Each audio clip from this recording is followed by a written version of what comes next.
Um, all right, thank you. And so together with this hearty welcome of mine, I would like to also extend the same level of enthusiasm and the same level of gratitude and appreciation to all of you on behalf of our Reverend Father Gilbert B. Sales, CICM, our university president, and all the vice presidents. I will be presenting them to you later so that you will have a glimpse of course, who are our administrators, top administrators in St. Louis University. Along with them, I also take pride in mentioning that this academic year, it's going to be yours truly, Mr. Pablico, together with my partners in the basic education program. I'm referring to Dr. Javier, of course, the tatang still, or the principal of the senior high school program, who will be with me to manage our office, under the office of the assistant principal for student discipline and of course student services. And together with Sir Javier will be our assistant principal for the academics, academic affairs. That's Mrs. Lorna Lucas from our junior high school. And so we will compose the team of your custodians. I am still bent on using the word custodians, because we will be looking after not only the senior high school, but we will look after the entire basic education school, or what we call as beds already, from elementary to junior high school to the senior high school. So please allow me to present something, just for your appreciation this morning. Wait. All right.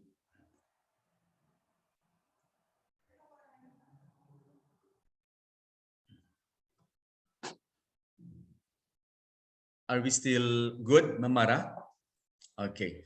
Thank you very much. So it says here, welcome.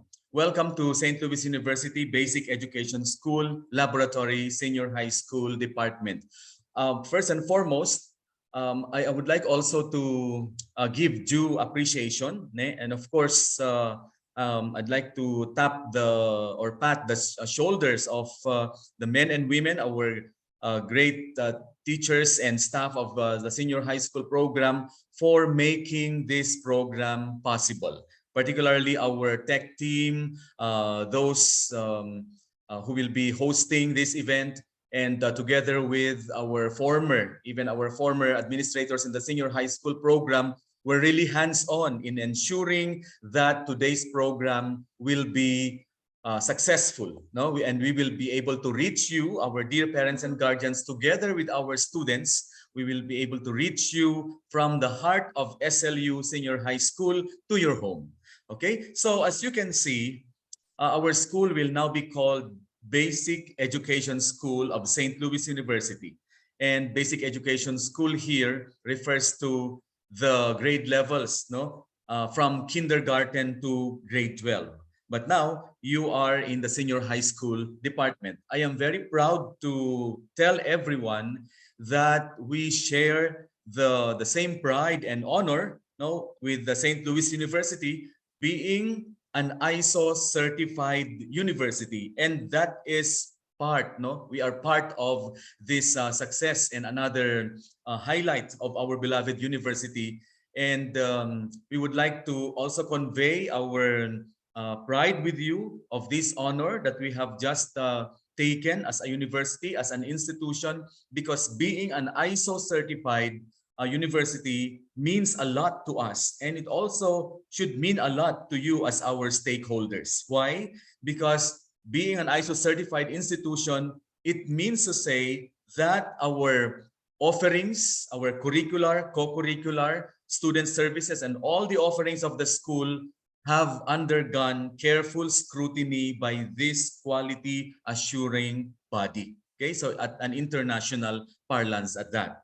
So along with this, I am also very joyful in mentioning that we are targeting, of course, in the senior high school program, we target that our school will be PASCO accredited in the near future. No, our teachers in the senior high school have already started, putting things together, documenting everything in order for us to also get that stamp of approval, stamp of excellence by the Philippine Accrediting Association of Schools, Colleges, and Universities, as well as we are also targeting to get that plum, from the DepEd. We would also like to become one of the schools that will be recognized by DepEd as the best performing school, at least in Baguio City, or why not in the entire Cordillera Administrative Region. Those are parts of our dream. But I believe that we will be able to attain those dreams because we have our dedicated and ever dependable teachers and staff here in the senior high school, and we have you, our dear parents and guardians, as our partners towards the attainment of this ultimate goal of our department. Now, just to, of course, allay your fears, so to speak, or just to let you have that assurance that come August 22, when our students will already enter the premises of the senior high school campus, they are in safe hands. They will be on safe ground. Why? Because our school has already been stamped with a validation from the DepEd, because we have to accomplish a lot of things, by through the help of our staff and our beloved teachers. I'm happy to tell you that the elementary program, junior high school program, and the senior high school program of SLU BEDS have been SSAT validated.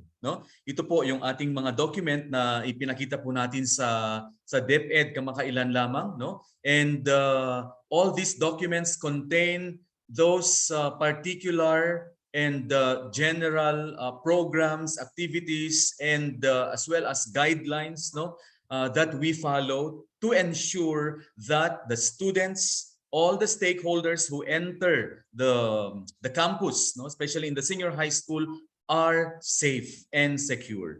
Okay? And along with that, I am also glad to mention that our school is safety seal compliant. Ito pong safety seal natin ay nakuha pa natin noong March, itong kasalukuyang taon. Ito po ay nagsasabi na safe ang grounds ng ating eskwelahan, And we have also undergone scrutiny by our CBAW, and they have seen that our buildings are in good structure even right after the earthquake that we felt. Okay, kamakailan lamang po. And okay, of course, to also document this endorsement and validation from the DepEd, the office of yours truly, the office of the principal, also got this endorsement from the Department of Education Regional Office, signed by our regional director, confirming that our school, the BEDS, and the senior high school program is ready, for the implementation of progressive face-to-face classes. I'd like to underscore the word progressive here, ating mga minamahal na magulang. Progressive po muna ang ating face-to-face classes. It means to say, in a short while, we will be talking about the schedule, how is it going to be for the first week. I'm telling you now that for the first week of classes, it's not going to be full face-to-face yet. We have to make sure that the students feel comfortable. They will have some onboarding activities by way of our programs, care of the HRAs or the homeroom advisors, and also the program and activity prepared for us by the guidance counselors. Okay, and then ultimately we will progressively gear towards the full opening of face-to-face classes come November as part of the mandate of our DepEd secretary, our vice president herself. Okay. Now, what are expected of our grade 11 students in the SLU Senior High School program?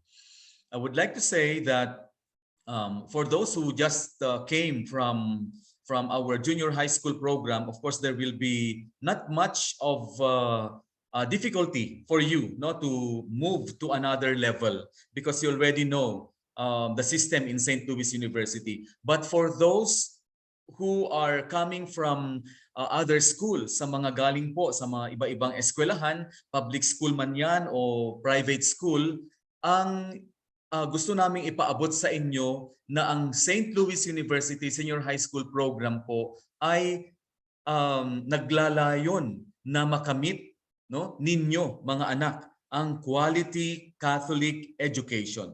So it's not just any form of Catholic education, but the adjective there is quality.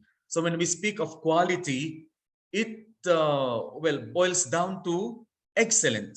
Okay, excellence. We are trying to always capture that excellence in all our services, in all the curricular and co-curricular programs, because we would like you to develop that excellent habit in you now that you are in a Catholic educational institution like St. Louis University.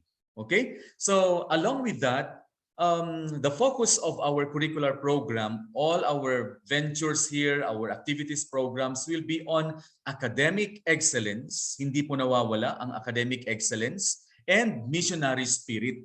Okay, missionary spirit, because this is the shall I say the sterling quality, no, that significant quality that we have in St. Louis University as passed on to us by our CICM builders, no. I'm referring to our CICM missionaries, especially the founder of the CICM. I'm referring to Reverend Father Theophile Verpist, when they said that we would like to come up with a school that will form men and women, boys and girls, who will become men and women for others. Because when you say you have a missionary spirit, you become a missionary. And what does a missionary do?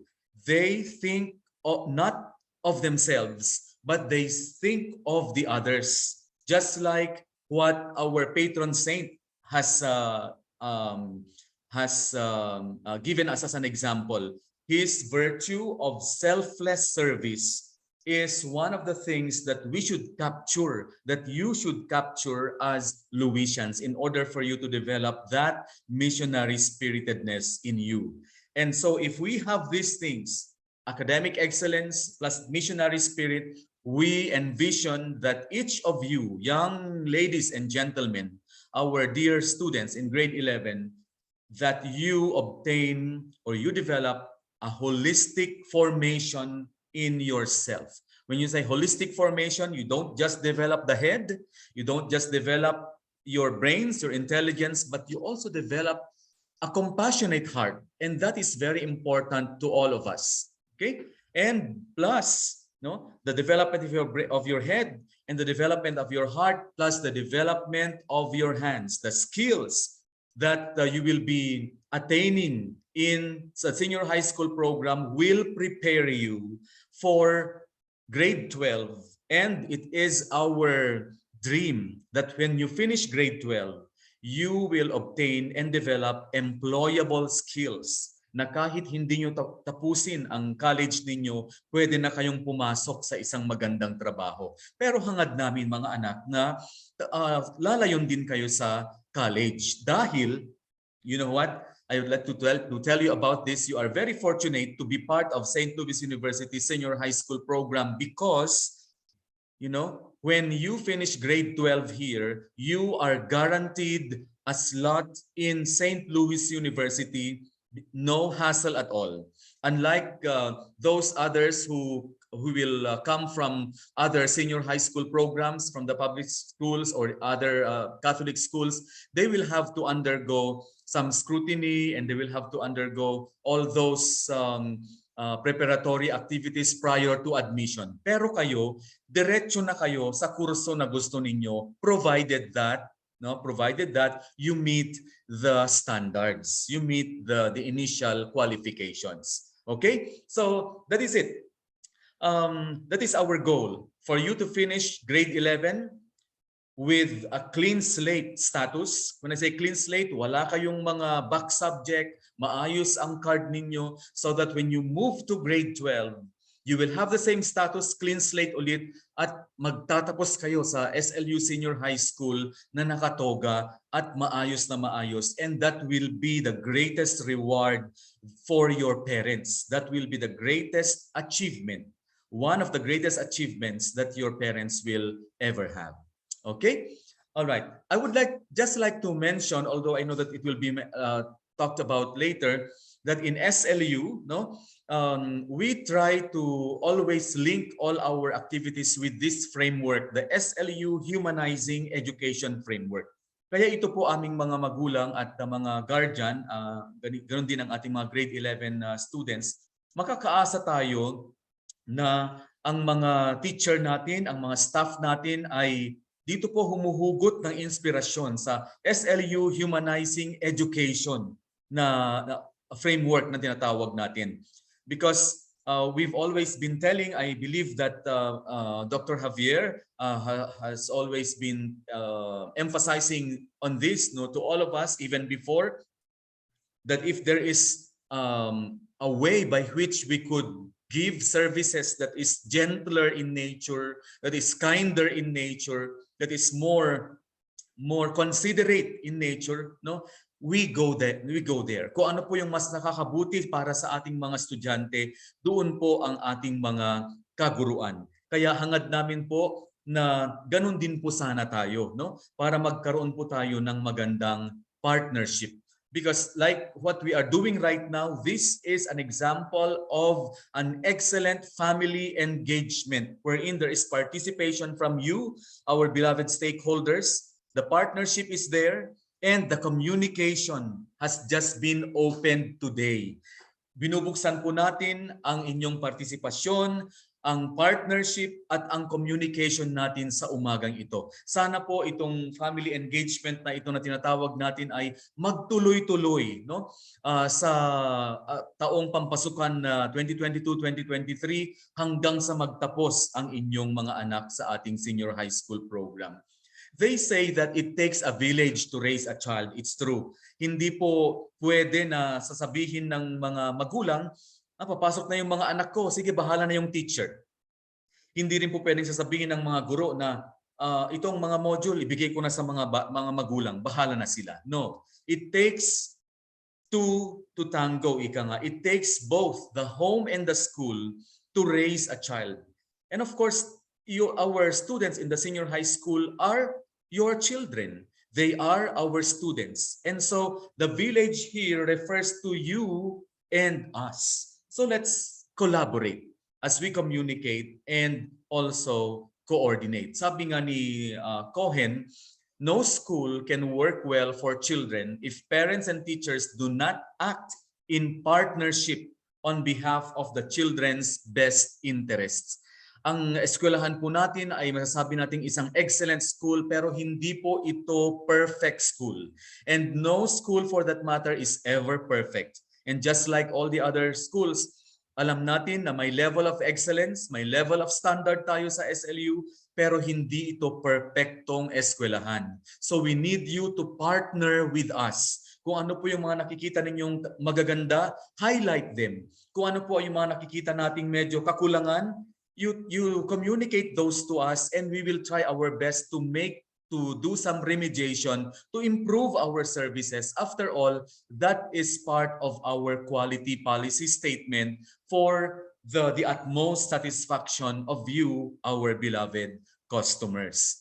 Okay? So bago ko po tapusin ang aking medyo napahaba na excite po si Mr. Publico, and I would like to also just convey how happy I am, how excited I am to be with you this morning, as excited as as our teachers and staff to welcome our students on August 22 for the first batch, And August 23 for the second batch, no? Ano ba yung first batch, second batch na yan? You will find about it later, no? As we open the academic year 2022-2023. Uulitin ko po, narito po ang ating mga top brass administration ng St. Louis University. Binubuo po ng team mula sa ating president, si Reverend Father Gilbert B. Sales, CICM. Sa mga first time pong makakita sa kanya, siya po si Father Gilbert, at kasama din po si Dr. Roberto Argeles, ang ating Vice President for Academic Affairs, Dr.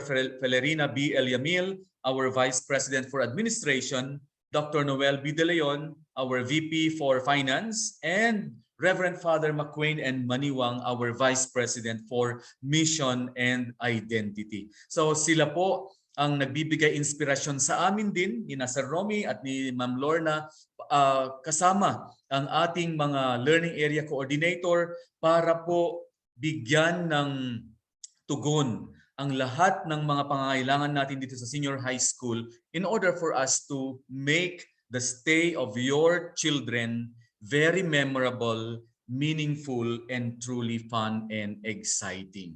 Okay? So mula po sa aking tanggapan ng punong guro, this is Mr. Alejandro Pablico, your principal for this the basic education school, no, under the senior high school program, conveying our heartiest welcome to one and all. Let's enjoy the rest of this day, no, with what are prepared by our teachers and staff. But before that, before I move, I give the virtual mic to Ms. Roslyn, I would like to also present to you, no, the ever reliable and dependable partners of mine, no, in the implementation of our programs and activities. Okay, I am going to stop sharing now, Sir Saintel, so perhaps you could spotlight on the different personalities whom I will be mentioning, no? But if it's not possible, I hope it's possible, no? I will do some stop my sharing. Okay, gusto ko pong ipakilala sa inyo ang ating butihing tatay dito sa senior high school na siyang magiging assistant principal for student discipline and student services. I'm referring to Dr. Romeo E. Javier. Sir Romy, paki-spotlight po natin si Sir Romy po. For a while.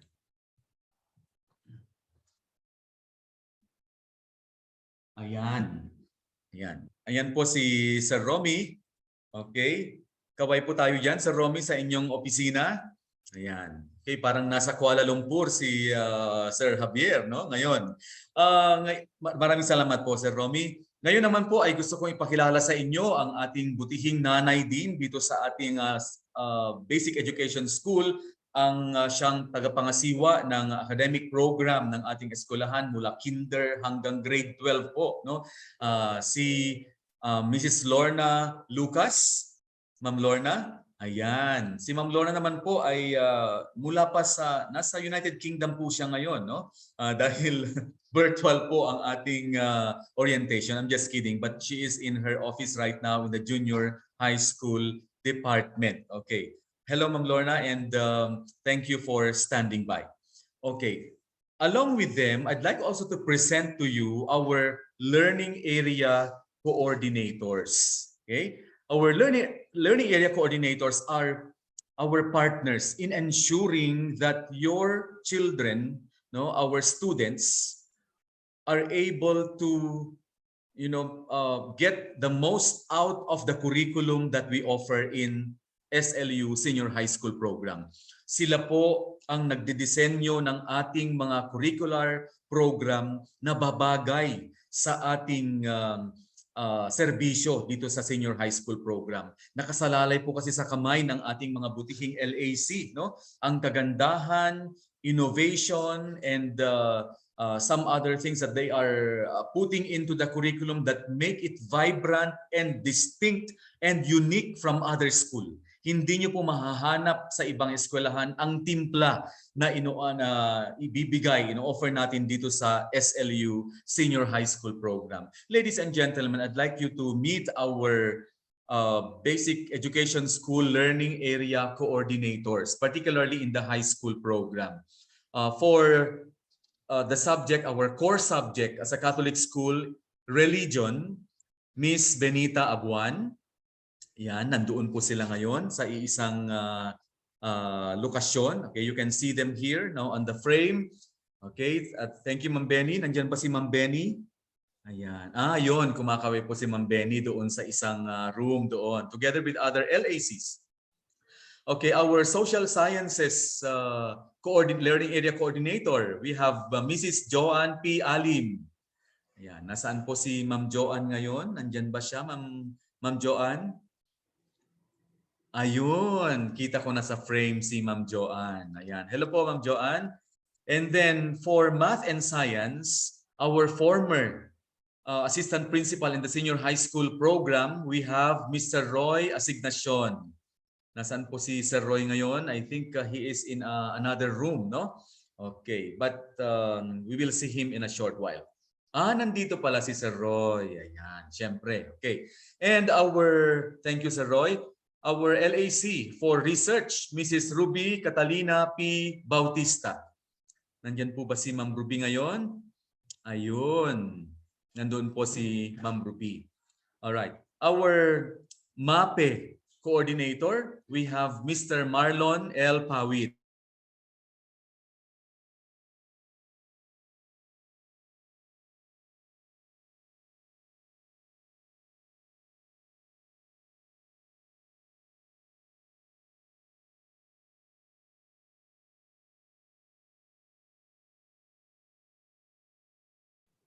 Let's just wait for Sir Publico po.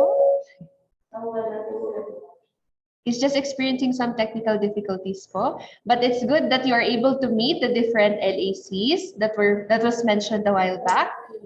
And you saw our principals for academics, si Ma'am Lucas, and for school discipline, si Sir Javier. So ayun po. Let's just wait for Sir Publico to connect again.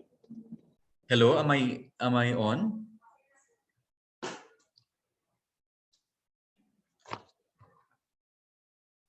Hello, Miss Rosalie. Sir Mel? Yeah, am I heard? Okay. All right. Hindi. Okay na po? Ma'am Tina, can you Yes, hear sir. me? There? Okay. Sige. Pasensya na po sa technical glitch na ito, no? Ulitin ko po yung ating mga LAC nagigitingan, no? Kasi hindi pwedeng hindi ko sila maipakilala sa inyo. Once again, our religion LAC, Miss Benita Abuan, kumaway po si Ma'am Benny kanina, no? And then Ma'am Joanne, nakita natin si Mrs. Alim for social sciences, si Sir Roy Asignacion, I think we also saw him. Ma'am Ruby Catalina Bautista, we also saw her a while back. Right, Ma'am Ruby, nakita kong kumaway si Ma'am Ruby. Okay? And for MAPE, there you have it in that room, Sir Marlon Pawit. Okay? And for languages, Filipino and English subjects, we have Mrs. Ria Francis Robles. Ma'am Ria is there in that frame. And for our TLE or Technology and Livelihood Education and Computer, we have Dr. Cristina B. Laguyo. Nandito po si Ma'am Tina. And for ABM, we also have Mrs. Evangeline Wayagwag. Ayan, nandoon po sila ngayon. Now, I just would like to mention, thank you to our beloved LACs. I'd like also to mention that the following homeroom advisors will be with you for grade 11. Pwede pong i-spotlight natin kung nasaan ang ating mga grade 11. I think they are in the GD function hall right now, no? Okay. I'd like to just call them one after the other. Kaway-kaway po kung nandyan po tayo sa GD Function Hall, no? Si Mrs. Christine Joy Donggayaw. Nandyan po si Ma'am Christine. Alright, kumakaway na po sila. Okay. Mrs. Evermy Candiao. Okay. Mrs. Arlinda Canay. Mrs. Mary Grace Valenciano.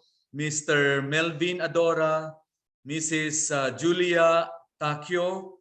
Mr. Clint Sawangin. Miss Mary Kathleen Alvarez, Miss Rosita Felipe, si Miss Laureline Castillo, Mrs. Janice Carbonell, no? Miss Marilu Dontogan, Mrs. Maria Teresa Huantala, ayun, Mr. Glendon de Guzman, Mr. Wessler Pasol, Mrs. Angeline Tadeo, Mr. Benson Adelino, Mrs. Milady Villafuerte, Mrs. Eliza Marie Galang, Mrs. Charmaine Miss Charmaine Penalba, Mrs. Marieta Abuan, and Mr. Byron Marino. Okay? For the other non-HRAs as subject teachers, they also came from grade 12 department. You will see them when classes will start. Okay? So with that, once again, our beloved parents and guardians, our dear students in the senior high school program, this has been Mr. Pablico, your principal, extending my heartiest welcome to one and all. Let's enjoy the rest of the program. Maraming salamat po. Thank you so much, Sir Pablico. Indeed, that was a heartwarming message. Thank you so much for emphasizing the SLU culture that grows with participation, partnership, and of course, communication. So let's all give him a virtual clap or heart reaction. Ayan. So thank you, dear participants. So now may I call on Mr. John Vincent Kapanang for a brief discussion on the vision, mission statement, and quality policy. Take it away, Sir Vincent. Hello ma'am, good morning. Ayan, naririnig po ba? Malinaw lang po. Opo. Ayan, okay. Hello sir, good morning and hello po sa lahat ng mga parents na nakikinig po sa atin ngayong umaga. I will just be sharing my Sir screen. Vince, it seems you're not audible po. Ay, okay. Saglit lang po. Clear naman po at our end. Loud and clear po si Sir Vince. Okay. Pati Sige. dito po, okay So baka may delay lang po. Ayan, dahil medyo Okay na po, sir. cloudy Thank po. you so much. Ayan, thank you, ma'am. Okay, so let me just share my slides po. Ayan, my prepared slides for today. And hopefully nakikita po. Ma'am Lorna, visible lang po. Okay, thank you. Sige po. So, good morning po ulit sa ating lahat. I am Sir Vincent Kapanang and I will be the Campus Ministry Coordinator po for the high school program. That would be for both junior high and senior high. No? So ako po ang inyong makikitang mukha pagdating po sa mga usaping spiritual po ng ating mga anak. Ayan. So some of you may know me already as a junior high religion teacher. Before, but now I would be already more involved in liturgical celebrations as well as all the other Christian formation activities po ng ating eskwelahan. And it is my responsibility this morning to share with you just a little or a brief overview no, kung ano po ba ang vision, mission at ang quality policy ng ating paaralan. So let me just proceed no, with our vision, mission and quality policy for the senior high program. Now actually, ito po ay katuloy lang po ng mga sinabi na points no, ni Sir Mel Pablico kanina po sa kanyang welcome remarks. No? And this is just a little bit of a deepening po no, kung ano po ba ang ibig sabihin ng ating vision, mission. No? So we ask ourselves the question, why do we have a vision mission statement? Diba? Bakit kailangan yan sa lahat ng mga kumpanya, sa lahat ng mga institutions, bakit palaging merong vision mission? No? And it stands for the grand project. This is very important po mga mami and mga daddy po, no? Mga lola and lolo, tito and tita and all of course the guardians as well. No? So this is the ideal outcome, no? The desired overall result of the school and all the activities that it conducts. No, so ang vision mission po, in short, mga kapatid ko po kay Kristo, no? Ito po ang nagbibigay sa atin ng purpose, ng direksyon, no? Lahat po ng ginagawa ng eskwelahan natin, yung ISO certification, yung PAASCO accreditation, yung safety seal assessment, no? Lahat po 'yan, no, na mga ginagawa po ng ating eskwelahan. Hindi lang po 'yan ginagawa ng school, no? Dahil lang po gusto lang po nilang gawin 'yan, no? Or dahil trip lang po nilang gawin 'yan, but they are doing it in service of this grand project, no? And this vision mission is the summarization of the grand project that our school, St. Louis University, wants to do in its in society or in the community, no? And of course, no, dahil ito po ay isang grand project po, no, lahat po tayo ay merong tinatawag na role or responsibility para po ma-achieve natin itong grand project na ito. No? So sabi nga po ni Sir Publico kanina, it takes a village to raise a child. Therefore, no, we parents and guardians, upon enrolling our children or wards in SLU Basic Education School Senior High Program, we subscribe, we believe, we commit to this grand project. No? And this is very important, no? Na dapat po naiintindihan natin at nare-realize natin, as Sir Publico has mentioned, you are our partners. You are not just here to enroll your children and leave them afterwards and then pick them up after, school official hours, no? Because education continues even outside the campus, no, even outside the school premises. And most importantly, it starts po in our own homes. Kaya po, sana ito po ay maintindihan natin at maisapuso po natin kasi napakaganda po, no? Kung iisipin po natin na yung grand project na ito ay maririnig po ng ating mga estudyante mula sa inyo mismo at amin na lang pong pagtitibayin pagdating nila dito sa eskwelahan. Di po ba? Ayan. So, let's proceed. Ngayon, sinabi ni Sir Mel kanina, partners po kayo.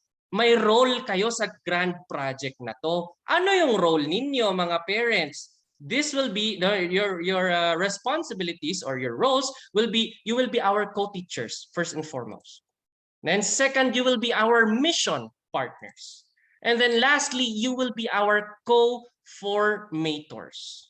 No, co-teachers because that would refer to the knowledge, no? Na itinuturo po namin. Hindi lang po kami, no, ang dapat tumutulong na mag-input ng knowledge sa ating mga estudyante, kundi pati rin po kayo, mga dear parents, no?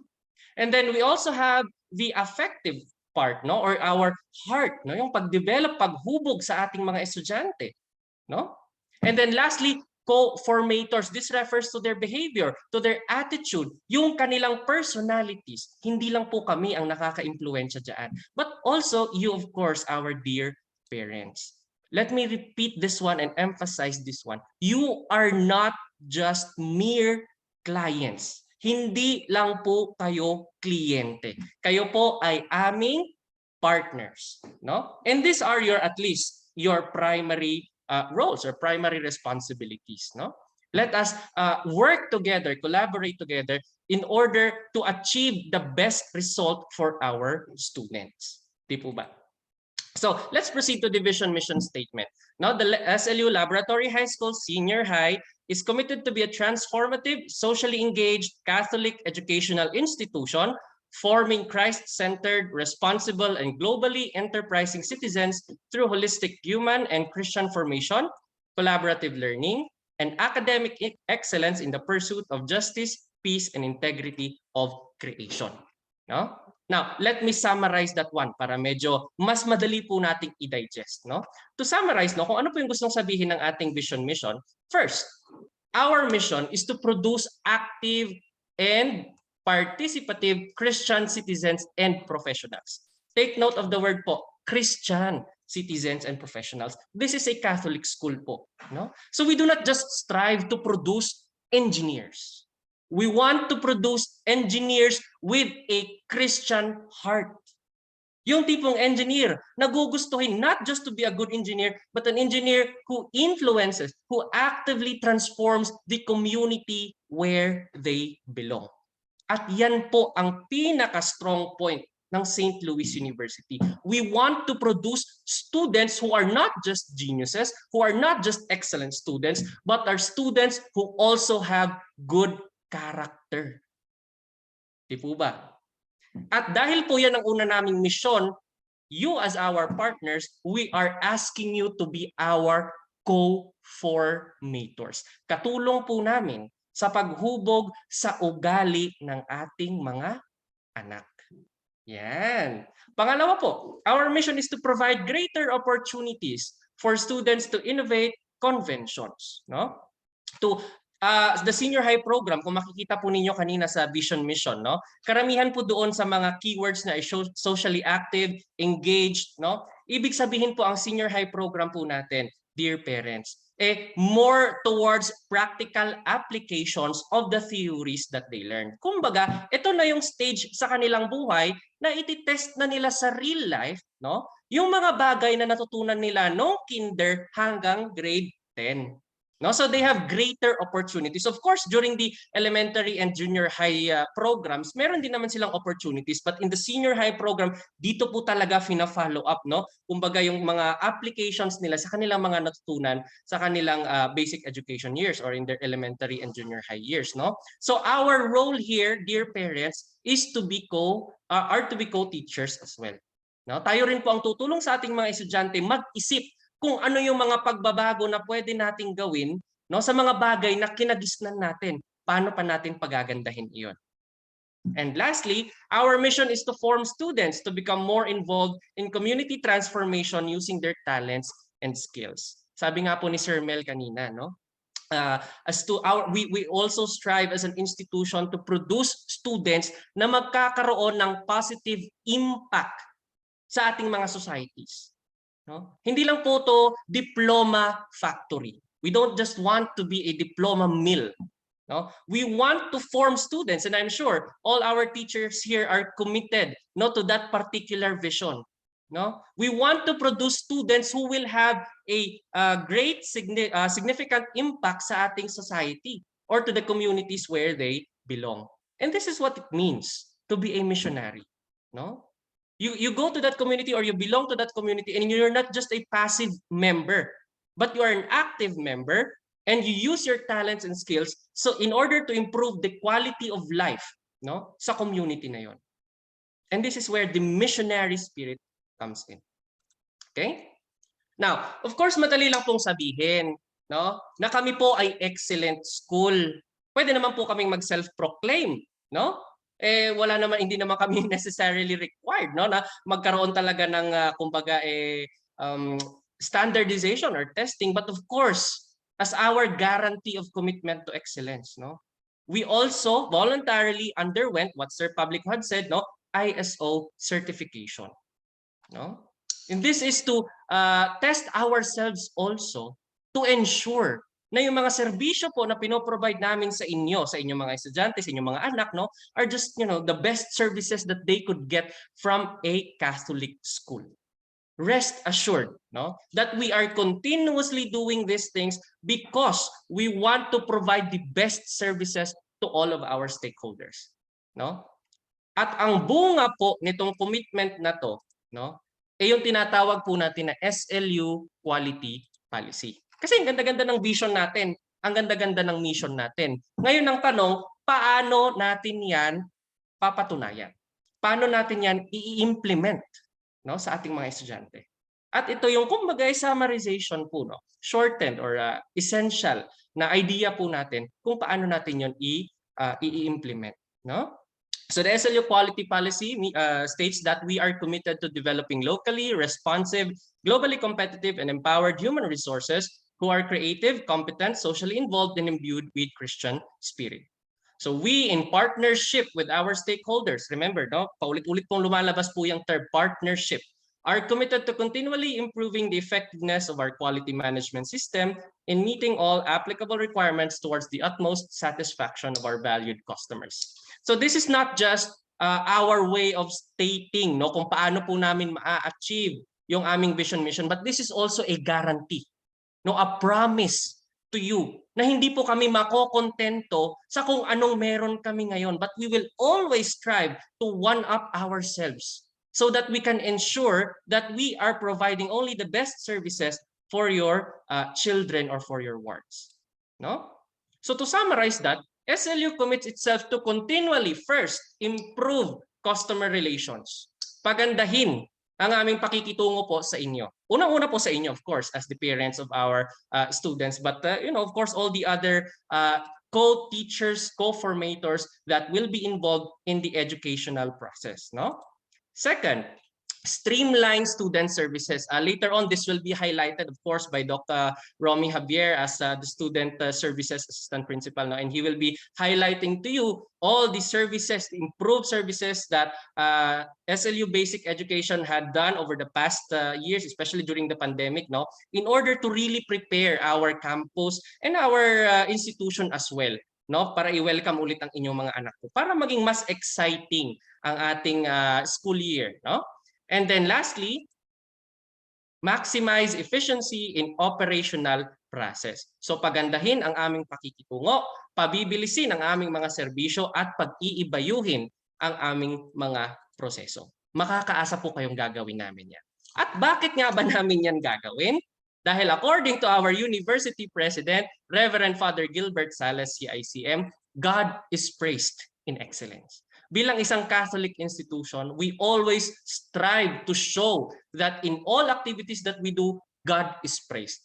At ang isa sa mga pinakamainam na paraan para ipakita na aming binibigyang pugay, no, ang Panginoon, ay yun na yung pagiging magaling, pagiging mahusay sa pagdi-deliver ng mga serbisyo, especially sa inyo po, aming mga stakeholders. At yun lang po ang aking responsibilidad ngayong umagang ito. Maraming salamat po at mabuhay po kayong lahat. Thank you po. Back to you, Ma'am Rosalie.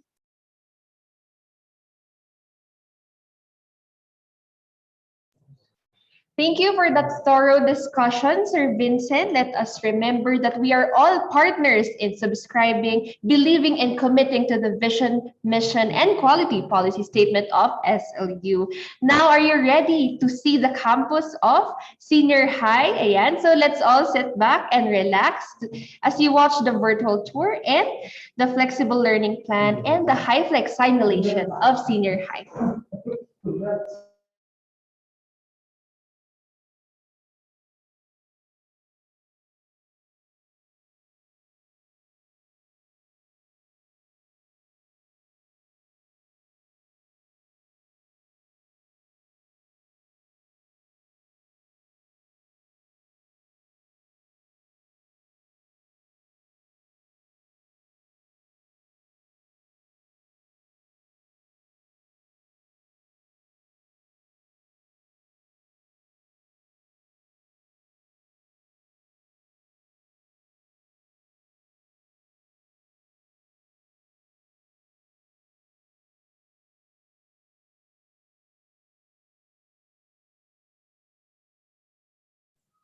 Kindly wait for some technical difficulties po. Please bear with us. Thank you.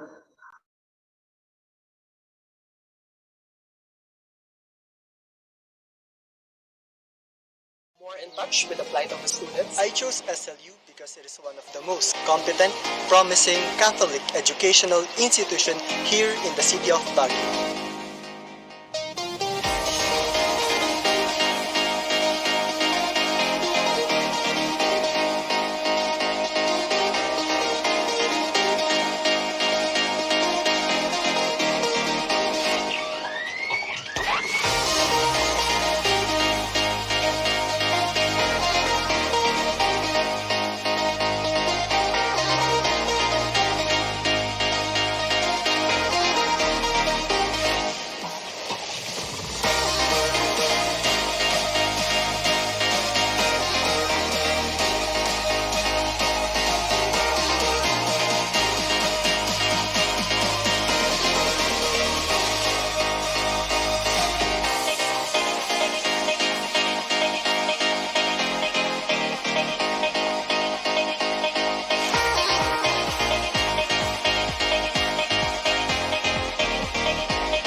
So it's nice that you have seen our campus. Alam kong excited na ang iyong mga anak. So ngayon, kamusta kayo, dear student, dear participants, parents, and guardians? Can I see some reactions? Heart, clap.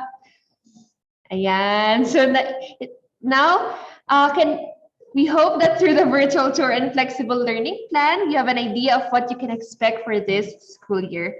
Let us now be enlightened of the different academic policies and regulations to be discussed by the Assistant Principal for Academics. Let us all welcome Mr. Lorna Lucas. Ma'am Rosalie, ginawa mo naman akong lalaki. Good morning po. Okay, please allow me to share my screen.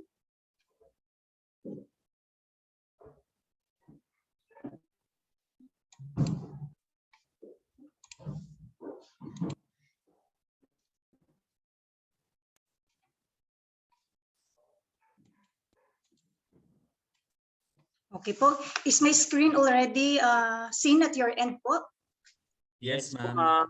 Okay. So good morning to our dear parents, guardians, mga ate, mga kuya. May nakikita po akong may mga puting buhok, may mga Yes, lolo at ma'am. may mga lola po. No po? So welcome to our orientation through Zoom. So I am Mrs. Lorna Lucas, the assistant to the principal for academics. No? I am very glad that our principal, Sir Mel, have already mentioned some of the important salient points in the academic policies of SLU Senior High School. So in this PowerPoint presentation, or in my presentation, I will just be presenting the salient points like the role of our learners, the role of parents, and of course the modality of learning.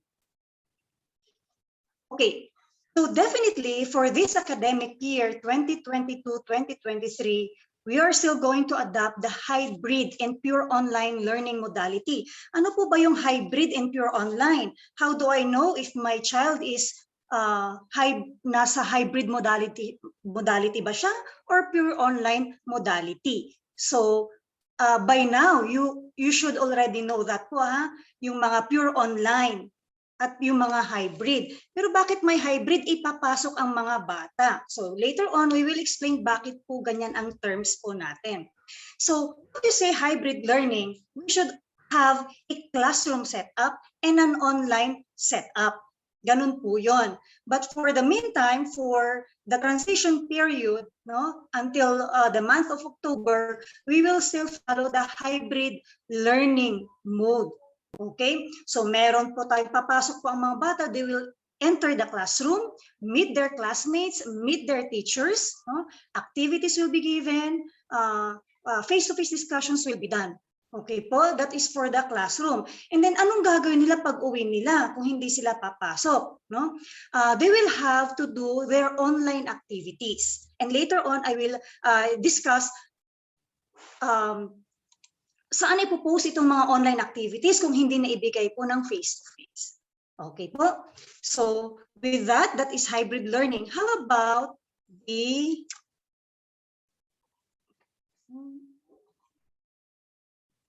How about the online learners? The online mode of learning, of course, it's pure online po ito. No? Students are not required to enter the classroom or even go to school to get their activities. Okay? Where will the activities be uploaded? It will be uploaded in the learning management system, okay, which will later on give you a glimpse or a little orientation about the LMS. So yun po yung dalawang mode of learning natin. You have the hybrid and the pure online modality. Okay. Ngayon po, ano ang inaasahan po natin, no? Because most of us are worried, especially as the parents of grade 11, kasi nung nag-lockdown that they were grade 9. So we are worried, no? Will my child or ward be able to adapt, no, to this to the back to school scenario? Don't worry, the teachers and the whole SLU senior high school community will help your child, no, adapt and go back again to the back to school and thinking po, no? Okay, so for the online-based learning and hybrid learning, here are the salient points. What are those? Paano na ibibigay ang instruction? How is the interaction done? Okay, how are the activities are being accessed and distributed? The task completion, what naitatanong po natin, may bayad po ba yung mga modules? And of course, submission. What if my child was not able to submit on time? Okay, so ano po ang mangyayari? So we have here first the instruction for online po muna tayo para hindi po tayo magkalituhan. We have first the online-based learning. For the instruction for online-based learning, of course, that would be it will be facilitated by the teacher. Take note, this is guided learning by the student in guided instructions by the teachers. Okay po. This will be done. Of course, their interaction is still individual. It could also be group. Okay, that depends on the nature of the subject matter. Okay, how about the access and distribution of the different activities? For online-based learning, this will be distributed through the learning management system. Okay, and of course, if the student cannot access the LMS, we have to find ways. No, masisipag ang ating mga teachers. They send the activities through email, pwedeng sa Google Classroom, no, and any possible ways that they can reach their students in order to give them the activities. Pwede pong gawin po yun sa online-based learning. How about for task completion? This will already be assigned by the subject teacher. Okay, paano kung group or individual? That depends on the activity that will be given by the subject teacher. May bayad po ba ang module? Wala po. Since it is online, it will only be uploaded through the or in the learning management system. Hindi po magpiprint kaya wala pong bayad. Okay po.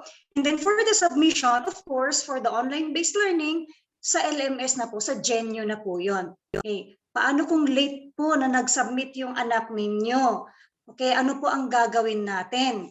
Okay, ano ang gagawin ng anak ninyo? Of course, the first thing to do is to contact the subject teacher. Okay? Kasi we have to make sure, no, the SLU made sure that the email of the subject teacher is there. You can see it in the Google Classroom. You can even see it in the LMS or in the module itself. So the communication should be through.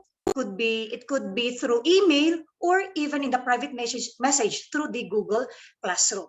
That would be for the online-based learning. Paano po kung yung anak nyo naman po ay hybrid learning modality?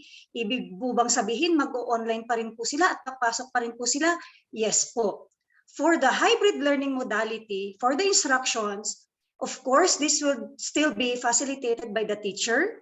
It's self-paced, no? Depende kung kaano po kabilis ang ating mga anak matapos ang isang activity or the task given to him or her.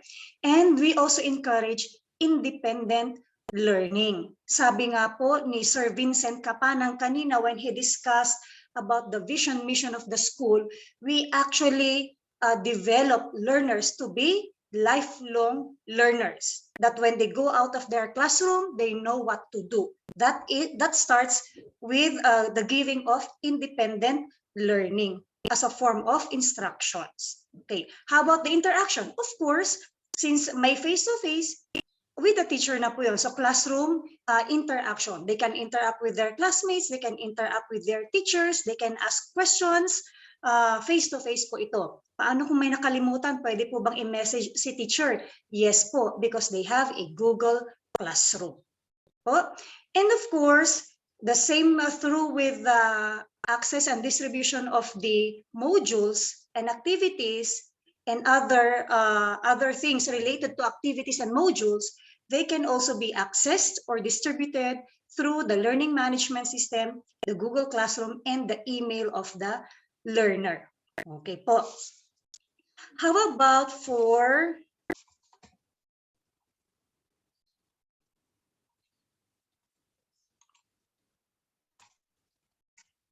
ayan. Okay. So we're already done with the classroom setup and in the online setup. Ano naman po ang role natin? What are the roles of the learners? Your roles as teachers and your role as parents. So it was emphasized by our principal earlier this morning that your role as parents or guardians is very important in molding our children to become a community builder with a missionary spirit. Okay, so importante po talaga ang role ninyo because we are really partners in the academic formation of our children. Now, let's start with the learner's role. Ano ba ang gagawin ng estudyante? Para alam din po natin kung ano ang mga ginagawa nila sa loob ng classroom at kung ano po ang ginagawa nila or ano ang role nila online. For the online-based learning, learners should collaborate closely with their teacher, subject teacher, and their homeroom advisor. Okay? They sometimes in activities act as a team, it's a member, or it's a leader.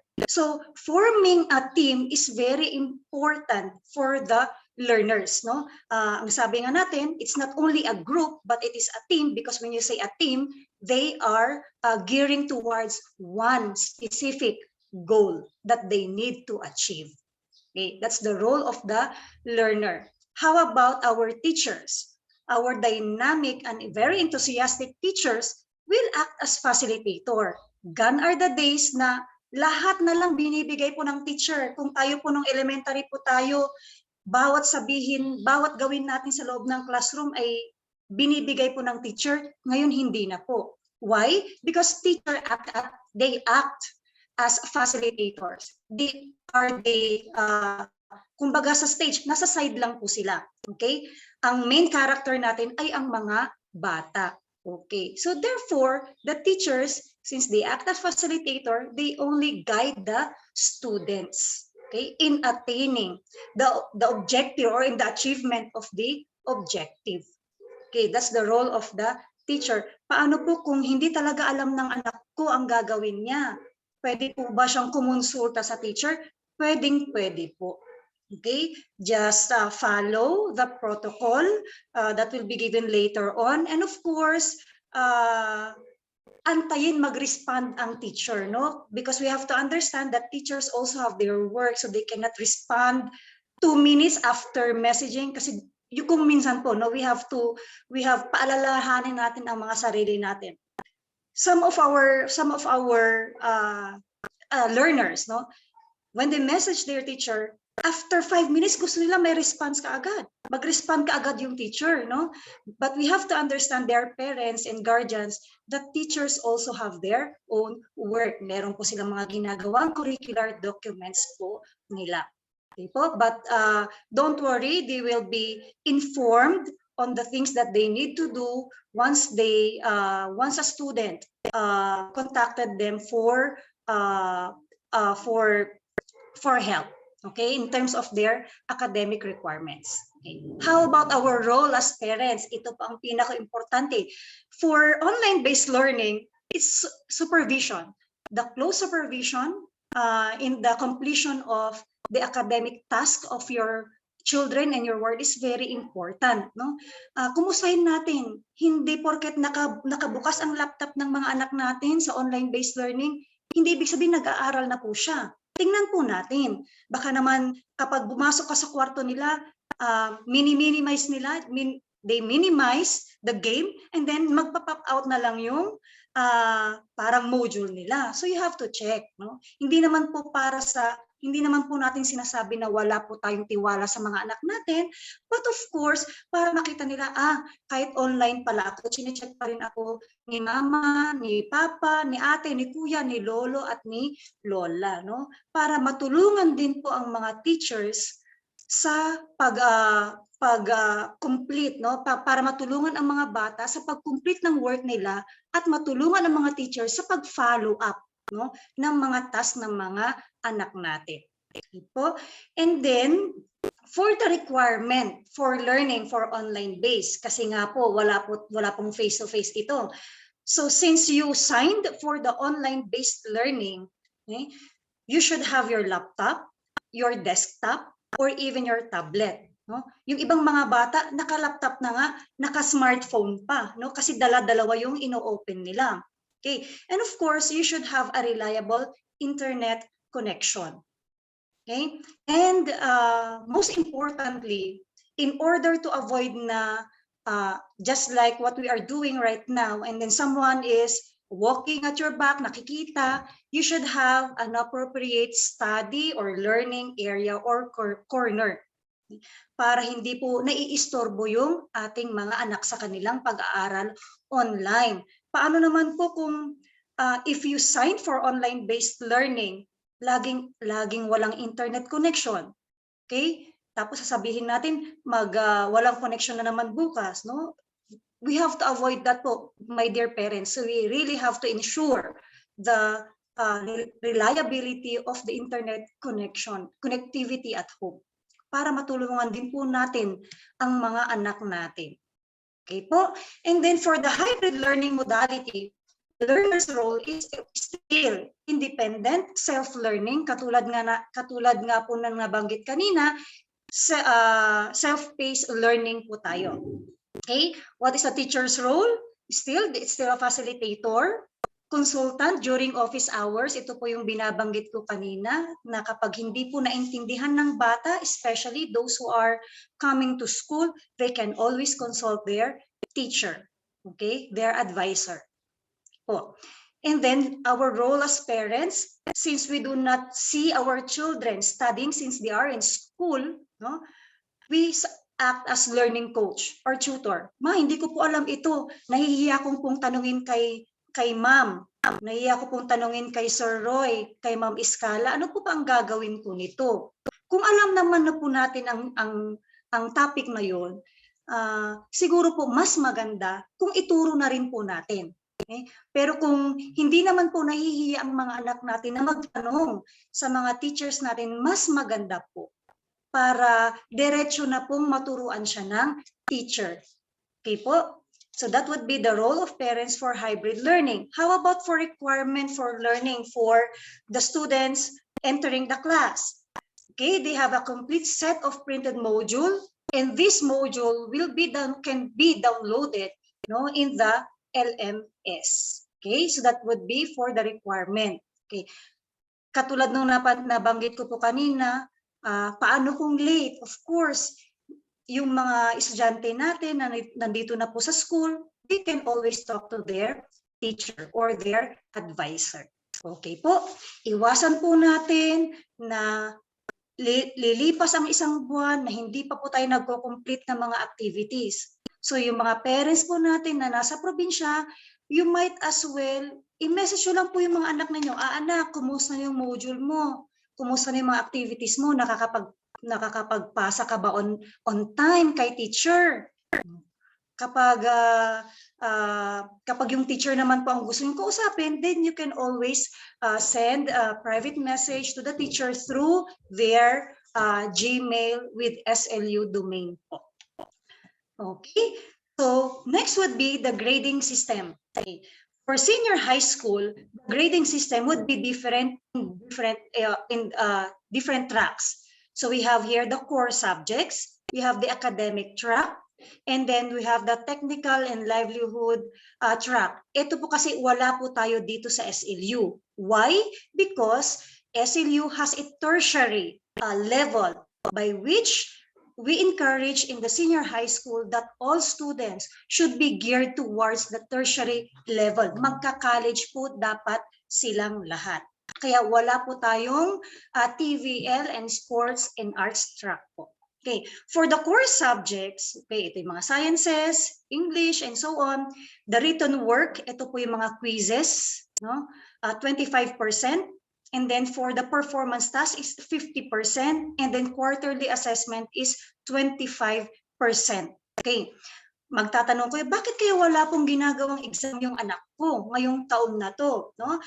Maaari po for this academic year that the quarterly assessment will not be a written work, but what we call a CPT, the culminating performance task, or the big task, which is guided rigorously by a rubric. Okay?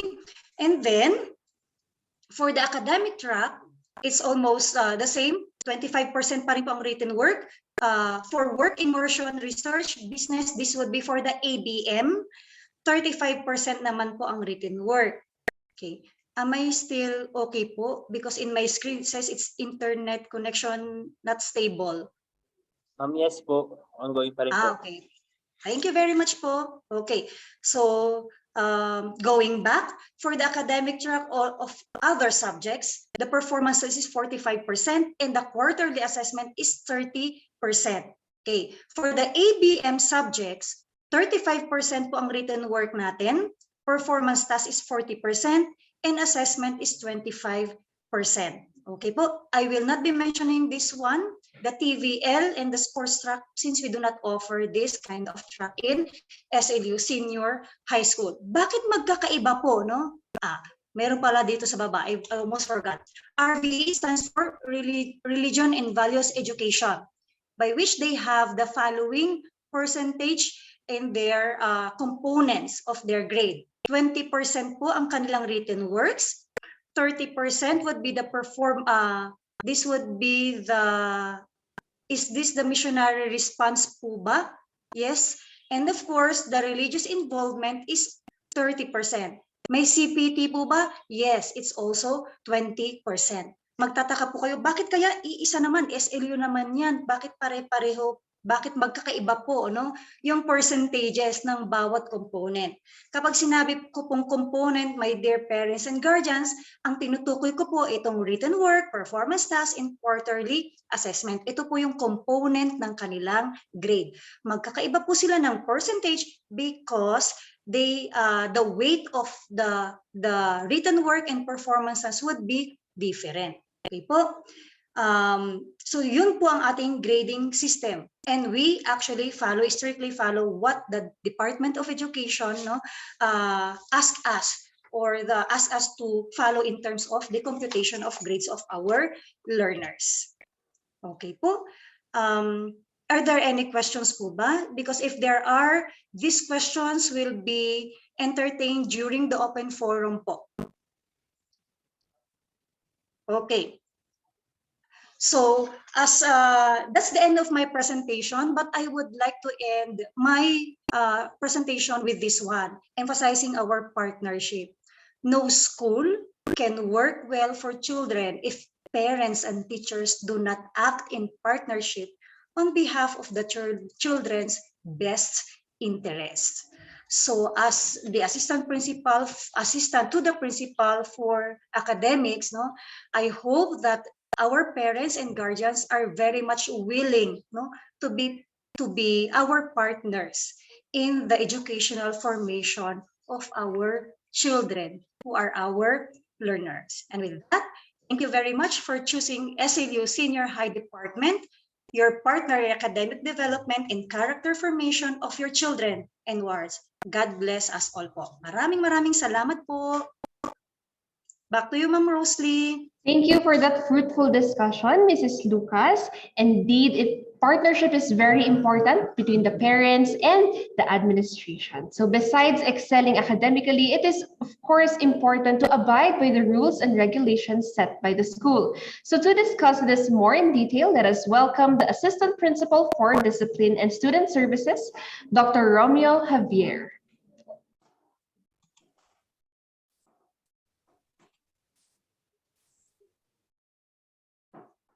Ayan. Maraming salamat, Ma'am Rosalie. Sa ating mga magulang at guardian po natin, isang mapagpalang araw po sa inyong lahat. Napakinggan nyo ang mensahe ng ating butihing punong guro. Ang mensaheng yon ay may lakip na pagmamahal. Ganun din po ang ating butihing assistant principal for academics. Bago ko po iparating ang mga dapat nating isaalang-alang din para sa ating mga anak, nais ko lang pong ipaabot sa ating mga mahal na mga magulang ito pong kasabihan na kung saan naniniwala po ako na ito ang magiging daan upang magkaroon ng magandang samahan ng mga magulang sa anak at sa aming mga kaguruhan. Dahil kung titignan po natin, ang magandang kinabukasan ng isang anak ay tagumpay ng mga magulang. Ang magandang kinabukasan po nila, ang tagumpay po nila, ang aming salamin. Salamin po yan ng St. Louis University. At yun po ang babaunin ng ating mga anak. Lilipas ang taon, tayo po ay magiging mahina. Tiwalang-tiwala po kami na ang ating mga anak ang siyang kakalinga sa atin pag tayo na po ay magiging matanda. Dahil napansin niyo po sa mga ibinigay na mensahe, ipinaabot, ito po ang paghahanda ng St. Louis University para hubugin ng ang inyong mga anak. So ito po ang inaasahan. Kami po ang pangalawang magulang at ito rin po ang pangalawang tahanan ng inyong mga anak.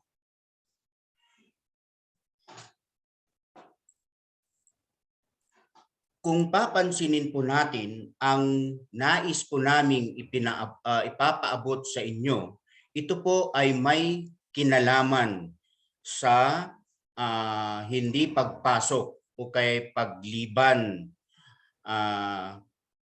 Sa madaling sabi, ito po yung absences and tardiness. Ito po yung kailangan upang sa ganon magiging kaaya-aya ang pagbubukas ng taong ito. Kailangan lang po ang excuse letter, handwritten or encoded, duly signed by the student and parent or guardian. Huwag po nating hahayaan na gagamit po tayo o ilalagay po natin ang electronic signature. Kung may kinalaman naman po ito sa karamdaman, medical at dental certificate kung kinakailangan, at copy of a valid ID with signature of your parent or guardian for verification. Kailangan po namin ito upang sa ganon mabigyan po namin ng agarang aksyon ang mga kahilingan ng ating mga mag-aaral. Pansinin niyo po yung nandito po sa baba. If the absence is for a medical or dental reason, please proceed to the medical or dental clinic to obtain a readmission form before entering the classroom.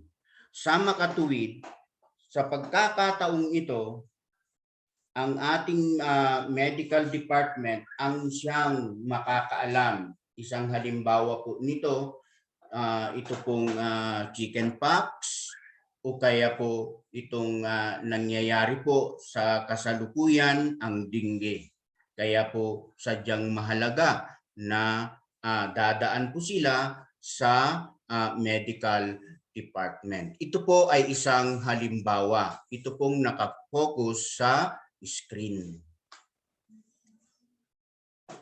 Ngayon po, nabanggit ko po kanina na darating ang araw tayo rin po ay magiging mahina at ang ating anak ang siyang titingin din sa atin. Inaasahan po ng paaralang ito tulad din po ang inaasahan at ginagawa rin po ng inyong mga anak sa loob ng tahanan. So, the proper way of communication, be respectful, use proper punctuation, be encouraging in your response to others, use please and thank you, contribute to the conversation by sharing your ideas and thoughts. So, malinaw naman po ito siguro sa inyo dahil yan din po ang gusto ninyong marinig o gawin sa loob ng tahanan. Ito namang uniform. Pansinin po ang uniforme, itong uniform ng St. Louis University Laboratory High School, yan po ang pangalan. Yan din po ang tatak ng St. Louis University. Pag isinuot po nila yan, dala-dala na po nila ang pangalan po ng ating pamantasan, ng ating paaralan. Ang nakikita nyo po, ito po yung standard uniform. So, kailangan po ito na isuot natin. Yung tabi po nito, mahal naming mga magulang, PE uniform po yan. Gusto ko lang pong ipaabot sa ating mga magulang yung binili nyo po dito sa paaralan. Sana huwag nyo na rin po itong sa mga lalaki, huwag nyo na po itong ipatahi na gawing baston dahil bawal po yun. So ginagamit po ang standard uniform para po sa face-to-face. Ngayon naman po, para sa grade 12 student, the use of upper part of your official school uniform is highly recommended. In case that your uniform is not available sa mga magulang dahil alam po namin na karamihan po sa ating mga mag-aaral ay nasa ibang probinsya. So, kindly follow the school uniform guidelines for grade 11 students. So,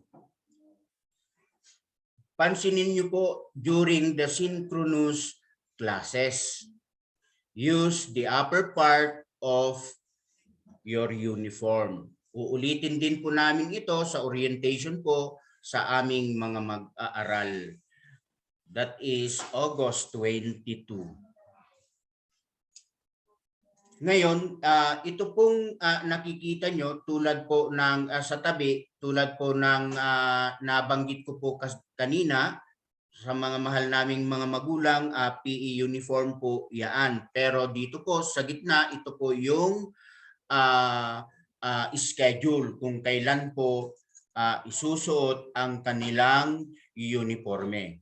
So sa Lunes, Monday, standard uniform. Sa Tuesday, strand uniform. Wednesday, standard uniform or PE uniform. Kung mapapansin nyo po, mahal naming mga magulang, mayroon pong asterisk, ang PE uniform is worn when there is PE class on that day. Yung Wednesday, isa pong halimbawa po yan. Sa Thursday, standard uniform po ulit. At ang Friday strand uniform.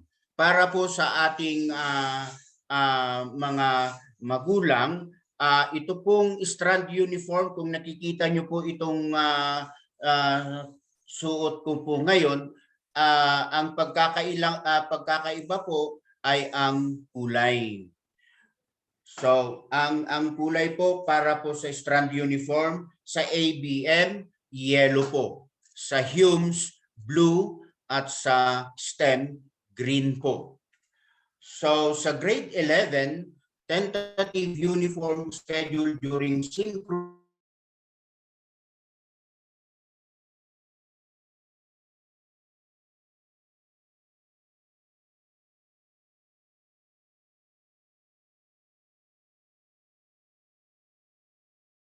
po ng nabanggit ko po kanina. Sa mga kababaihan po naman, polo shirt or blouse, preferably representing the strand color white, o kaya'y basta't makikita po natin kung ano po yung strand na kinukuha po nila. So, dito po sa prescribed hairstyle, alam nyo, mahal naming mga magulang, gusto po naming makita na maayos din po ang ating mga mag-aaral. Kaya mayroon din po tayong sinusunod sa mga kalalakihan. So haircut checking during the first day of classes and every first Monday of October, December, February, and April. So ang prescribed po sa mga kalalakihan, 2x3 po. So 2 po dito at 3 po sa likod. Ganyan po ito. Yan. So 2 and then 3 sa likod. At tulad po ng ipinarating ko po sa inyo, kapag schedule na po, sana ilagay sa kalendaryo upang sa ganon hindi po magkakaaberya dahil sa mga nagdaan ang ipinapaabot po, hindi daw po nila nagawa dahil sa maraming mga gawain. So hindi po sana maulit yon. Sa mga kababaihan naman, okay, so hair tied or with hair clip or headband para po makita naman ang mukha, ang kagandahan ng ating mga mag-aaral na mga babae. Kung maganda at kaaya-aya ang kanilang kasuotan at saka sa kanilang pagayos sa kanilang buhok, mapapansin po natin at maniniwala rin po natin na talagang yun din po ang salamin sa kanilang tahanan. Itong profile picture po naman, huwag po nating kalilimutan na napansin nyo po yung larawan po na ibinigay nating halimbawa. Siya po ang LAC po natin, si Ma'am Rhea Robles. So, pansinin po natin muli, SLU Google Account Profile Picture for Official Communication. Maingat po kami dito dahil dito po nakikita at dito po namin na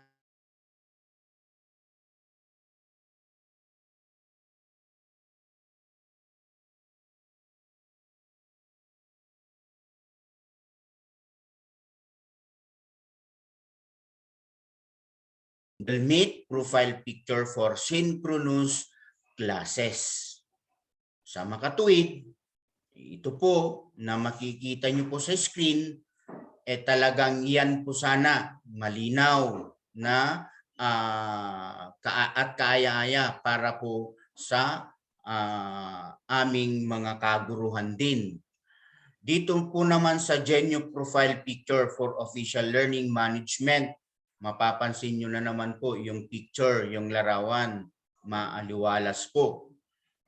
Okay. Ngayon po sa proper synchronous class setup, huwag po nating kalilimutan na ang mga sumusunod ang siyang amin din kung titignan upang sa ganon magiging kaaya-aya ang kanilang pag-aaral. So dito, tulad po ng nabanggit po namin kanina, ipapaabot din po namin ito sa aming mga mag-aaral, sa inyong mga anak sa araw ng orientation po nila.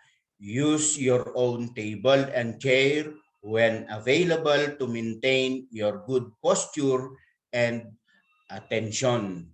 Avoid staying on your bed during asynchronous class. Nabanggit po ito ni Ma'am Lorna dahil ang background baka po may nakasabit sa likod o kaya may naglalakad po sa likod. So, dito sa letter C, ulitin ko po yung nasabi po ni Ma'am Lorna, use the virtual background feature of Google Meet. Okay? To guys unnecessary items or activities at your back while your synchronous is going on. Okay? Para po katulad din po kung nandun po tayo sa apat na sulok ng ating silid-aralan. Alam ko po na kapag ganun din po ang inihanda para po sa araling ito, siguro mapadali ang pagkatuto ng isang mag-aaral. Always turn on your camera while the synchronous class is going on. Bakit? Para sa ganon, makikita at tiyak na yung nandun nga ay ang officially enrolled na bata o mag-aaral. Dito po sa number 6, full online student. So dahil may full online student po tayo dito sa senior high, submission of written works and performance tasks shall be coursed through via Genyo po ito, e-learning platform. Ito po yung official learning management system ng SLU Senior High School. Ito namang hybrid, submission of written works and performance tasks shall be done in class dahil nandito na po sila sa loob ng paaralan. Nandito na po sila sa loob ng classroom. So mga mahal naming mga magulang, ang ipinaabot ko pong ito, tulad po ng nasabi ko po kanina, kami po ang pangalawang magulang. Kayo po ang aming katuwang. Sana po pagdating po ng August 22, sana ibigay din po, gabayan din po ang ating mga mahal na mga anak upang magiging mabunga ang buong taon. Yung mga magulang po namin na nasa ibang probinsya, malayo po dito sa lungsod ng Baguio, sana po masabihan din po ang ating mga anak dahil napakasarap po ang klima dito, napakasarap pong matulog.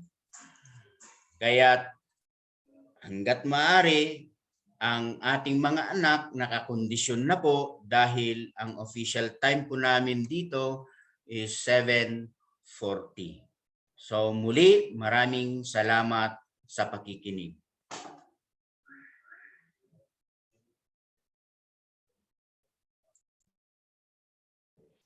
Thank you, Sir Javier, for the discussion on the different disciplinary regulations. So I hope, dear parents, you were able to grasp what has been discussed by our assistant principals. Again, if you have inquiries, you can reserve that for our open forum later. So as you know, the modalities that we offer include hybrid and full online. Thus, it is essential to be informed of the different guidelines on netiquette and data privacy policies.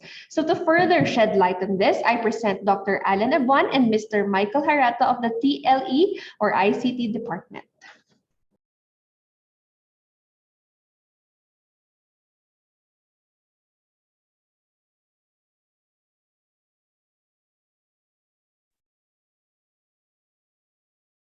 Hello, Ma'am Risley. Good morning po. Morning, sir. Okay. So, Sir Mike, mauna na ako. Yes, sir. Mauna na po kayo. Okay. So, share screen.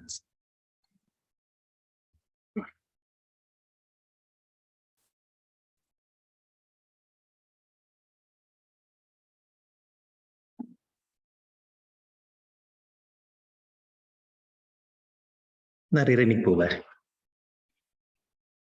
Yes, sir. Okay, good morning, my dear parents of our senior high. So, just like what Ma'am Roslyn had mentioned a while ago, I am Dr. Alan Arabuan. I would like to share to you some etiquettes that we're going to observe while conducting online classes. So I hope I will be able to do justice with the assignment that was given to me. So I have one question before we're going to start. You can raise your, you can click the thumbs up button, or if you think, or if you will answer me positively. Okay. So my dear parents, sino po sa inyo ang walang FB account? So baka 100% mayroon po tayong FB account. Okay, sino sa atin mga parents ang more than one ang kanilang social network account? Just like, for example, you have FB account, you have Twitter, and other social network account. Okay, so we all aware that we are now living in what we call the internet society, no? So pag sinabi nating netiquette, okay, what do we mean? So what is netiquette? Okay, actually netiquette is derived from two words. First, we have the internet, and then the second one is the etiquette. Okay, so what is internet? So internet is a globally network system, okay, facilitating worldwide communication. So we are all aware of that. Okay, every day ginagamit po natin ito. We usually use it, okay, to greet friends, to say good morning to our relatives, to our friends, to do shopping. So ginagamit po natin yung internet. Okay, while ang etiquette po naman, it is the customary code of polite behavior in society. So remember, the internet is what we call a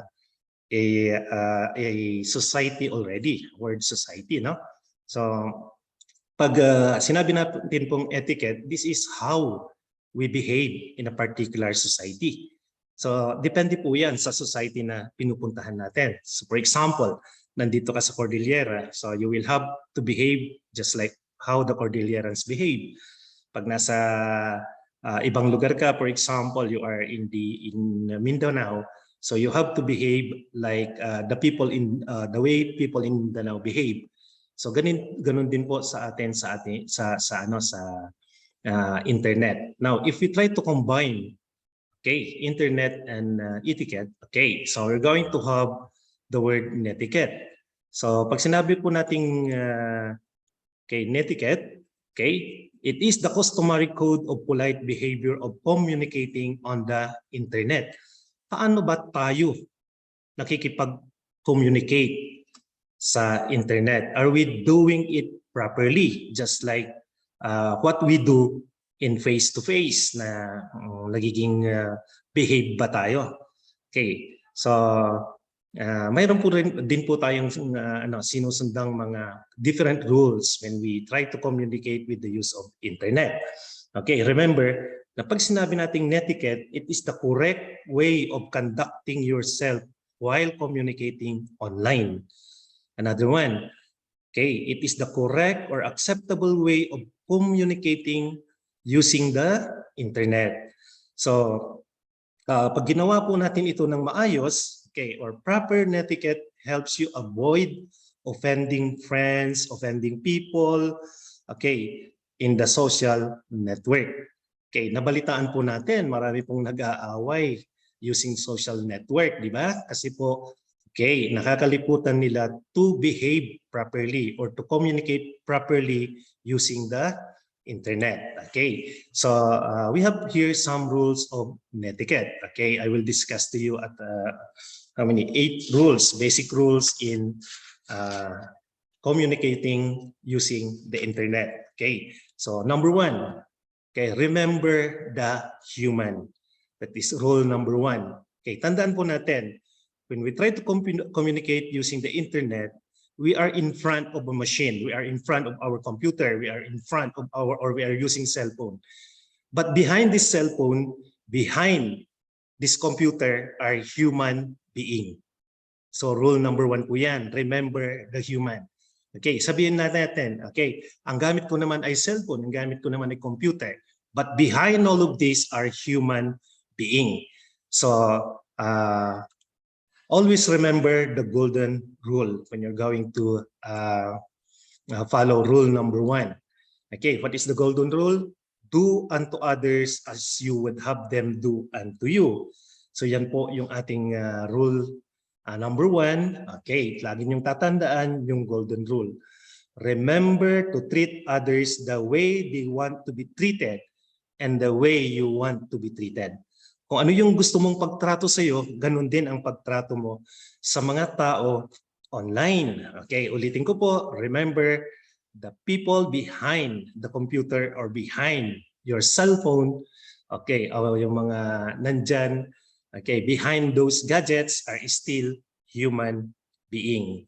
Okay, to make friends or develop networks, be friendly, polite when you're going to communicate using the internet. Okay, rule number 2, behave ethically and responsibly. Okay, always remember, think before you click. Just like when you're going to make decisions, okay, personal decisions. Okay, this particular decisions has ethical implications. Okay, meron po itong mga ethical implication. These ethical choices are not necessarily associated with law pag nasa internet pa tayo. But the decisions that you will make online demonstrate your ethical stances.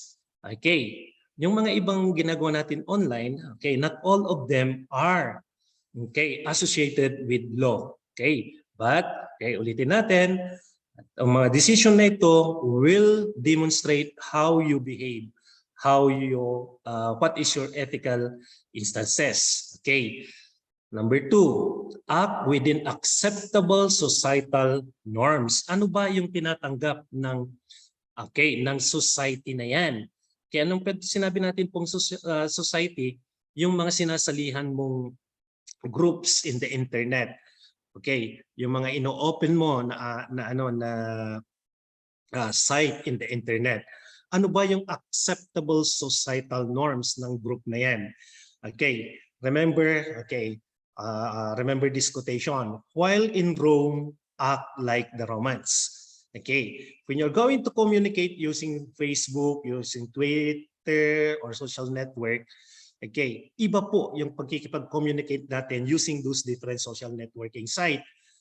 Okay, when you're versus kung kayo ay makikipag-communicate naman using other site like educational site or business site, iba po yung way of communicating natin.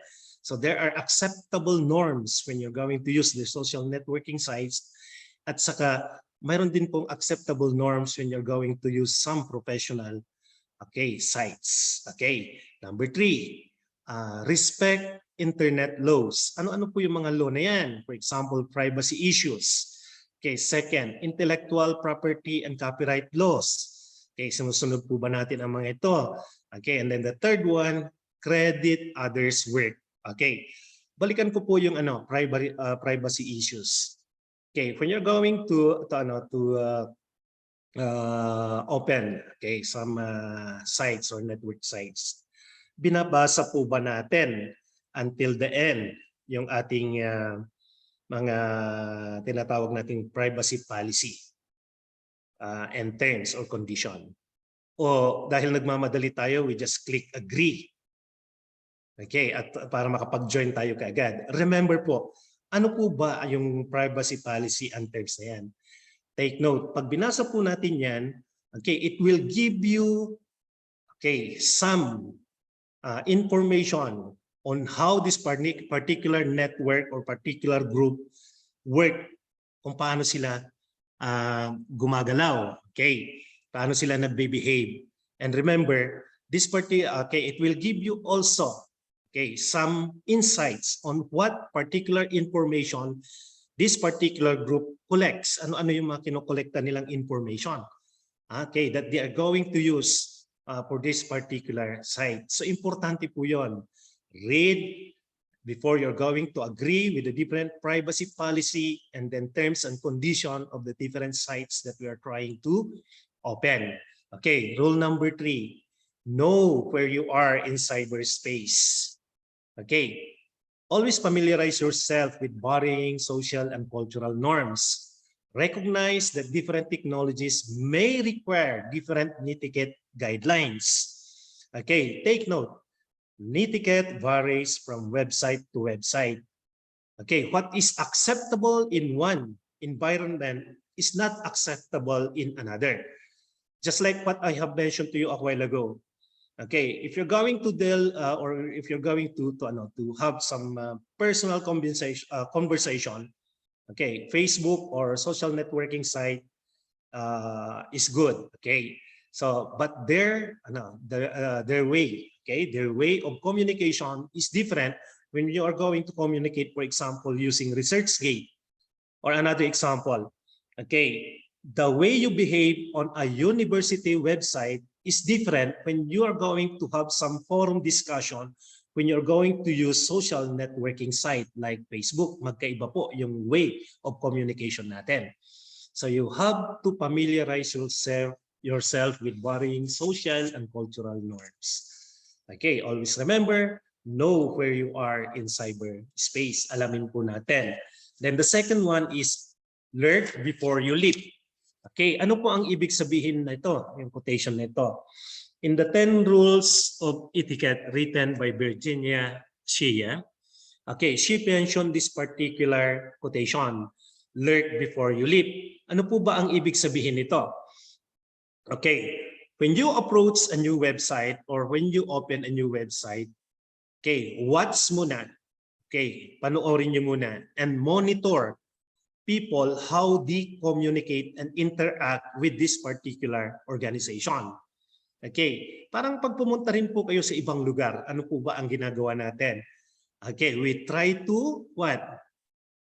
Okay, observe muna. Mag-observe muna tayo how the people move, how the people talk, okay, how people behave. Ganun din po when you're going to go into a new website. Mag-observe po muna tayo before we're going to what? Accept and join this particular group and before we're going to react. Okay, next, rule number 4. Respect others' time and bandwidth. Okay, make contributions concise, relevant, and insightful. Okay, remember po, when you're going to share or post online, you are taking the time of other people to read what you have posted, okay, or what you have contributed. So you try to be responsible on the things that you are going to contribute because you are taking the time of the people who will read and watch this particular watch, if it is a video, this particular contribution that you're going to share. Okay, number 2. Do not dominate discussions. Remember that there are also other people who have different concerns. Okay, so napakaganda kasi, napaka-exciting to share. But take note that yung pagiging ano pala natin, yung pagiging excited natin to share is a natural reaction coming from human being. But of course, always try to pick and choose the right moment when you're going to share and you're going to discuss. So number 2, do not dominate discussions. Number 3, do not expect instant responses. Okay, do not take it personally against people na pinadalhan mo, for example, ng messages, nag-post ka, for example, walang reaction yung mga nakabasa nito. Okay, do not expect instant responses. Isipin na lang natin, maybe this particular people, hindi pa nila nabasa yung pinost mo or they have other preferences or maybe they are quite busy. So, hindi pa sila nakakapag-react. Number 4, restrict emails or posting to course or topics related to related materials only. when you're going to react, when you're going to post something, be sure that these are related materials to the course or the topic na gusto mong reactan. Okay, rule number 5. Okay, represent yourself well. So number 1, use respectful language. Okay, so self representation online is very, very crucial. Okay, alam po natin, we lack some body languages, we lack some visual cues. So it is very, very important for us to use respectful languages like po, opo. Okay, so dapat po natin gamitin yon. And then use proper addresses like sir, ma'am, doc, professor, okay, tito, tita, manong, mana. Okay, so use respectful languages. Avoid screaming in typed messages. Okay, take note, okay, yung word na screaming po, naka all caps po siya inside the double quotation mark. So pag mag-send po tayo ng mga messages or typed messages, let us try to avoid all caps. Kasi po, pag inilagay po natin yung all caps, tapos we enclose it with some characters, okay, it seems like we are screaming para po tayong naninigaw ang dating niya. So avoid all caps if possible. Okay, number 3, be careful with sarcasm. Okay, so sarcasm relies on the tone of voice, body language, and facial expression and gesture. Okay, sometimes all of these are absent or omitted when you're going to communicate online. So take note, let us try to avoid sarcasm words, okay, when we're trying to communicate online. Okay, number 4, okay, exercise good judgment when sharing information. Okay, it is quite embarrassing when you are going to share wrong facts, di ba?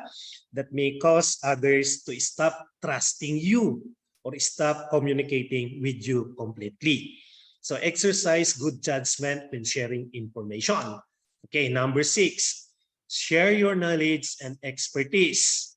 Okay, contribute and share online. Second, be aware that sharing knowledge online is positive. Okay, it increases discussion and knowledge construction, and then it helps build trust and online community. Okay, remember this, sharing is one of the principles behind the majority of the internet services. Alam po natin yan. Okay, yung majority ng internet services, okay, depend on sharing. If you are knowledgeable in an area, then you have something to offer. Pag may alam ka na bagay sa isang area, then you have something to offer. Share what you know and it will help other users. Okay, number 7, keep disagreement healthy. Okay, number 1, recognize that netiquette forbids flame wars. Ano po yung flame wars? Okay, yung flame wars po, okay, it is a result when multiple users engage in provocative responses to an original post. Halimbawa, may pinost, tapos nag-react ka. Nag-react yung ibang tao, nag-react ang another person. Okay, so nagkakaroon po, nagkukontrahan po yung mga reaction. So it will now create what we call flame wars. Okay, so yun po yung ibig sabihin po ng flame wars. Okay. Avoid using offensive and confrontational language. And then number 3, okay, especially po sa ating mga estudyante, no bullying. Okay, number 4, online exchanges should be constructive. Okay, so tandaan po natin yan. If possible, be positive pagka nag-exchange po tayo ng idea using the internet. Okay. Number 5, seek clarification pag mayroon po tayong hindi naintindihan.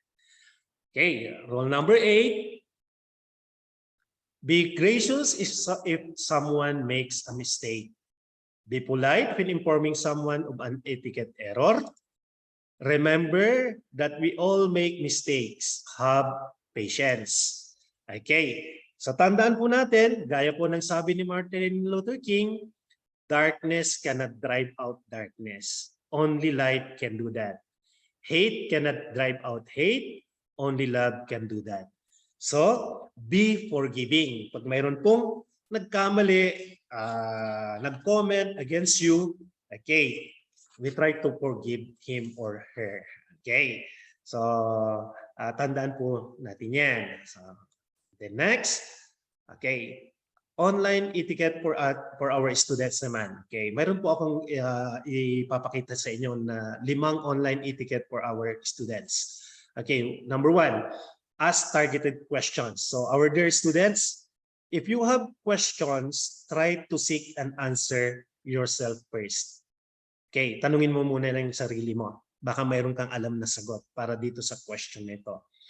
Okay, this will show your friends or classmates that you are willing to do some of the research yourself. It will help you also to narrow down your inquiry and ask a more specific question. So try mo munang sagutan ng sarili mo. Messages. Okay, tandaan po, okay, huwag pong magpapadala in your classroom platform ng messages that will make you uncomfortable with your classmates and teachers. Okay, so never ever do that. Number 3, constructive criticism. Okay, of course, okay, it is likely that you will be providing feedback for some works of your classmates in online classes. So try to strike a balance between being kind and being helpful with criticism that are constructive and encouraging as well as honest. Okay, number 4, relevant topics. Be sure to stay on topic in the class chat room or lecture. It is not the place to start talking about unrelated topics. And then number 5, always give thanks to people for help they provided. So magpasalamat po tayo palagi sa mga tao na nagbibigay ng tulong sa atin. Okay, so that's all. Thank you very much. May I turn over now the sharing to Mr. Harata regarding data privacy. Sir Mike. Thank you, sir.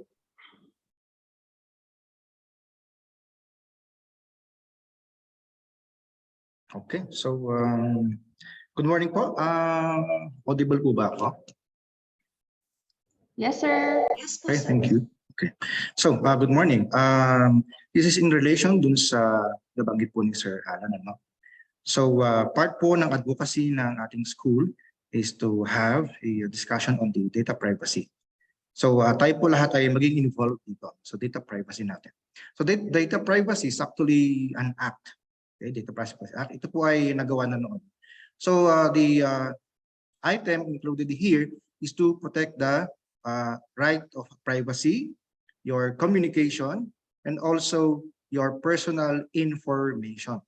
Now, it's actually yung kanilang gustong gawin is to have a protection and security of this privacy. So dapat alam po natin yung batas natin. Hindi po dapat natin ito sinishare, yung mga rights natin, hindi natin sinishare sa iba, yung mga personal information natin na hindi natin alam, baka mamaya ay magamit pa sa iba. Okay? So, ano po ba ang mga data privacy? Ito po yung mga keywords na malalaman natin as we go along with the discussion. Okay? So, personal information. Ano po ba ito? Ito po ay information kung saan yung identity po ng isang tao ay malalaman natin, makikilala natin, at directly masasabi natin na siya itong tao ito. Magkaiba po kasi ang sinasabi natin data. Ang data po ay yung first name, second name, pwede pong last name. Pag hiwa-hiwalay po ito, yan po ay data. Pero pag pinagsama-sama po natin, ma'ams and sirs, ito po ay information na. So, kapag sinabi lang po yung first name, hindi pa po pwedeng sabihin na yan ay si ganito, ay si ganyan. So, kailangan po ito ay masasabi natin na siya po yung taong ito. Okay, directly po, reasonably, and certainly na makikilala natin na siya ang tinutukoy natin. Parang sa NBI po, kumuha kayo ng clearance, makita po ninyo na meron kayong hits or meron kayong kapangalan. So kailangan maklear po ito na iba pong tao ito at makikilala ninyo kung sino ito. Kasunod po nito sa data privacy natin, data subject. Sino-sino po ba ang mga data subjects natin? Okay, ito po ay kayo, yung mga tao, kung saan yung kanilang information ay iproproseso. Okay, madalaman po natin kung ano yung mga other keywords, kung ano po ang processing. Ano? So, paano po ba ito ginagawa? So, processing po. So, data subject, pwedeng tayo po or mga members ng family natin. So, lahat po tayo, individual. Okay, kasunod po nito, consent. Okay, ano po ba ang consent? Ang consent po ay binibigay ninyo ito, kung saan ninyo ibibigay, pwede po yan. Ito po ay may scope lamang, no? Ito lang po ang pwede mong ibigay. At ito ay mayroong indication of ito, free will, ibig sabihin, binibigyan mo ito ng permission. Okay? Whereby, yung data, tayo po, mga tao, no? Nag-agree tayo, mapayag tayo, na yung mga data natin at information ay kinokolekta, okay, patungkol sa atin. So make sure po na kung ano lang po ang kailangan ng mga institution, yun lang po ang ibibigay natin. Okay? Next po dito ay yung controller. So meron po tayong tinatawag na controller. Sino po ba ito? Parang remote control.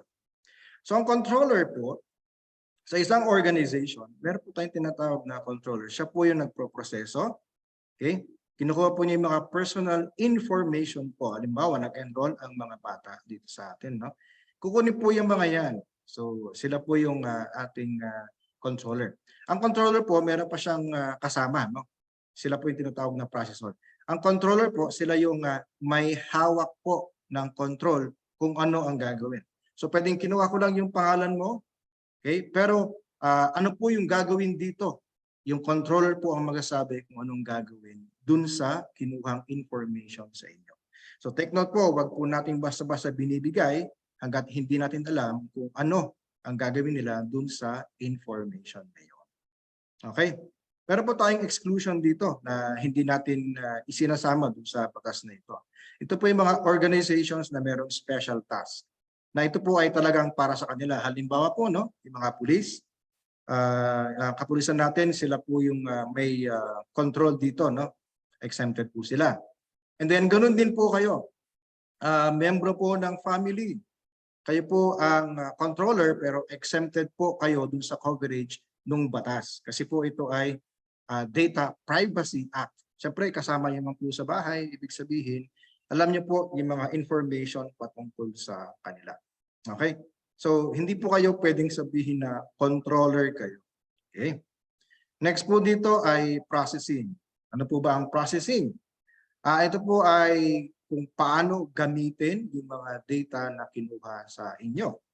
Halimbawa po, parang addition or subtraction. Pero po ito ay yung pag-record, pag-change po, pag-update. Halimbawa, nagpalit po kayo ng phone number, nagpalit po kayo ng address. Ito po yung tinatawag nating updating. So ito po ay processing, modification, retrieval. Halimbawa po, mayroon pumunta sa inyo na magse-census. Okay? Kukunin po nila yung mga data. Sila po yung nagproproseso. Pero ito po ay tinatago lang nila. Hindi pa po ito binibigyan ng action hanggat sinabi po ng controller. Kaya po meron tayong controller at meron na pang tinatawag tayong processor. So processing pa lang po tayo. So next po natin ay yung processor. So nabanggit ko po kanina, yung processor po natin, may pupunta po sa inyo, magse-census. Okay, kukuha po sila ng mga information sa inyo. Sila po yung mag-proproseso nito. I-record po nila, kukunin nila yung mga data, ilan po ba kayo, and so on and so forth. Okay, ito po yung mga nagproproseso, yung mga tao. Okay, so sila po ay qualified to act that meron din po silang mga sinusunod na batas. Susundin po nila yung batas na nakasaad dito sa tinatawag nating data privacy. Okay, so itong act na po ito ay kailangan nilang i-secure at kailangan sabihin po nila sa inyo kung saan nila gagamitin yung information na kinukuha sa inyo.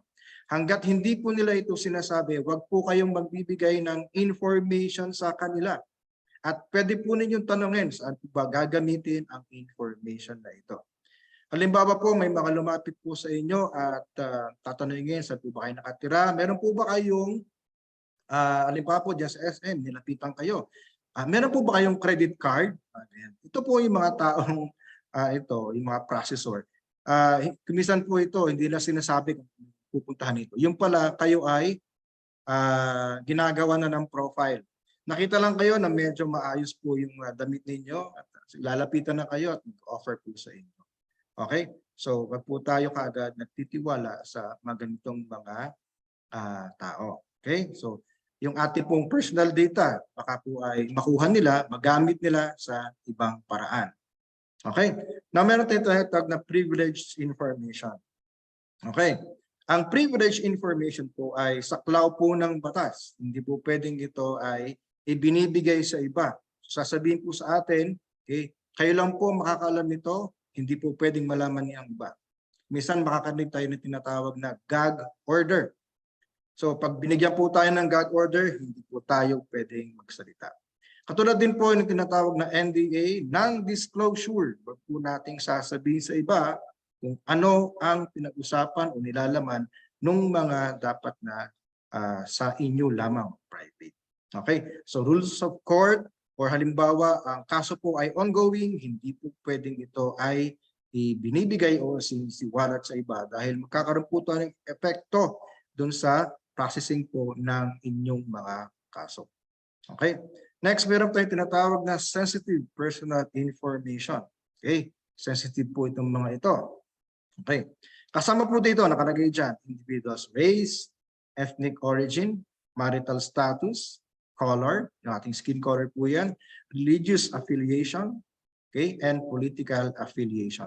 Sensitive po itong mga to, kaya hindi po dapat ito basta-basta binabanggit o sinasabi. Okay? Nagagamit po kasi yan sa ibang paraan, profiling. Okay? Kasama dito yung kanyang health, education, genetic, sexual life, and yung mga kaso po na ongoing, hindi po pwedeng yan ay ibinibigay sa ibang tao. So, wag po tayong kaagad nagkikwento ng mga nangyayari sa atin. Baka ba kung mamaya, ikikwento natin, hindi natin alam, yun pala ay maririnig ng iba. May mga ibang marites po dyan, pan po tayo, medyo hinay-hinay po tayo.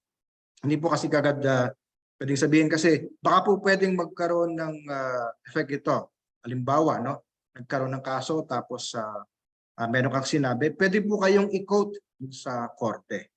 Okay? Next, ito pong mga sensitive information tulad ng mga nasa ID po natin, government issued IDs, license. So wag po natin ibibigay ito unless yung mga pagbibigyan po natin ay yung tinatawag nating mga kilala natin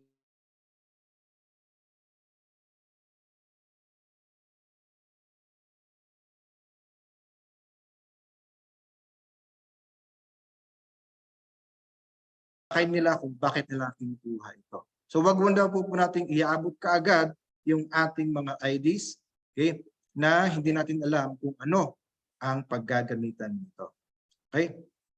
Kasama din po dito yung executive orders, sensitive information po ito, at saka yung mga classified na sinasabi sa Congress. Okay? Wag po natin itong ipagsasabi. Okay. So, ano man po ang scope? Okay, ang scope po natin applies to all person, kasama po yung natural. Tayo po natural na pinanganak dito. Nasasakupan po tayo ng Data Privacy Act. Okay? Pero meron po kasing exception, malalaman po natin yan. So, ang personal information control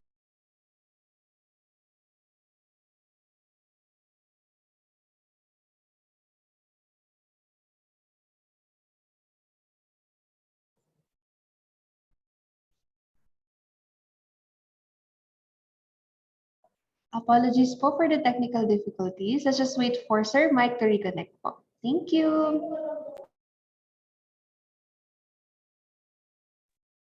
Okay, ma'am. Okay na po ba ako? Session na po. Yes, sir. Okay, thank you. So, okay, personal information controllers, kasama po sila. and yung equipment po na located in the Philippines. Meron po kasing halimbawa, no, personal information controller na pwede pong nasa labas ng bansa. Okay? Hindi po sila sakop, pero pag gumamit po sila ng equipment dito sa Philippines, meron po silang pananagutan, okay, dun sa mga responsibilidad dun sa paggamit ng equipment dito sa Pilipinas. Okay?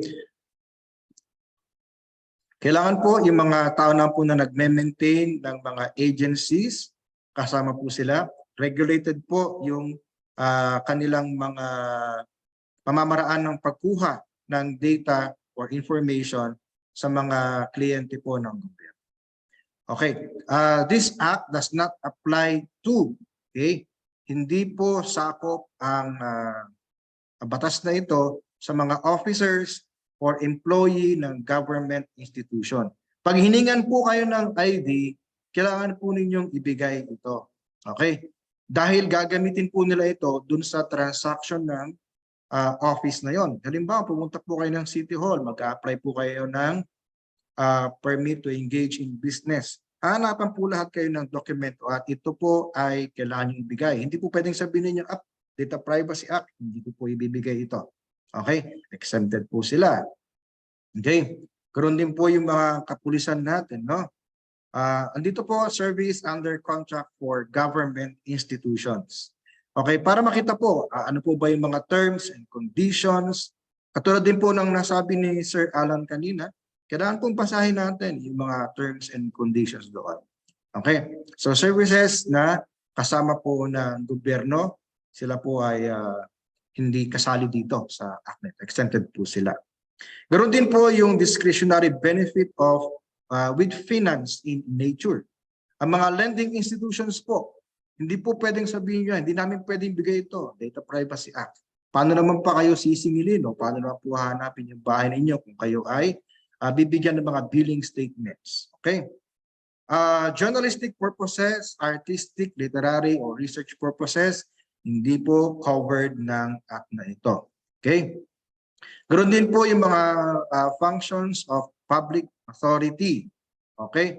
Halimbawa po yung ating, kasama na po yung mga banks dito, no?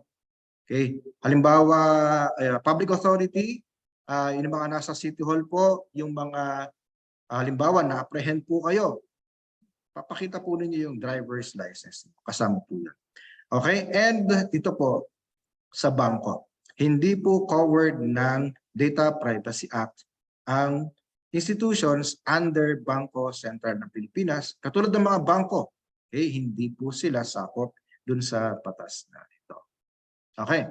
Nga, ganoon din po, no? Meron tayong mga galing sa abroad, no? They also have this data privacy laws dun sa kanilang mga kanya-kanyang bansa.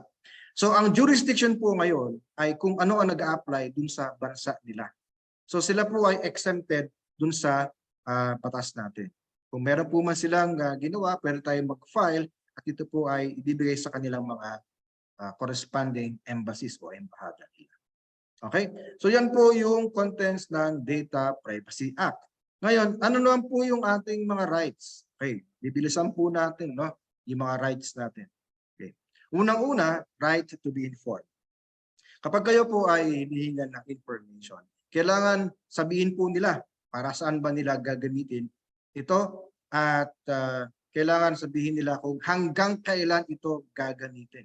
Meron po tayong nakalaan lang po na terms or time kung kailan nila pwedeng i-hold yung ating record. Okay? Dapat alamin po natin yan. Kailangan, pwede din po kayong makahingi ng kopya ng record na ginawa nila sa inyo. You have the right to access yung kopya na ibinigay ninyo. Baka pa mamaya ay may kulang dito, pwede po natin itong gawa ng paraan. Okay? Right to object. Kapag hindi po kayo hiningan ng consent, nalaman niyo po kanina, no? Hindi kayo pumayag doon, pwedeng hindi po kayo magbigay ng information. Sabihin niyo, hindi ako magbibigay. So you have the right to object because wala po kayong pinapayagan sa hinihingi nila. Okay? Right to erasure or blocking. Halimbawa, nakita po ninyo na hindi pala maganda. Okay? Yung pupuntahan ninyo, ina-apply na niyo, nag-apply po kayo. No? Pwede po ninyong i-withdraw yung mga application papers ninyo or ihinto yung mga ginagawa na pagproseso ng inyong personal data. Okay? May karapatan po tayo lahat dyan. Okay? Kung halimbawa po ay nagkaroon ng damages. Okay? Paano ba nagkakaroon ng damages? Halimbawa po na i-project or na i-present po sa ibang paraan na hindi ninyo pinayagan. Okay? Nakita po ninyo sa website, medical record ninyo o ginamit po yung profile ninyo na hindi kayo pumapayag, pwede po kayong mag-claim ng damages. Okay? So wag po tayong basta kumukuha ng picture. Halimbawa po, nasa park po tayo, no? Nag-video po kayo. Beware po ha, nag-video kayo, take kayo ng picture. Kapag pinost po ninyo, make sure na blurred po ang nila. Sa mga video, ganun din po, no? Okay, may nagsabi, sa public naman po yan. Okay po yun, pero pag gagamitin nyo sa ibang paraan, ginamit nyo sa YouTube, so on and so forth, hingan po ninyo sila ng consent na gagamitin ninyo or ginamitin nyo ito sa video. Okay? Right to file a complaint. Okay, pwede po kayo mag-file ng complaint dun sa establishment. Halimbawa po, no? Nangyari sa establishment yun, no? Yung kanilang waiter or mga worker. Pwede po kayong mag-file ng complaint dahil nasa batas po natin na meron tayong tinatawag na DPO or Data Privacy Officer. Kung wala naman po, diretso po tayo sa NPC, gawa po tayo ng written complaint. Okay? Next, we have the right to dispute and have corrections. Nakita po natin na may error or may update doon, pwede po natin itong palitan. Nag-change po ako ng address. May karapatan po tayong palitan. Nag-change po tayo ng phone number, palitan po natin. Hindi pwedeng, oops, hindi, pinalitan na to. Hindi, okay na to. Hindi mo pwedeng palitan. Hindi po pwedeng ganun. Mag-invoke po kayo ng inyong karapatan. Okay. Transportability. Halimbawa po, no?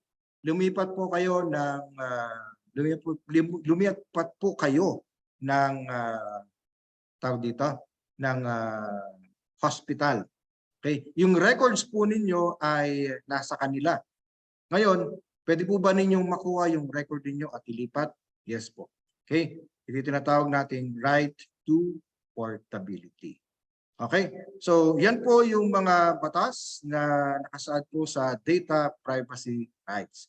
Ang atin pong data privacy officer sa ng SLU ay si Dr. Cecilia Mercado. Ito po yung kanyang email address and meron po tayong website sa SLU. Okay? So nakalagay po dito, your privacy is not for your entertainment, life. Live your life and stay out of mind. Okay? Yan po, maraming salamat po sa pakikinig and good morning.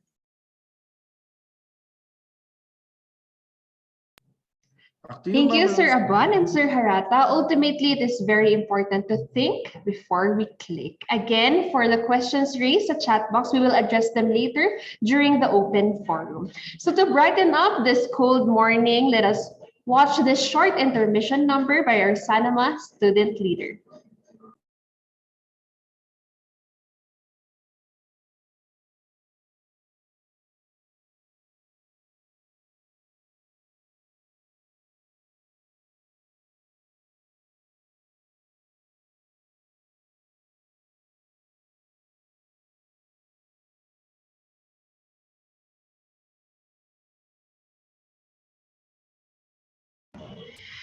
Kindly wait, we have some technical difficulties po.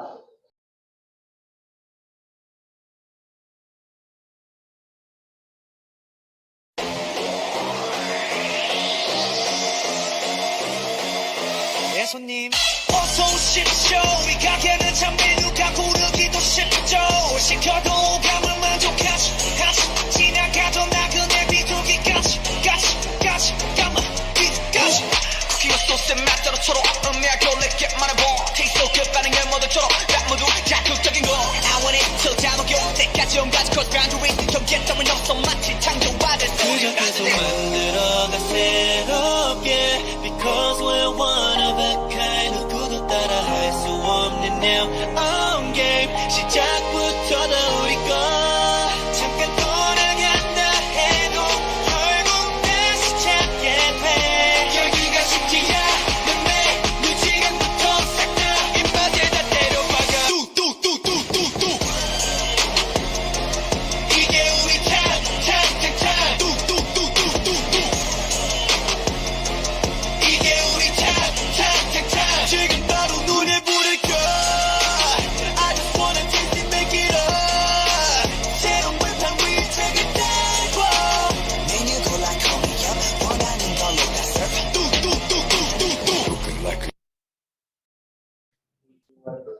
Yan, so that was such a short but amazing performance. Napagiliw rin ako dito. So can I get some reactions from the audience? A clap reaction maybe or heart?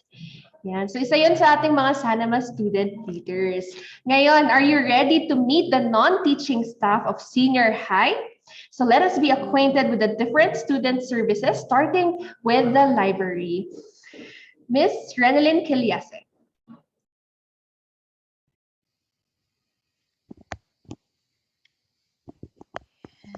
So hello, good morning to everyone. Am I audible po?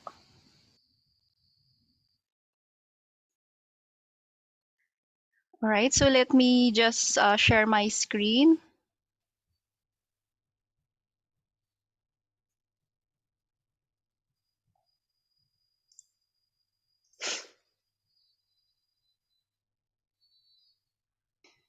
Okay, so for the hello to our dear parents. All right, so for the Learning Resource Center or the library, the school library, of course, the library plays an important role throughout the learner's journey. So that is for the entire duration of the K to 12 curriculum. So it starts from during their kinder to senior high. So what we do as their school librarians is that we are here to support literacy, of course, their health and well-being, and of course, to improve in their academic attainments.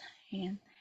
And as for the service hours, the library can cater to your needs, of course, especially to our dear students during these hours. So from Monday to Wednesday po, we are until 5:30 in the afternoon and for Thursday and Friday naman until 5 o'clock in the afternoon.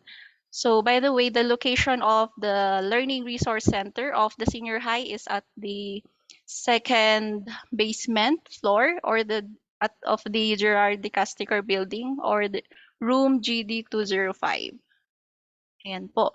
So the school librarian of the senior high is Miss Juvie B. Aguay. Unfortunately, he's on maternity leave. So by October po siguro, dito na siya. So as of now, si Ma'am Novi po muna yung school librarian nila. Kaso busy po si Ma'am Novi sa ating book selling sa baba po, no, sa taas po ng cashier since nag-start na rin po ang book selling ng junior high. And so for the senior high, wait po tayo ng announcement kung kailan po yung start ng kanilang book selling. Alright? So for the school library, how does the school library support your child? So we are school librarians would like to empower the students to these 4 words to think, create, share, and grow. So that is for them to apply curiosity, promote creativity, explore, and deepen their understanding. So first is students display curiosity, seek answers, gain knowledge, and ask answers. So the school librarian can provide strategies to help your child select print and digital resources and discover new ideas in important topics. So part of the services that the LRC provides is we have the homework help. So meron po tayong mga reference materials that we can provide or for them to borrow. Ayan. So pwede po nilang hiramin overnight. Ayan. So we have guidelines din po on how to borrow these certain materials. And of course, we also have provide them yung free internet access. The library also has computers and e-resources that they can access, and of course, tutoring for how to access these e-resources, and of course, other usable resources that they can use na makakatulong po sa kanilang research or of course paggawa ng kanilang mga homeworks. Ayan, so that is the homework help po ng ating mga estudyante. And next is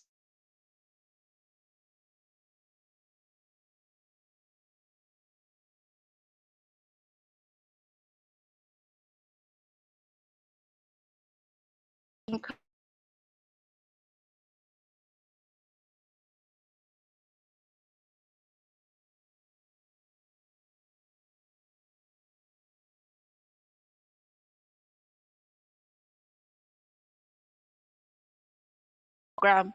So in the junior high kasi we have we collaborate with some of the subject teachers like English or research. Ayan. So we require the students or we schedule them for them to come to the library, and that's the time when we teach them on how to conduct teach them how to do the APE format, that is of course especially for the research subjects, and of course how to avoid plagiarism and so forth.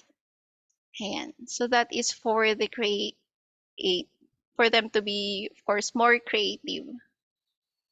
And next is we have here the students share knowledge, participate with other students gaining knowledge. The school library is a great place to share ideas and thoughts with their peers and global community. School librarians can help this make happen online and face-to-face. And so we also would like to promote po yung ating sharing of knowledge in the library. And a library is a place for the students to come together. They can come with their classmates, friends, and schoolmates rather, teachers, to have their discussions, meetings. It is also a place for them to do their homeworks, to conduct their research. Ayan po. So the library is free to accommodate sharing and gaining of knowledge.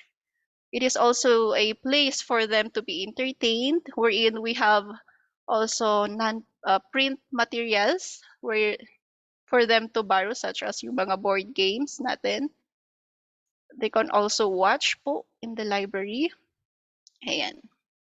And next, aspire to grow as a student, increase literacy, use information ethically. So as mentioned earlier po, it was already discussed by Sir Alan and Sir Mike, the importance of how to use information ethically. And for the library, we would would like to remind them po for the students to be mindful on what to share and not to share, of course.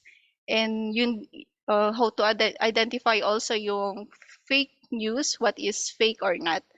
And the school librarian can suggest new books and resources to stretch your child's boundaries and help them grow as a learner. And so,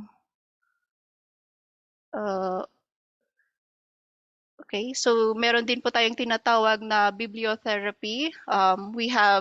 We can also suggest books for them to read which can be also a tool for them to enhance their reading culture and of course to improve for them to have a good behavior. And so that's it po for the library, very short lang. So for more queries and updates po, just like and follow their Learning Resource Center Facebook page, and you can send your queries directly to this Facebook page para po we can directly answer them to you. That's it po for the Learning Resource Center. Thank you and have a good day to everyone. Thank you. Right, so thank you, Ma'am Ren. So guys, make sure to like their Facebook page. Next up, let us listen to Dr. Halog of the Dental Office.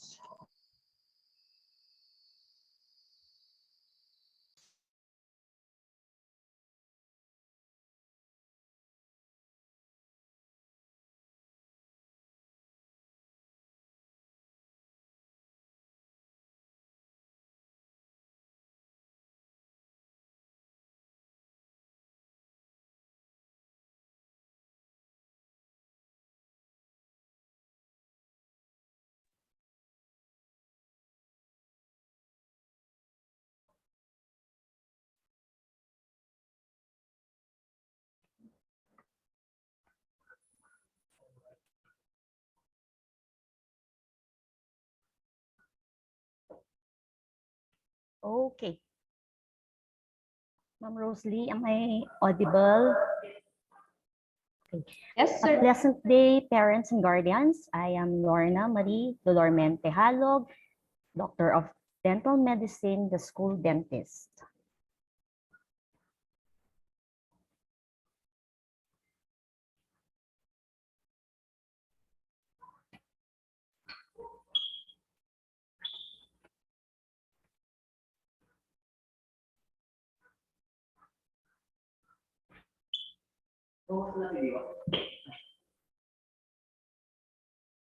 The dental clinic is at the ground floor of the Decastiker building, GD 311 to be specific.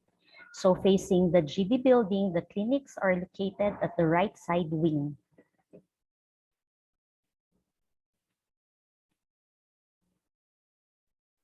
The official clinic hours of the dental clinic will be from 8 o'clock a.m. to 12 noon and 1 o'clock p.m. to 5 o'clock. Monday to Fridays, excluding holidays. So this is the official dental health form and drug reaction checklist given to you and properly filled out upon enrollment. For those who have enrolled online, your child or ward will be given the same form to be filled out when they come visit the dental clinic. As such, please advise them or let them know of their drug allergies if they have any. Upon entering the dental clinic, students will be asked to wash their hands and gargle with an oral antiseptic solution, after which the student may proceed to the dental chair for the consultation proper. So depending on the result of the oral examination, the dentist may give the first dose of medication while the rest will be prescribed.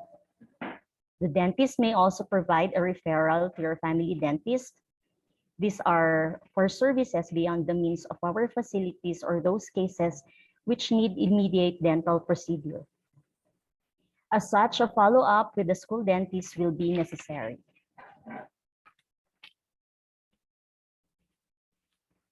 The dental clinic also offers online dental consultation, which is available especially to all officially enrolled SLU beds senior high school students who are registered in the purely online modality. And dental concerns shall be addressed to the school's official virtual dental clinic on FB Messenger. This is at m.me//SHS Dental Clinic. And this is from Monday to Friday, again, excluding holidays, from 8 o'clock a.m. to 4:30 p.m. Guidelines for the online dental consultation. So upon reaching the virtual address on FB Messenger, a prompt message will appear depending on the time you have visited the account. But if it is within the official clinic hours, the prompt message contains the instructions and details of the dental consultation. So please follow exactly the instructions for prompt and organized resolution or intervention of your dental concern. So the most important thing is to type your personal information, such as your complete name, your strand, grade and section, age and gender. Then state your complete chief complaint, like masakit po ang ngipin ko, yung bagang sa upper right. You can also say this in Ilocano, nakakaintindi naman po, but not in other language na ha, or ano. Next is to describe the signs and symptoms of your complaint along with the onset, or when did it start, like throbbing pain started a day ago, aggravated by eating, drinking, or gargling something with cold. State also the medications taken, if there were any, like mefenamic acid 500 mg taken but to no effect, and also the allergies to medication if you have, like allergy to ibuprofen, which is the most common. Relevant dental history should also be included, like may pasta po dati pero natanggal. And this is the most important thing for us in online consultation, so that we would not be imagining, a photo of the affected area is asked. An online prescription will also be given as deemed necessary. So you may be referred to your family or private dentist or medical specialist for more intensive treatment if needed. a patient recall or a follow-up by the school dentist for treatment condition is also asked. No? So as an additional service, so that alam naman namin kung na-resolve po ba yung binigay namin na treatment. So infographics for oral health dissemination are also posted via the official Facebook account, SLU LHS Senior High Dental Clinic. Please like and follow. So that's it. Thank you and have a great day. Thank you, Doc Lorna. Now let us listen to our school physician, Doc Jeanette Delizo.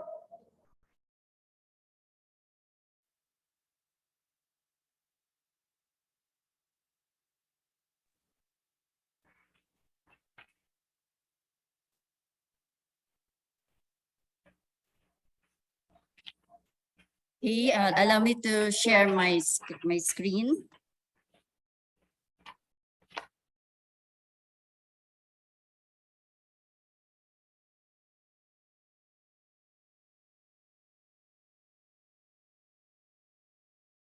Okay, good morning, everyone. And I would like also to welcome our dear parents and guardians to SLU Basic Education Schools for Senior High program. I am Dr. Tina Delizo, just call me Doc Tina. Students call me Doc Tina for short. I am your morning doctor. Okay. We at the Medical Dental Clinic provides basic health services to the employees and students of SLU Basic Education School High School Department while they are inside the campus. Our clinic hours is from 7:30 a.m. to 5:30 p.m. Mondays through Fridays except holidays. Okay, our medical staff, yours truly, your AM school physician, and we have Dr. Laila Hara, your PM school physician. We have also our school nurse, Mr. Roy De La Cruz. Okay, our clinic location is at GD 311. Okay, so this is at the lobby. Let's have a quick tour inside the clinic. So we have our consultation, our treatment room, the nurse station, our reception area. We have the observation room, and we have also the dental reception area. Okay. Our medical services. We conduct consultation and treatment with provision of 1-day dose of the prescribed medication, that is if available. Okay. This is for face-to-face consultation. We also have medical teleconsultations for students and employees. And you may send their health-related inquiries through any of the following. So we have our email, shsmedicalclinic@slu.edu.ph, and you can message us at our messenger account, St. Louis University Senior High Medical Clinic. So my dear parents, please take note of these addresses. Okay. First aid and initial management of medical emergencies. We also do that. And also referral to other medical specialists or health facilities if necessary, including COVID-19 related cases. Okay. Prior to entry to the Decasticker building, our senior high building, we do daily health check. Take note, it's daily health check, okay? So prior to entry, all students, employees, and even visitors will pass our triage area. Okay, so in senior high, we have the Stay Safe mobile app. So please, may I request parents to let your students download already under the Stay Safe mobile app at Play Store for Android phones or App Store App Store for iPhones, and then do already the registration before Monday or before their scheduled face-to-face. Okay, update your health condition there at the app by accomplishing the health check. Okay, so here it is. So we have this is the app, okay? And after registering, you will have your own QR code, okay? So under this, you have the health check.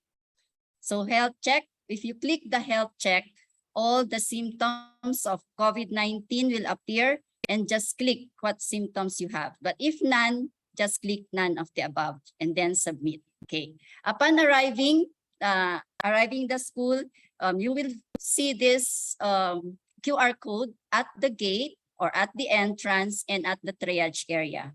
So you just scan establishment QR, you click the scan establishment QR, and then you scan the QR code of St. Louis University Laboratory High School Senior High. And then you just confirm the visit and this one will be allowed.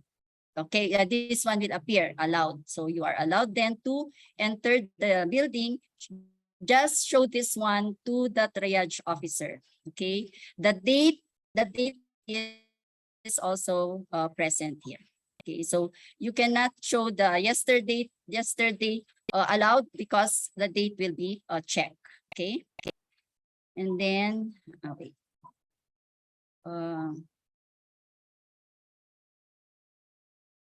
And also, if there are phones that are not friendly to stay safe, so as per experience, so you can have alternative method also. You can download this one, your own QR code, and let the triage officer scan this, okay? Or you can do the manual health declaration form, which is present at the guardhouse and at the triage area, okay? And students will be stamped at their forearm as proof that they have undergone the triage, and the first the teacher during the first class will check this stamp, okay, if they undergone the triaging. Okay.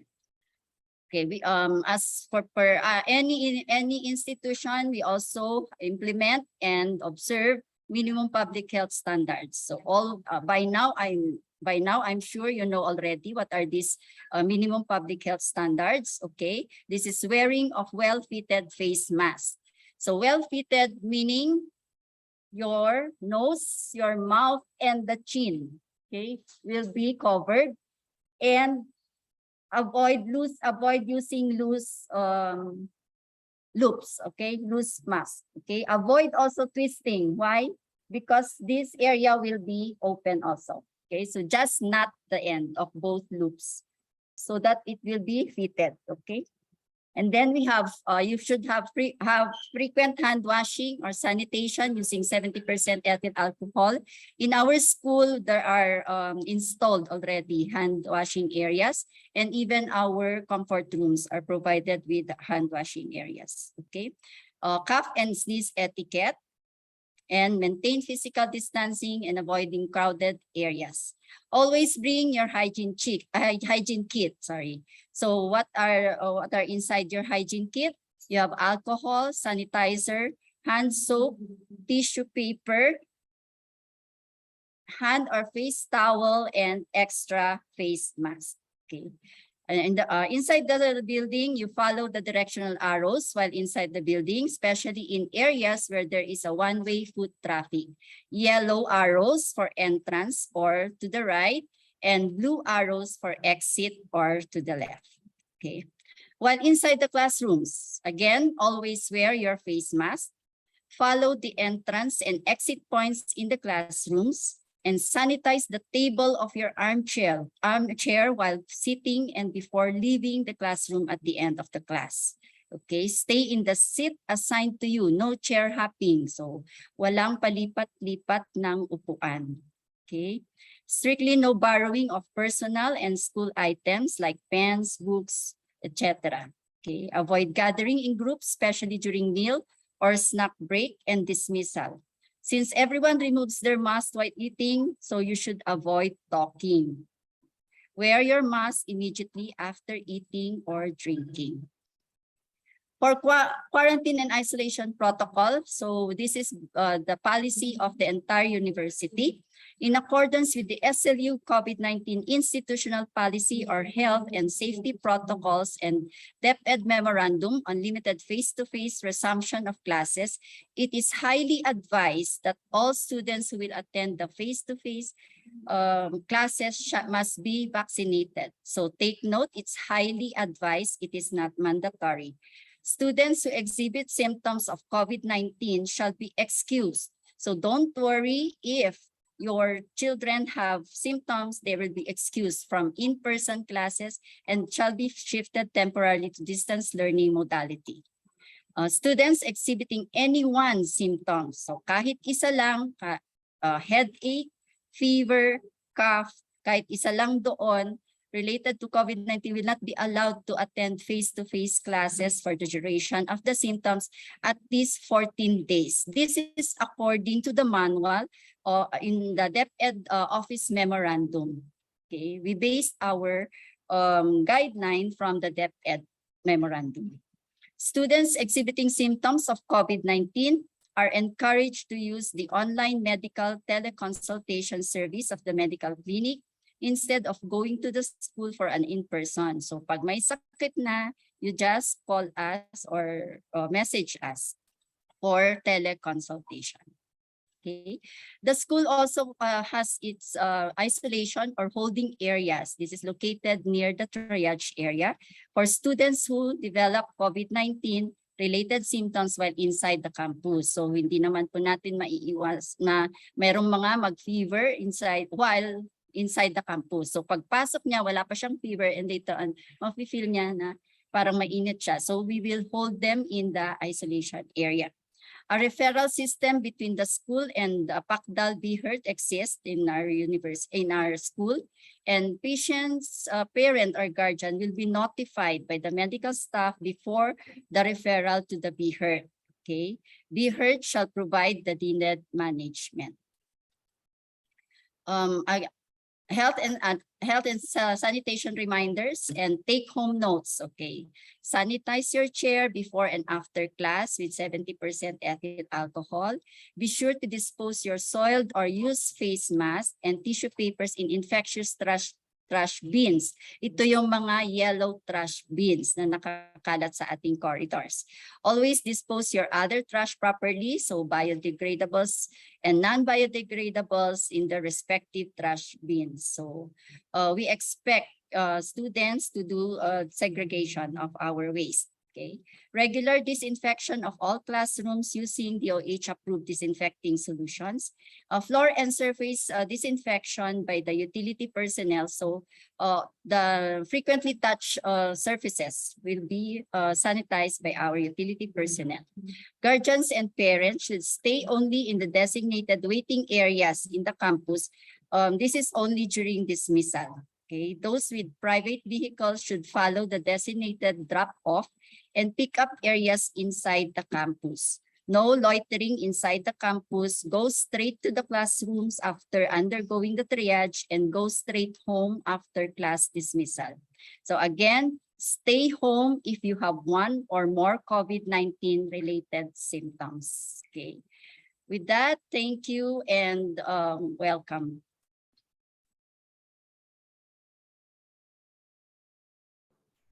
Thank you for that discussion, Dr. Tina. So let us all remember the health protocols. Okay, so to represent the cashier's office, may I now call on our dear principal, Mr. Alejandro Pablico.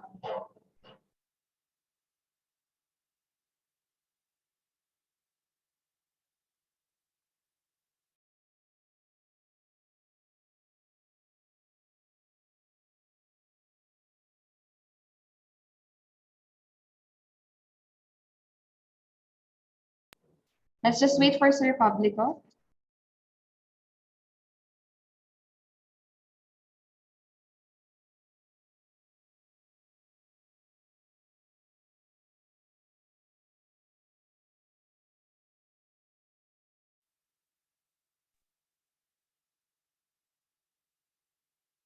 Magandang umaga po muli. Okay, thank you, Ma'am Rosie.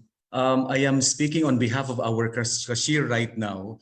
At this point po ay medyo mahaba-haba ang pila doon sa ating cashier. So, cashier's office. So, I will have to present the some reminders po ni Ma'am Lorena, no? Para sa ating mga parent and guardians. Mga parents and guardians. Okay, so I'll make it very brief lang po ito, no? Okay, from the cashier's office, is the presentation seen? Okay po, Ma'am Mara? Kita? Alright. So, ito po ay paalala po sa ating mga parent, no, para sa ating guidance din in terms of the payment of tuition and other miscellaneous fees. Okay? So, unang-una po, ang sabi dito ay we have available payment methods. You can come to school for in-person payment of your child or children's or ward's tuition fee or any other fee that is due. No, so we encourage you to please pay on time or even before the time so that you will not have any hassle at all. Actually, ito po yung medyo pinagbubuhusan din namin ng oras ni Sir Romy, ni Ma'am Lorna recently because marami po yung pila ng mga nagpapa-promissory note dito sa principal's office. In fact, as we are having the orientation right now, may mga nakikiusap pa rin po, but we have a standing policy na kung pwede po sana ay zero balance na po dahil yung ating tuition fee ay dapat na naisettle na siya bago pa man mag-umpisa po ang eskwelahan. That's supposed to be how it is, no? But for some considerations, nabanggit naman po ng ating mga administration, but that we exercise some compassion to parents, especially if they are undergoing some difficult moments in their life. So ini-interview po namin sila. Pero kung kaya naman po at meron kayong hinahawakan na pambayad sa tuition ng ating mga anak, please pay already on time or even before the time to avoid hassles like what I said a while back. Anyway, you can pay in cash or in check by means of check. Pero itong check pong ito, I'd like to clarify, dated check po, yung real-time date po. We do not accept post-dated checks. Okay? So you can see here the other option through banks over the counter. You can go to any of the accredited banks, BDO, East West. Ayan, kung nasa Pangasinan po kayo, meron pong East West doon, La Union, Ilocos, Baguio, or Benguet area. And also UCPB. Okay? And then the usual thing, after paying sa ating mga banks, you can already send the screenshot of your payment to ito po, lapresto@slu.edu.ph. Si Ma'am Lorena po ang ating cashier diyan. Makikita niyo yung ating cashier dito when you come to school and pay over the counter, yung nakangiti doon sa may malapit sa triage. Yun po ang ating cashier. At ang isa naman pong cashier ng beds ay si Ma'am Perla. Nandun naman po siya sa elementary. Parehas silang joyful na nakikipag-usap sa atin. Okay? Note, bank details were sent through the SLU to the student email. Okay? So, kung hindi niyo po napicturan, ay makikita po sa email ng ating mga anak. For the assessment of fees and payment schedule, please log into your student portal. Nakalagay po doon. At pati na rin po sa ating parent app. Okay? Mag-a-appear po doon kung magkano na po ang ating assessment and the payment schedule. Alright, so kung may problem po, please contact Mr. Richard R.F. Zaldivar at slu.edu.ph. For bank payments, nabanggit ko na po kanina, yung deposit slip po natin ay ibigay natin ang proof of payment natin na kahit screenshot nito sa lapresto@slu.edu.ph. Now, we offer some discounts here, no? Part of the advocacies of our beloved president is also, and the CICM is also to provide the following government granted discounts. All right, so for government subsidy, we have the ESC grants for grade 7 to 10. You may contact Sir Efren at eecampus@slu.edu.ph. For the voucher program for grades 11 and 12, you may contact the school registrar, si Sir Menandro, SHS registrar at slu.edu.ph. We also offer academic scholarships. Ito po ay isa sa mga napakagandang grant din ng ating mga administrators sa St. Louis University, no? a student who earned rank 1, nag-valedictorian siya sa isang public school or private school or dyan sa junior high natin, awarded 100% discount on tuition fee only. Libre po ang tuition fee ng anak natin kung ililipat natin siya dito sa senior high school at nag-valedictorian siya. Alright? So, but then again, the miscellaneous and other fees will still be paid by the student. Ngayon po, kung nag-salutatorian naman or rank 2, 50% discount po siya free sa tuition fee. Yan. So, kailangan po natin ng proof of verification. You need to show the certificate of ranking. No? Okay, yung card niya naka-state doon na siya ang valedictorian or first in rank or second in rank. Meron din po ito, grinant din po ng ating mahal na Pangulo ang sibling discount. Okay? Dati po ay kung sa elementary magkapatid sila lang ang ina-applyan nito, pero ngayon hindi na po. It has extended, no, to the junior high, senior high, and in the college. So kung may anak po kayong 2 o 3, meron po silang tig to 10% discount on tuition fee. Malaking bagay din po yun. Say 50,000 for example, 40,000 ang tuition fee, 10% of that is 4,000. That's still a big sum, no? Malaking savings din po yun sa ating mga parent at guardian. We also have the ongoing faculty or employee, child, or special dependents discount. This is for all SLU employees only. Okay, I'd like to remind all of you on behalf of Ma'am Lorena, the deadline for submission of certificate of discount for all employees and certificate of ranking will be August 31, 2022. Baka may nakapag-enroll po sa atin sa grade 11 na valedictorian or salutatorian dyan at hindi kayo aware dito mga anak. Okay, you may already submit your certificate of ranking until August 31. Okay, and in case ito concern po ng karamihan ito, in case there is an overpayment of students who will be graduating or transferring to other school, the parent or guardian can fill out a refund form at the accounting office dito po mismo sa ating cashier. Applicable din po ito sa mga nakapag-down payment na, because we need to have the down payment of 10,000, no, para sa ating mga grade 11 freshmen, for example, sa ating senior high. After filling out that refund form at meron kayong scholarship, ay maibibigay yung refund ninyo. Okay?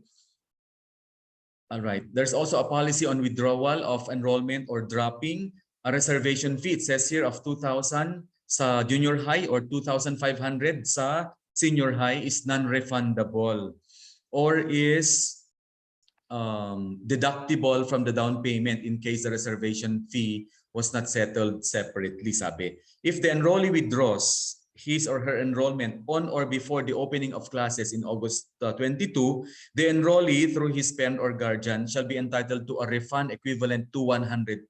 So mag-withdraw kayo before August 22 hanggang bukas na lang, kasi walang pasok ang Sabado at Linggo, you will be entitled to a refund of 100%. Pero sana wala naman na mag-withdraw kasi ready na po tayong mag-open ng classes sa Monday.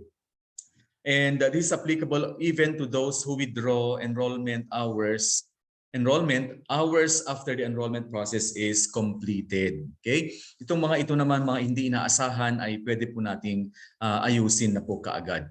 And another one, if the enrollee withdraws his or her enrollment or drops out or is dropped after the opening of classes, but before February 2023, the enrollee will be charged school fees whose amount will be computed on pro rata basis for tuition fee and charged in full for miscellaneous and other fees. Yan.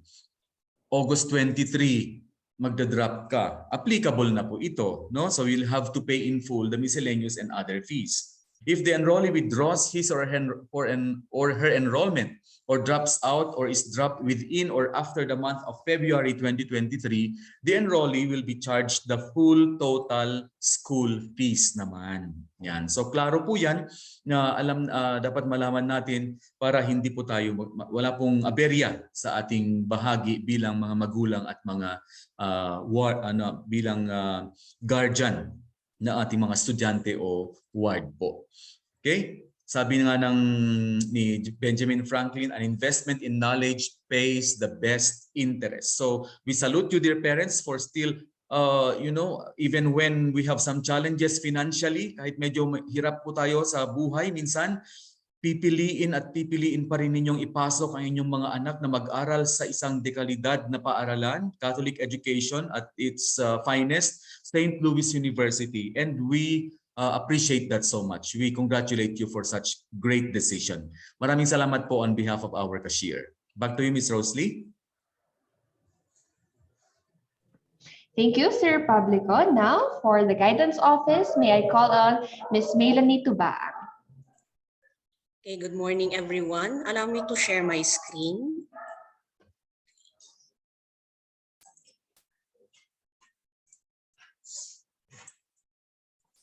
Okay, kindly give me confirmation if you already see my slide before you.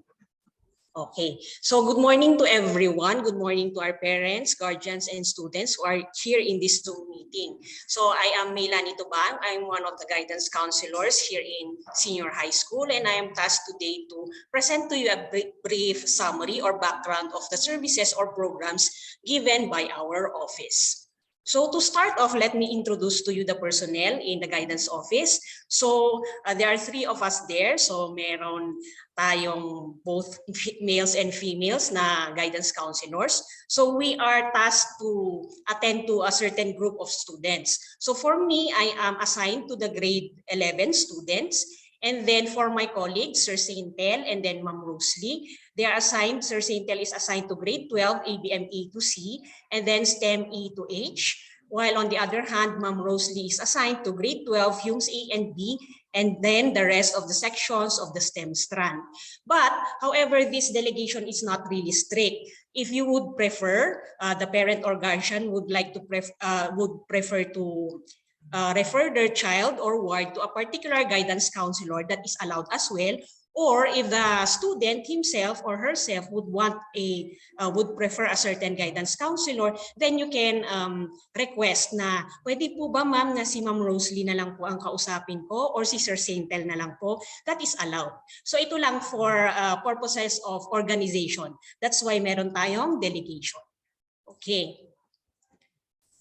So ano yung mga, to start off, di ba when you hear the term guidance office, as parents or guardians during our time, there's a certain conception or idea of what the guidance office is. But first off, we'd like to clarify, ano ba talaga yung trabaho ng guidance office ng isang guidance counselor? So what do we aim? So we aim to help students to gain self-knowledge and self-acceptance. Also, we help them cope with the demands of senior high school life. And then finally, help the students to positively deal with personal, social, emotional, spiritual problems, and to help students to develop themselves to achieve their full potential. So kanina, you have heard the presentation of the dental and medical clinic. So sina doktora, they are now focused on dental or physical health. Whereas for the guidance office, of course, we are focused on mental health. And then your teachers would also deal with your academics. Okay, so ito, for most parents siguro or guardians, especially for those who now belong to the earlier generations, maybe you subscribe or have believed these certain misconceptions about the guidance office. So ano to? Ito po yung mga stereotypes natin. Okay, so what are these? So guidance is only for the maladjusted. So in here, based on our aims a while ago, you could see na if you have problems or difficulties, hindi kailangan malala para punta ka sa guidance office. So that if you feel some sort of distress over your academics or your personal problems, then you can come to us. So hindi kailangan, meron tayo kasing idea na it's just for crazy people, yung guidance office. Okay, and then others would say that guidance is punishment. So just to clarify, the guidance counselors are not grade level advisors. So hindi po tayo what do you call this, discipline. Hindi rin po tayo homeroom advisors. So yun po yung responsibilities ng ating homeroom advisors.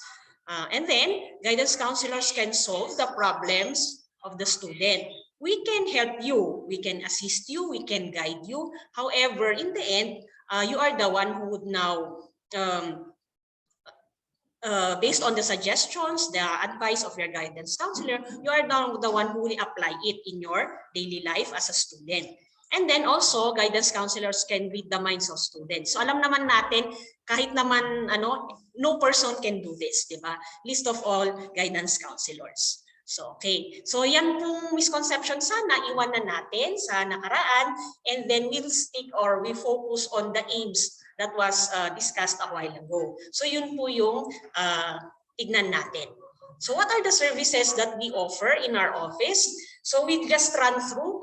Primarily, we have our information program. So, we facilitate or conduct programs or services for our students. So these are distributed in the semesters. Some are for first semester, the others are for the second semester. So we can just run through them, embracing the now normal. We have our mental health program, career program. You also have homeroom activities, the templates of which come from the guidance office. And then we have our anti-bullying program and self-appreciation forum during the second semester. Okay. And then one of the main programs of the guidance office is of course counseling, hence the term guidance counselor. So for our counseling program and service, this could be done in two ways. It could be self-referred, kayo bilang estudyante, kayo yung lalapit sa amin. Or pwede namang referral.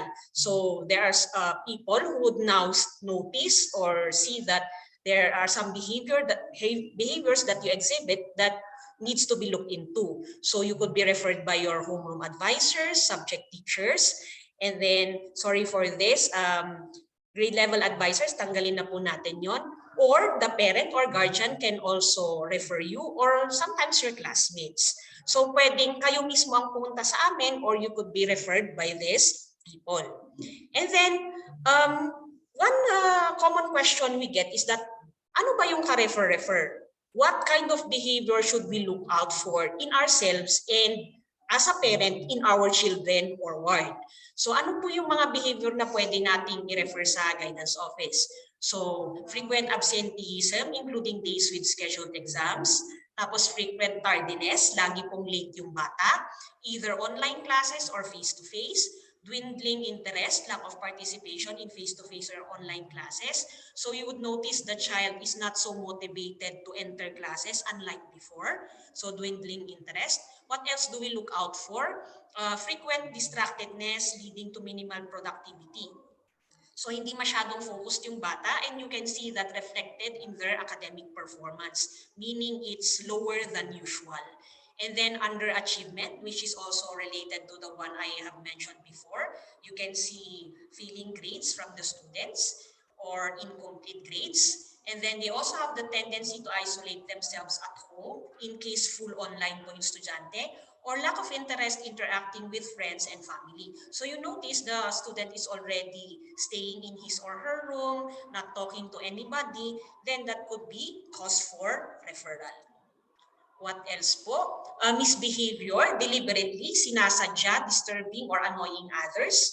Or you could see physically that the student looks tired, sleepy, parang hindi natutulog. Tapos hygiene-wise, makikita nyo yung decline in the maintenance of the physical hygiene of the student, which could be due to insomnia or stress. And then social or interpersonal difficulties. Perhaps you would notice that the student has difficulty getting along with others. Normal naman yun, pero pag napapansin yung all the time ng ganon, then you could that could be a cause for referral again. And then suspected or observed bullying behavior. So apart from that, so you already know what to refer. So how do you refer now the students?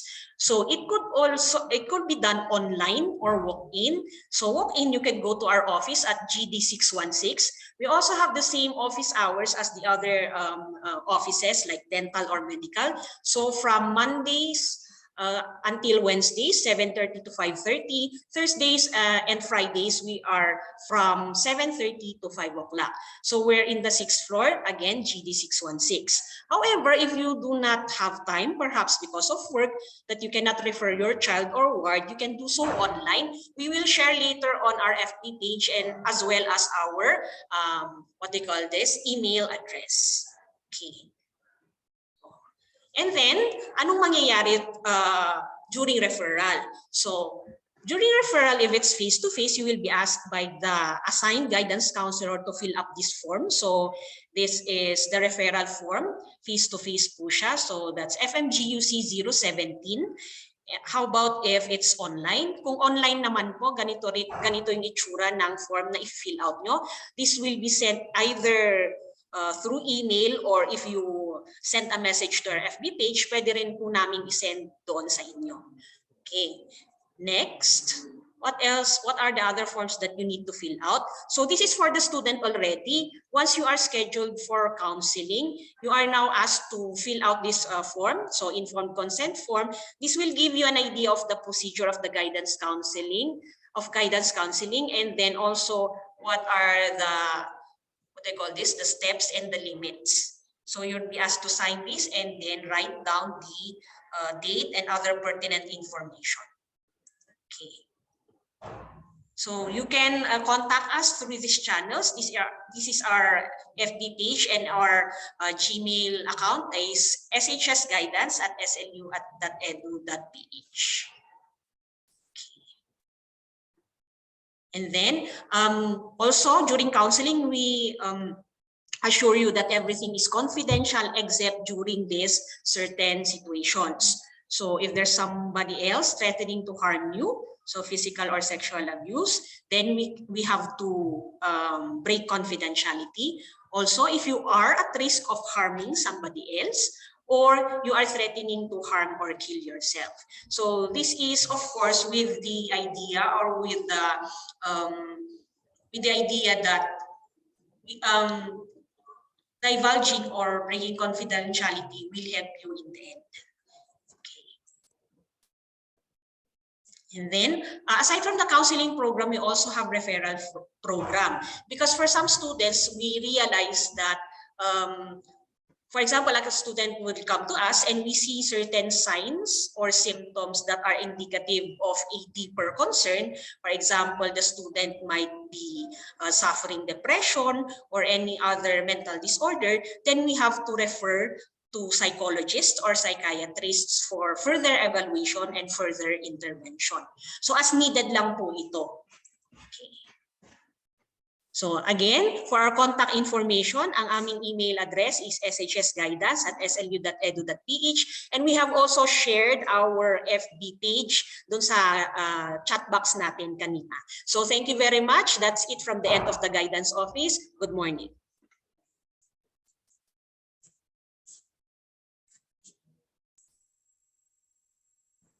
And so thank you, Ma'am Lani. Let's move on to the last office, the Registrar's Office. May I call on Ms. Dea Andaya?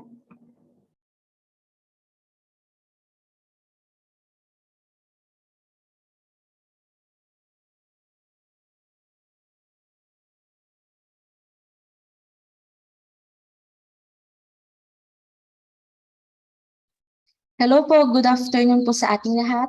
Ma'am Rosalie, naririnig po ba ako? Yes, ma'am. I-share ko lang po ulit yung screen ko.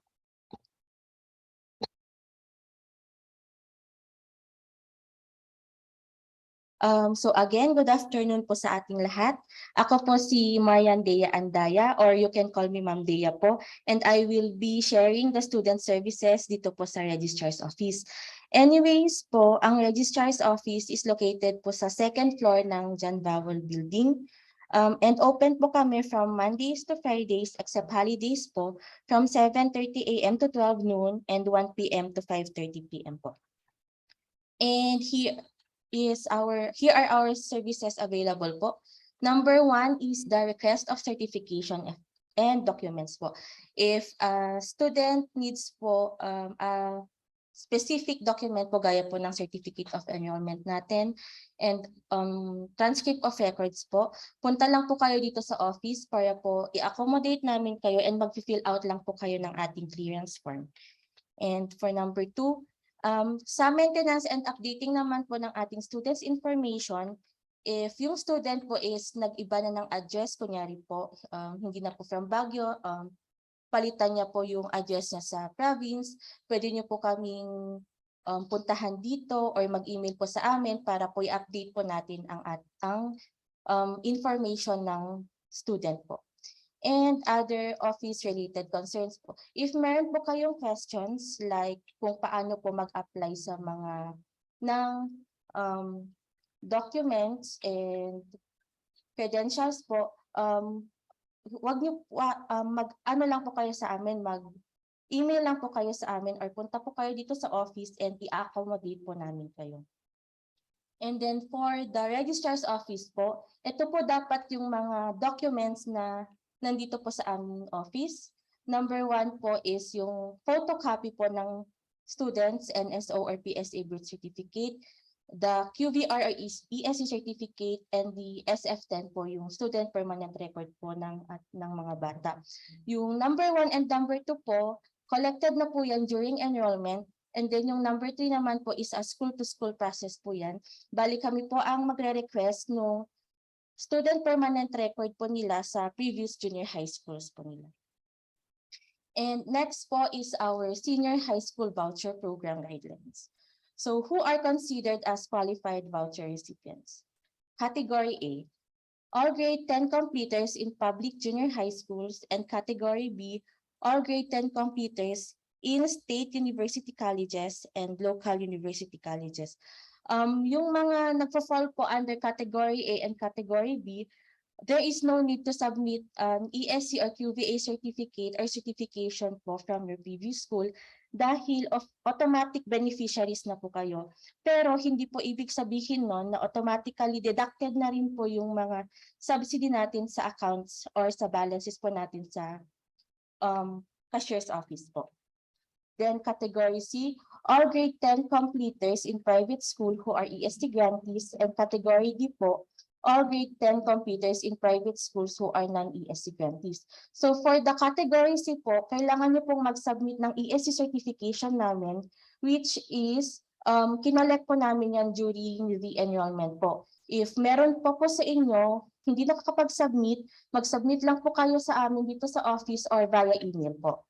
And then for Category D po, yung mga not-ESC grantees pero nag-apply po sila sa OVAP or para sa QVA po. Noong June 29 po, nag-start po ang ating application online and then nag-end po siya noong July 29. So by August 22 po, dito na po nila i-release yung application results po natin. So expect nyo po sa mga emails nyo na isi-send po ni PAYAC yung mga certifications sa inyo, and then yung certification na po na yon is ibigay nyo po sa amin para po mai-apply po namin sila sa subsidy po at magawan po namin sila ng billings. And for the applicable voucher values po, for grade 10 public completers po, makakatanggap po tayo ng 20,000 tuition fee subsidy. And for the grade 10 completers who are ESC grantees and private grade 10 completers po who are non-ESC grantees but are qualified voucher applicants, makakatanggap po tayo ng 16,000 pesos po. I-take note lang po natin na yung subsidy po natin is hindi po siya automatically mag-a-apply sa accounts po natin sa cashier's office kasi aantayin po muna natin yung release po nung fund from DepEd po. So usually po by end of school year na po siya na-apply sa ating mga accounts. Terms of voucher programs. For the continuing participants, a VPB retains his or her subsidy if promoted to grade 12 and continues to study in a non-DepEd senior high school. And there is no maintaining grades are required from VPBs within the school year po. Terms of voucher programs. A VPP loses his or her subsidy if the learner does any of the following. So pwede pong matanggalan po tayo ng subsidy if na commit po natin itong limang ito. Number 1, dropouts in the middle of the school year. Number 2, does not re-enroll in the following school year. 3, fails to be promoted to the next grade level or is retained at the same grade level.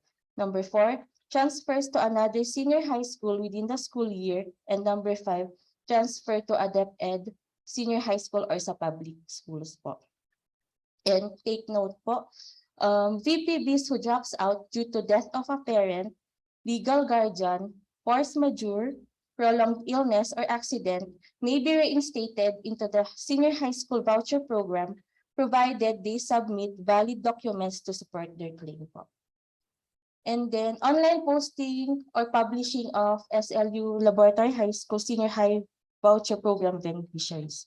A list of VPBs will be provided to all SLU LHS Senior High homeroom advisors for proper monitoring and checking of VPBs prior to the creation of billing statements that will be submitted to the Private Education Assistance Committee or to PEAC, who in turn submits the same DepEd for payments of grants. So magbibigay po kami ng listahan sa mga HRAs later on kung sino po yung mga na-createan ng billing po for the voucher. If nakita nyo po na wala doon yung pangalan ng mga ward natin, pwede po kayong mag-follow up sa amin or pwede nyo pong i-inquire kung ano pong nangyari. And then for the contact information po, ito po, mag-email lang po kayo sa shsregister@slu.edu.ph po. Then that's all po for the registrar's office. Thank you po.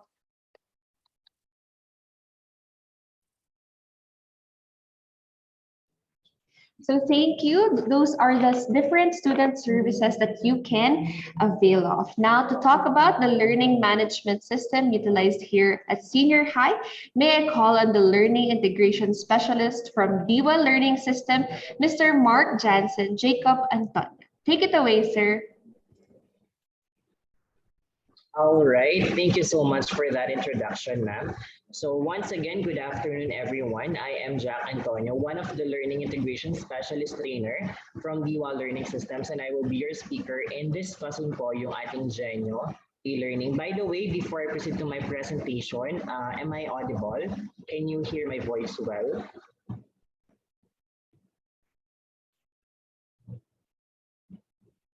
Right.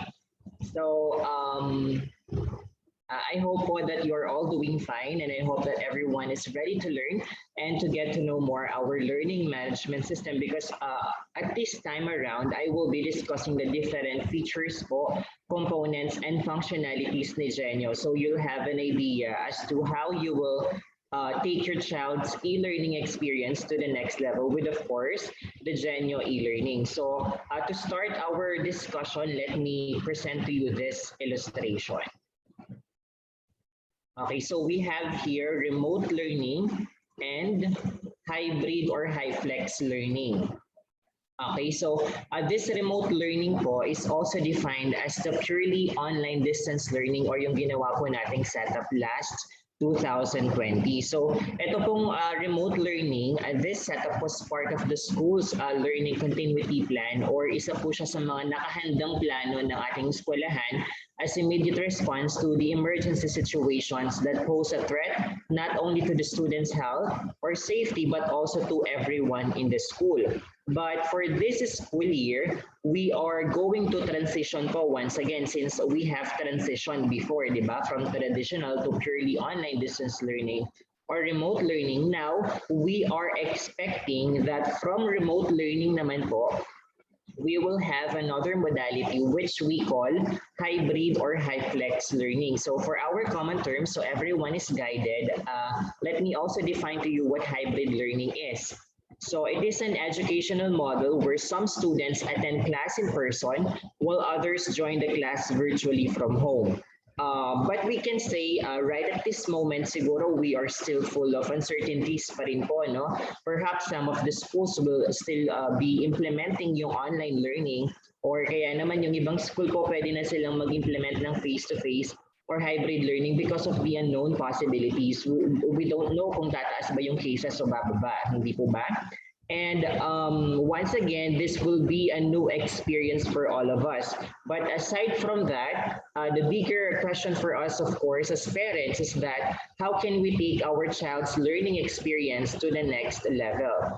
So part of our solution, or one of the answers, through the use of our Genio e-learning through its best feature, responsive support system and dynamic implementation program. So we can use the Genio e-learning po as an avenue to guide your kids and monitor their academic progress 24/7. And we also say that Genio is a fully integrated learning platform for basic education because it can support the different learning modalities we have up to date, which are online learning, blended learning, and hybrid or high-flex learning. Meaning, kahit ano po ang ating modality, Genio e-learning can support that. And using Genio, we can always continue our education. At palagi po ninyo itong narinig sa amin. We always say, we are Diwa. We make the teaching and learning possible anytime and anywhere. Right? So now let's start our orientation proper by answering this question. So first, what can your child do inside Genio e-learning? Ano ba ang meron sa loob ng atin pong portal? Number one, we have access for contents. Okay, so we have ready-made contents that are viewable and accessible by the students 24/7. Now, as we all know, the kids love to watch video tutorials, right? May it be on the different online resources like from YouTube, TikTok, and Facebooks, and whatsoever. The good news po is that in Genio, we have contents that are in a form of video tutorials po ang mga ito. Para sa ganun ay the students will learn while they are having fun, di ba? So Genio has rich contents in the different subject area, specifically for the 5 major subjects, which are science, English, mathematics, Filipino, and Aralin Panlipunan. We also have contents that are interactive and animated. So the contents that we have po in Genio have animations, okay, and we also put voice-over narrations to these different kinds of contents. This is to cater the different learning styles of our students, because sometimes we have students that are, we call visual learners, diba? We also have auditory learners. So to cater all of those different learning styles, we have this interactive and animated contents. Next on the contents, we have self-paced learning activities.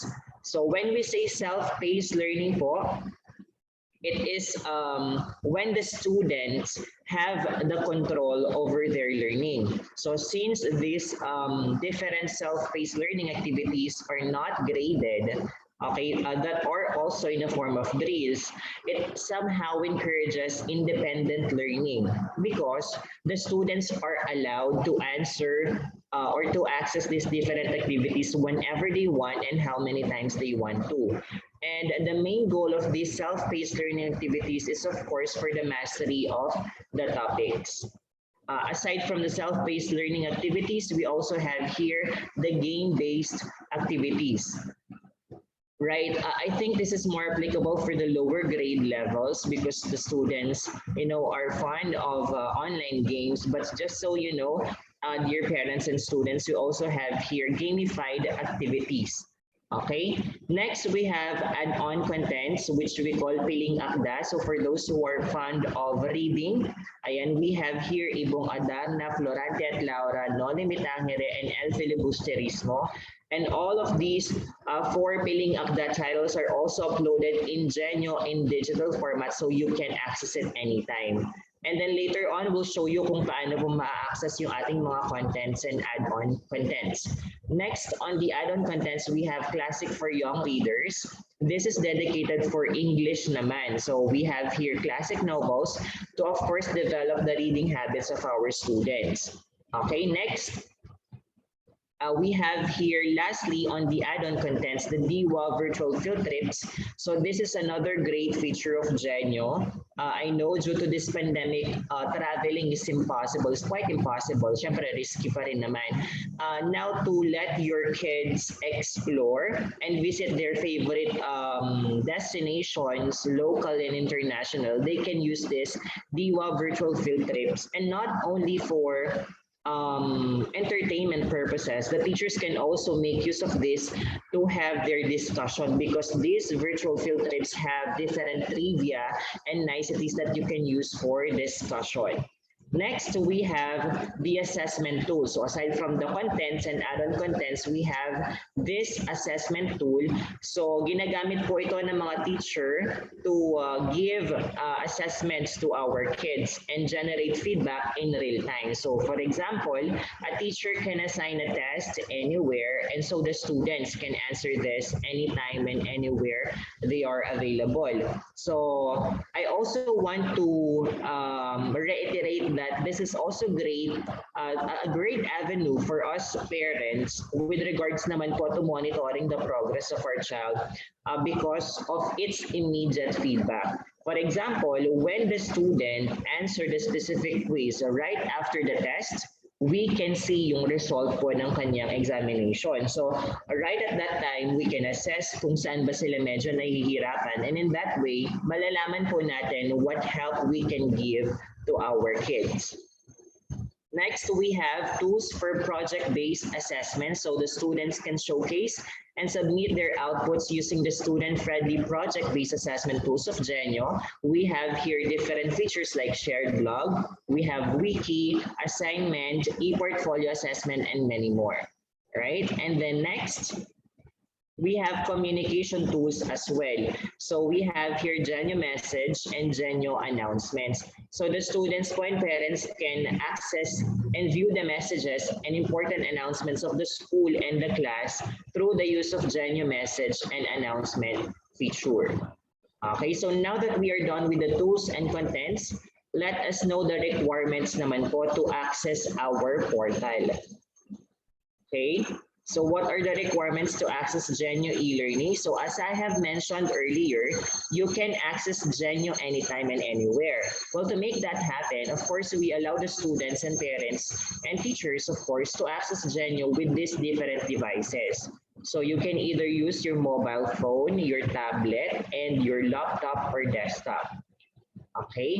And then on the browsers naman po, the required or recommended browsers are this: Google Chrome, Mozilla Firefox, and Microsoft Edge for laptop or desktop.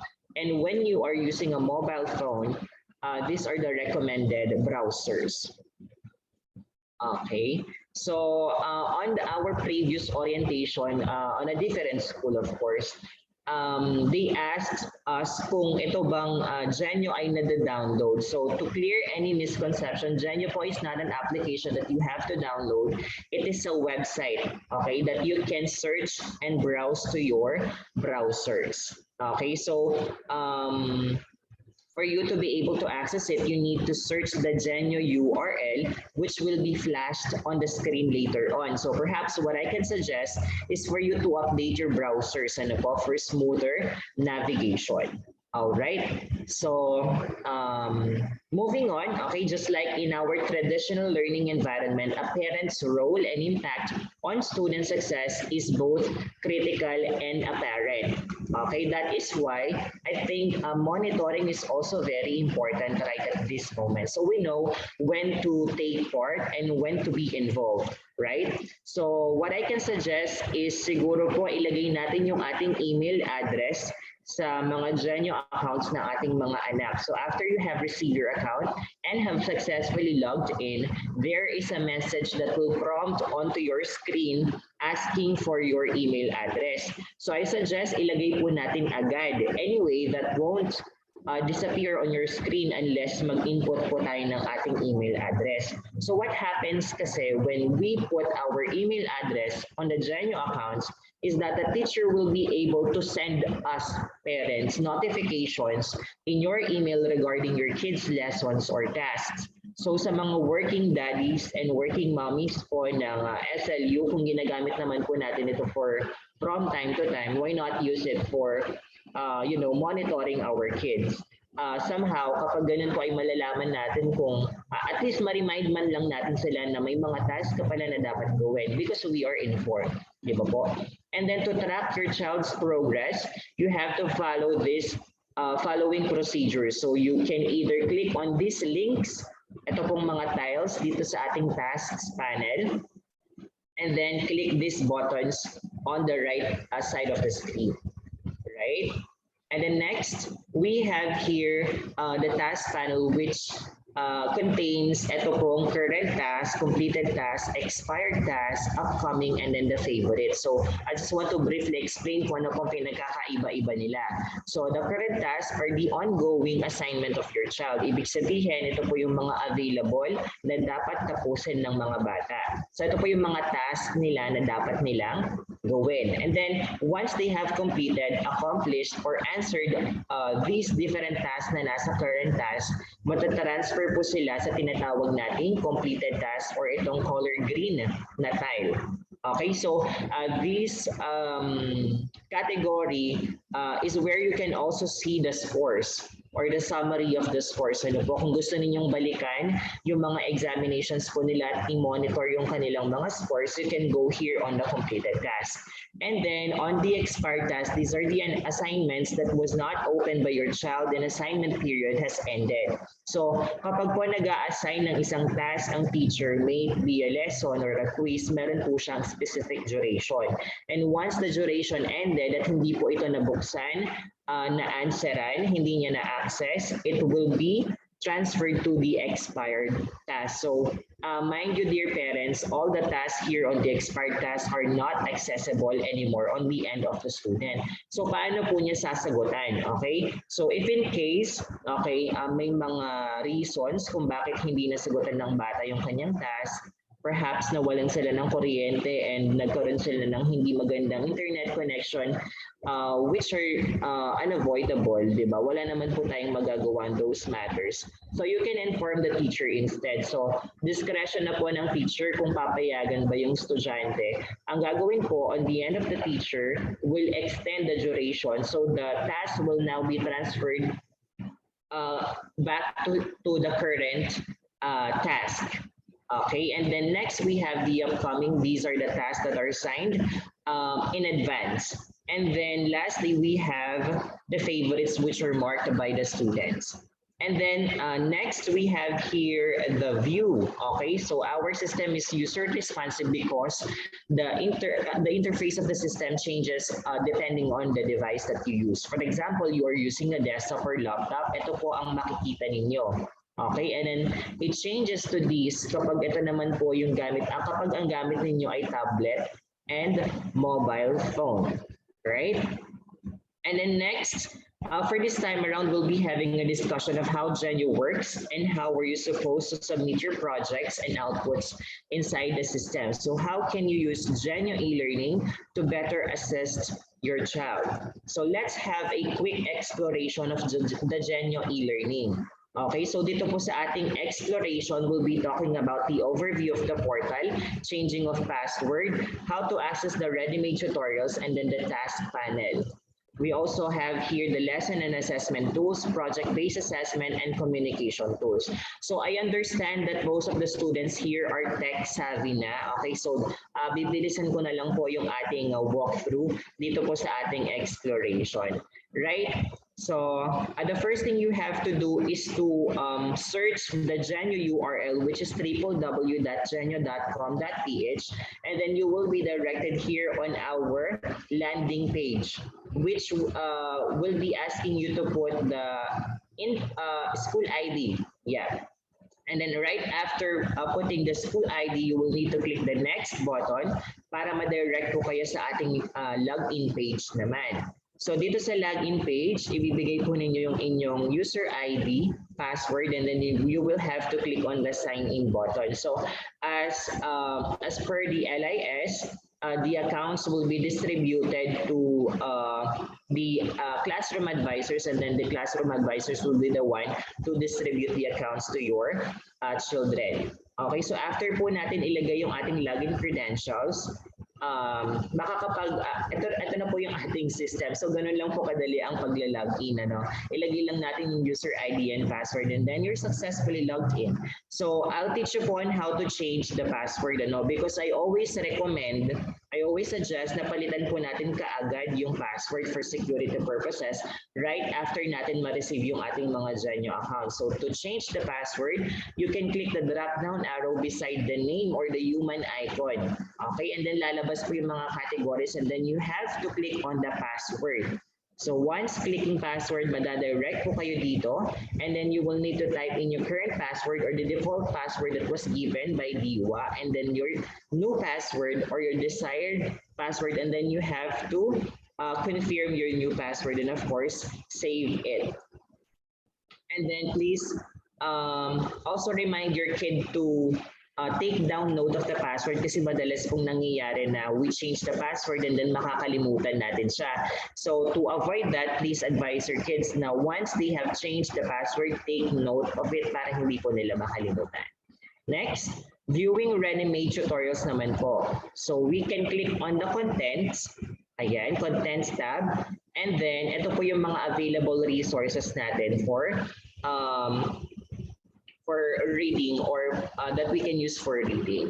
Okay, and then viewing the task panel, we have here the current task completed and expired.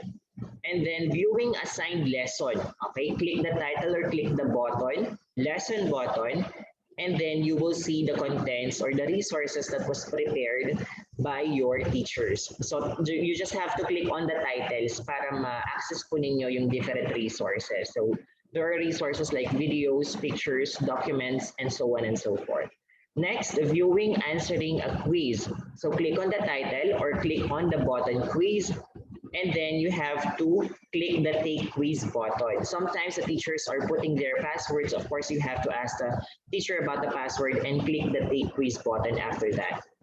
Okay, so to answer different question types, meron po tayo dito mga radio buttons, okay, that you can use. For example, the question is a multiple choice type of question. The system will provide you radio buttons so you can select your answer. And then sometimes the system will provide you a checkbox that you can click to select multiple answers. Next, right after natin makapaglagay ng ating answers, of course, we have to save our answer. And this is also very important.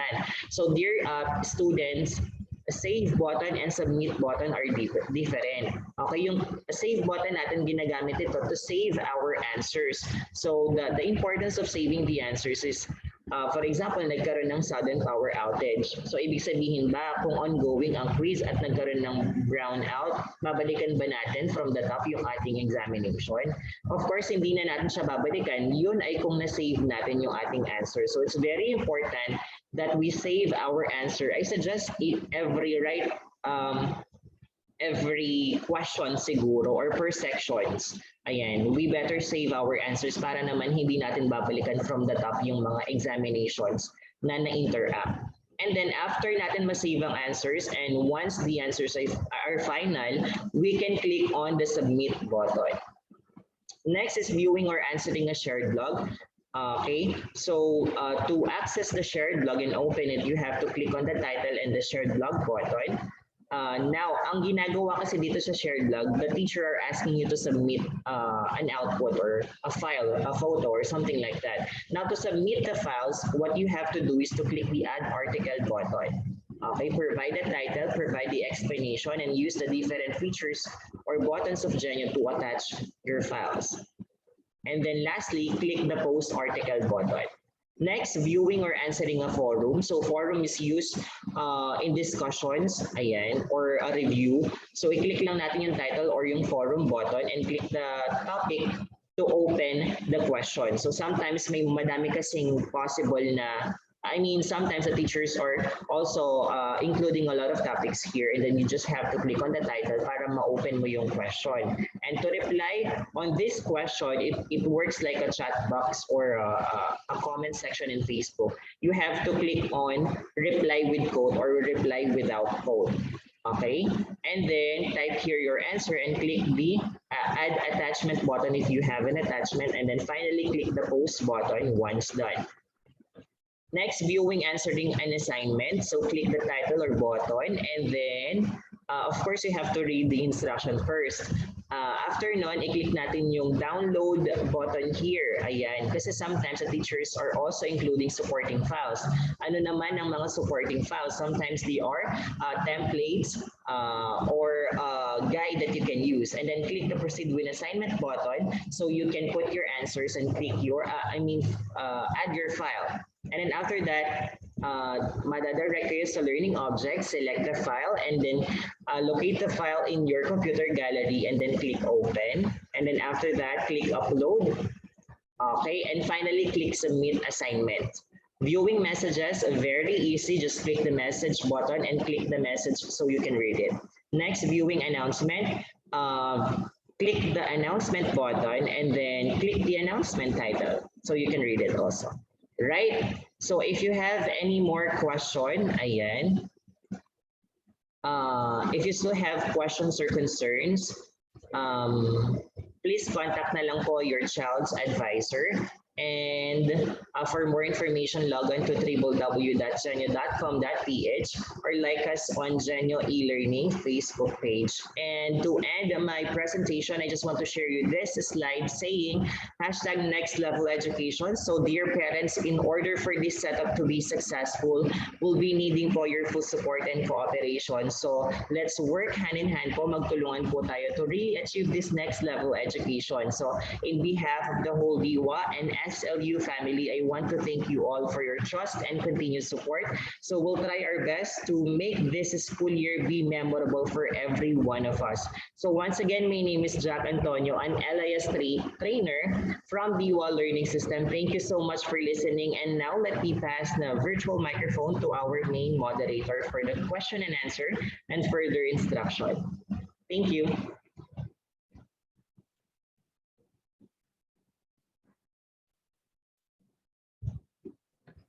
Yeah, thank you, Sir Jack, for that thorough discussion.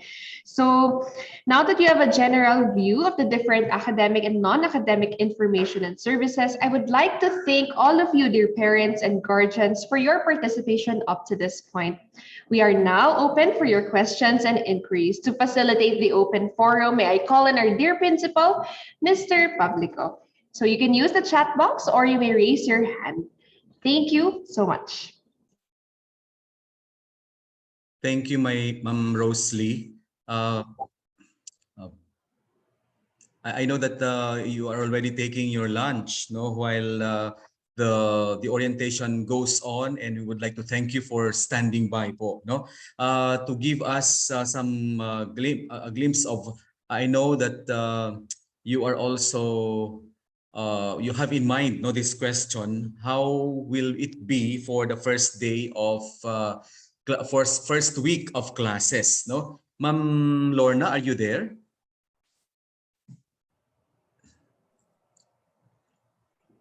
Right.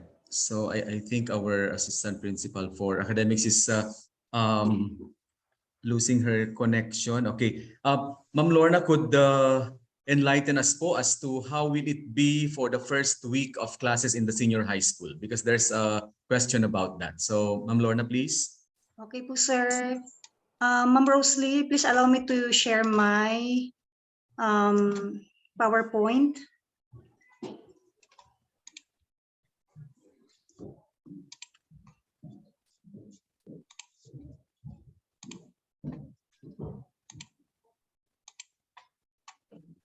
Okay. Magandang tanghali po ulit sa ating mga magulang at sa ating mga lolo at lola, kapatid dyan. I know we are already hungry because it's already past 12. It's already 10 minutes before 1, but this would be very, very quick po. Okay, so what would be our first week procedure for the students in the senior high school department? So if you notice po, yan. If you notice po, the orientation that we had today will be given to the students. So on the first day of the first day, no? Ang gagawin po natin is day 1 and day 2. Kung nakikita niyo po sa inyong monitor, may day 1, no? Wala pong date muna. Later on, maintindihan niyo po kung bakit ganyan. So on day 1, that would be getting to know in the classroom care of the homeroom advisor. What we do would be the usual thing that we do, collection of the admission slips, seating arrangement, nakikita niyo po dito, no? It's more on giving the students to know each other better. And that day will end by giving them an activity on social and emotional learning by the guidance office po. Okay, that is for the day 1. For day 2 po, as like what I have mentioned a while ago, it's the same orientation that will be given to them, no? Para may idea din po sila kung ano ba yung kinahaharap po nila na sa buong school year po na ito. So those are the activities for day 1 and day 2. Bakit po day 1 and day 2 lang po? So here is the explanation po. For day 1 and day 2, for the first week of classes, that would be from August 22 to 26. Oh no, 22 to 26. Although yung 26 po kasi is a Friday. So anong mangyayari po? We have divided the students into 2 batches muna. Okay? Yan. We have divided the students into 2 batches. Wait, hindi ko makita. Okay. So kung titingnan niyo po dito, batch 1 or A learners. How will you know if your ward or your child is batch 1 or A learner siya? So batch A or batch 1. This will be disseminated by the homeroom advisor because the homeroom advisors already have the copy of their Gmail account. Okay? So makikita po doon na halimbawa po, Lorna Lucas, you are a batch 1. Okay, so batch 1 po ako. Kailan po ako papasok? Papasok po ako sa August 22, that is on Monday, having these activities. And then my day 2 is on August 24, that is on a Wednesday. Okay, Monday and Wednesday po for batch 1 or batch A learners. How about for batch 2? For batch 2 learners or batch 2 or B learners, their day 1 is on August 23. That is on a Tuesday. And then their day 2 is on August 25. Okay po, so that is on a Thursday. Ano po ang gagawin nila ng Friday? Ang gagawin po nila ng Friday, that would already be announced by during the orientation on day 2. Bakit po ganon? Bakit po ganito ang design natin for the first week of classes?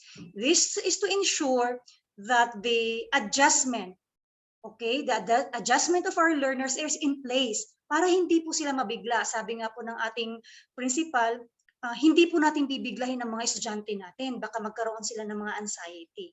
Okay, para dahan-dahan po natin silang i-settle sa kanilang school environment. Baka mabigla po sila maging ibang epekto po sa kanila psychologically. So ito po yung ating schedule for the first week. Batch 1 and batch 2, who will inform them? HRA will inform them through their Gmail account. So pakisabi po sa mga anak natin na pakicheck na lang po ang kanilang mga email in case po nag-email na po ang kanilang mga advisors. Yan, okay po. Ma'am Roslyn, balik na po sa iyo, ma'am. I will stop sharing the screen po. Yan, so thank you, Ma'am Lorna. I hope the parents here are clarified of what the students will do sa first day of classes nila. Ayan, so to facilitate the other questions po, Sir Mel, back to you po. Opo, thank you, Ma'am Lorna. In line with that po, because like what I said a while back, progressive po muna yung ating pagbubukas ng school year. Ano po, kaya we cannot yet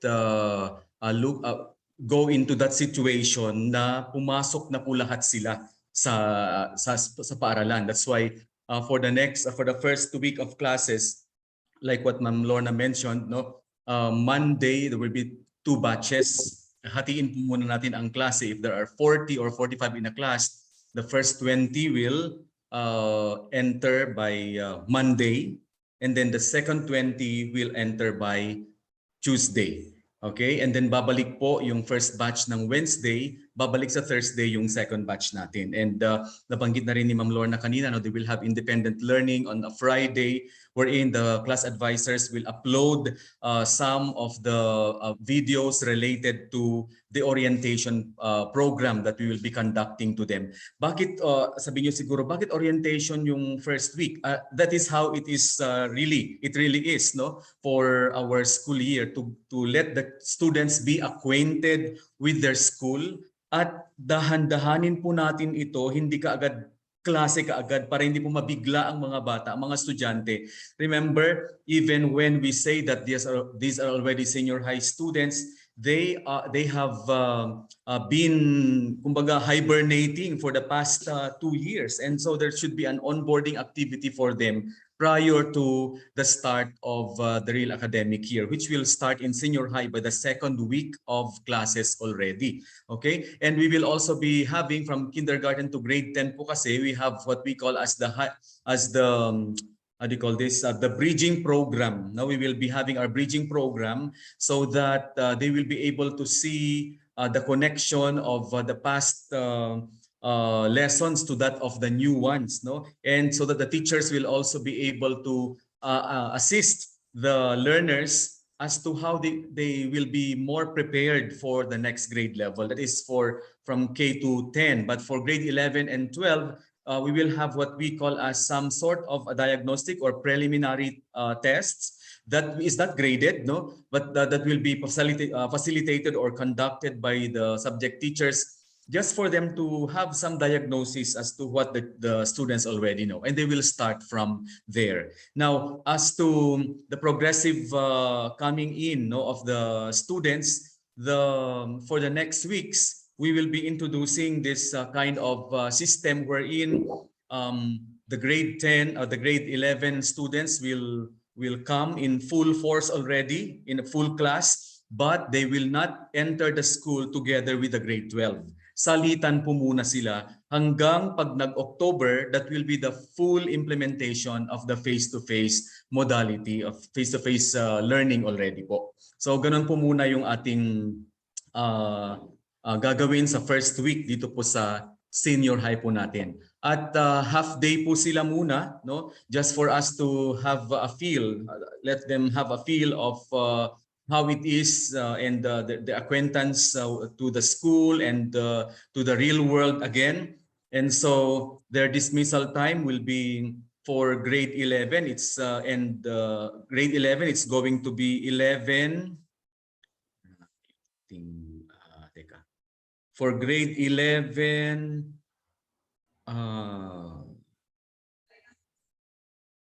11:50 and 12 o'clock for grade 12. I just checked for verification. No, 11:50 for grade 11 and 12 o'clock for grade 12. Because we will be having a staggered basis also of releasing our students, no, from the junior high school po.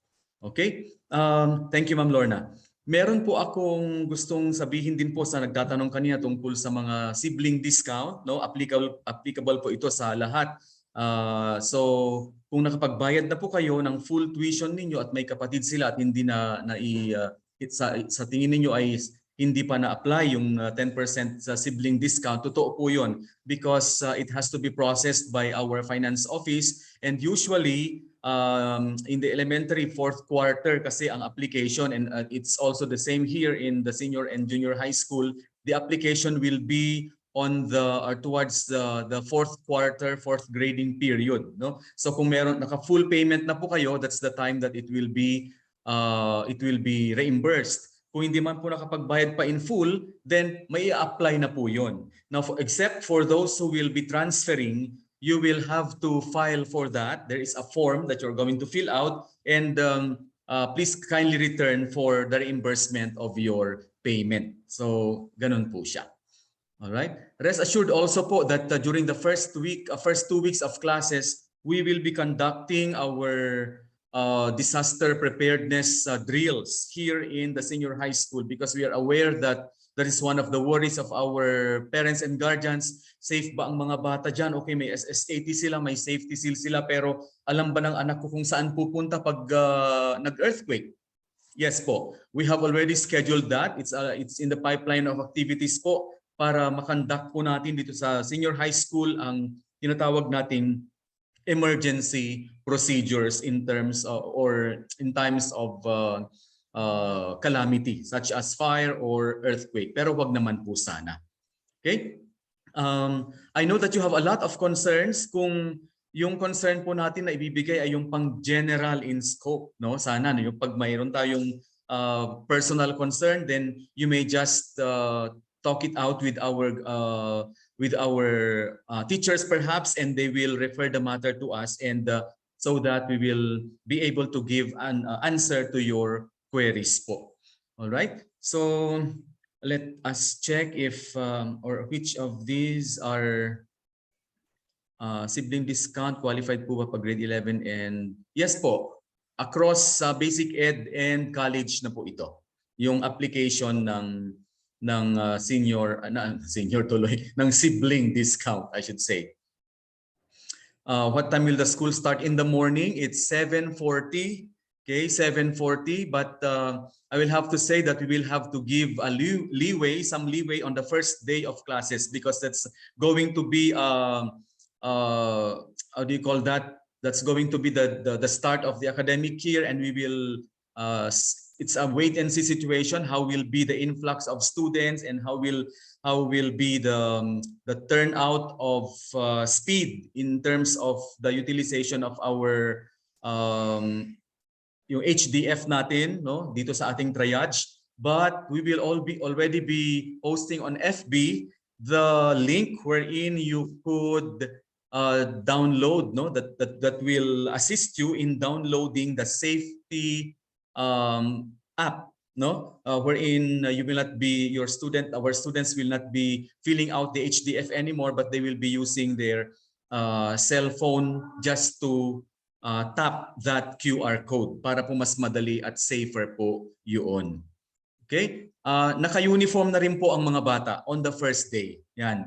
Because I know, just like you, they're also excited to be in school. And being in their uniform will be the best way by which they would claim that I am now a full-fledged Louisian. Yan, sa mga grade 11 natin. Okay? Especially po sa mga galing sa ibang eskwelahan. Okay. Schedules and sections will be released by the class advisors. In fact, yung ating mga class advisor ay nag-create na po sila ng GC, no? At mag-create na sila ng Google Classroom para po ma-inform ang ating mga mag-aaral sa grade 11 and 12. But please just wait for a while, just stand by for the transferees or for the new students, because we need to be very careful, no, in giving to you your credentials for your SLU Gmail. As to the schedules, ibibigay po ito ng ating mga teacher in their created Google Classroom. Okay? Kailan malalaman ang mga section nila? Practically, pwede na po nating i-open ang ating portal, no? You can see the section sa ating mga portal at sa ating parent app. For those who have not yet downloaded the parent app, you can download that. There will be an instruction that will be posted on our Facebook page for you to download that application. Nandun po ang section ng anak ninyo, nandun din po ang mga fees na babayaran ng mga magulang, at pati grade po nila ay makikita rin po sa app na ito. Okay? By the way, the sections are also will also be available, no? Here in school, we will be posting the list of students per section on the lobby of our school. For those who will be coming here, then you can see the sections already. Kung sino po ang papasok ng batch 1 at batch 2 po natin. Kailan po ang mga libro meron na lang po talaga tayong hinintay na isang publishing company that has not yet delivered. So we would like that all books in the senior high school will all be ready so that minsanan lang po pagpunta po ninyo dito. We will inform you po through our FB page. Anyway, konti lang po ang bibilhin ninyong libro dito sa senior high. All right. Ayun, sections po. Pasok ng mga bata 7:40 po. Ayan. Yung student ID po natin, yes, they will be given their IDs because they will be utilizing their IDs not only for classroom instruction but they will also be using that for any transaction, no? Kasi may discount ang mga batang ito kapag sa transportation and other discounts that they may avail. So like what I said, they will be given their IDs as well. Kailangan po bang mag-uniform pag full online? Okay, we understand na kung mga malalayo kayo, may mga taga-abroad, may mga malalayo, you don't have to the students need not be in their school uniform, but they should wear something decent and well, just like they are in a formal classroom setup. But we recommend that if you are from Baguio, no, or from Benguet and nearby provinces, and you come here to school, you may purchase the uniforms because iba din po ang pakiramdam ng estudyante kung naka-uniform siya na nag-aaral kahit po naka-online sila. Orientation of the students also online. For our high flex modality, definitely meron po tayong i-provide na orientation nila via online means, no? Just like the videos that will be uploaded to our Google Classroom. Okay? School supplies, unlike po sa elementary na marami pong mga school supplies ang mga anak natin, not so much in the junior high school and senior high school. This will be given by the subject teachers once we have already started our classes. Okay? Ayan. All right. Canteen. Hindi pa po mag-open ang canteen natin. Kaya itong first week po natin ay magbabaon po sana kayo ng inyong snack, mga anak, no, sa ating mga mag-aaral, no. But because we cannot yet open the canteens because of the ongoing restrictions, no, because we cannot also sacrifice the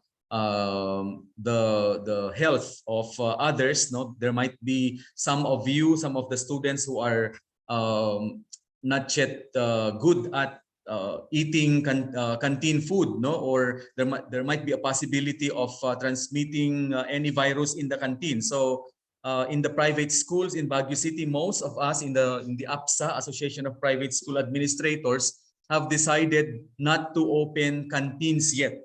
But definitely there will be a gradual opening of our canteens towards the opening of face-to-face classes. Kung makita po natin na maayos po yung turnout ng health ng mga bata natin, wala nagkakasakit and all that, we will be gradually opening the canteens. Kaya po ngayon naka half day pa lang sila, they bring their something to munch during snack time, and when we open the school for whole day classes already, we will be requiring the students to bring their baon.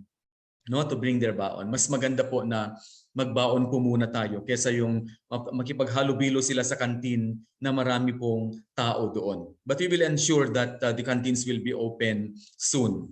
I'd like also to note that the students are tightly secured while they are inside the school. Once they have entered the school premises, they will not be allowed to leave the school campus because tightly guarded po ang ating campus, no? That is also for the welfare and safety of our dear Louisians. Hindi sila pwedeng lumabas na they cannot linger around and they just enter as they wish. No, hindi po pwede 'yon. Okay? kahit po ba yung mga naka-opt for full online ay mag face-to-face na rin po ba sa October? Definitely hindi pa po mag full face-to-face ang mga naka-full online, lalo kung nasa malayo kayo. Nasa malayo kayong lugar. But if you wish to change modality, no, if you wish to change modality, kindly email a letter to the office of the school principal, no, or to the registrar, signifying your intention to shift modality, and we will look into the possibility of that. In fact po, may mga nag-email na po at napayagan na po na mag-change ng modality. Okay? Personal, we're getting info in our personal Gmail. From what time to what time? Flexible po ang pagbibigay ng ating mga teacher o ng administration ng ating mga information sa Gmail. Anyway, you may answer, but please acknowledge, you may answer at your most convenient time, but we encourage you to check your email regularly and check our Facebook page for updates on a regular basis po. Nasagot ko na po itong mga ito.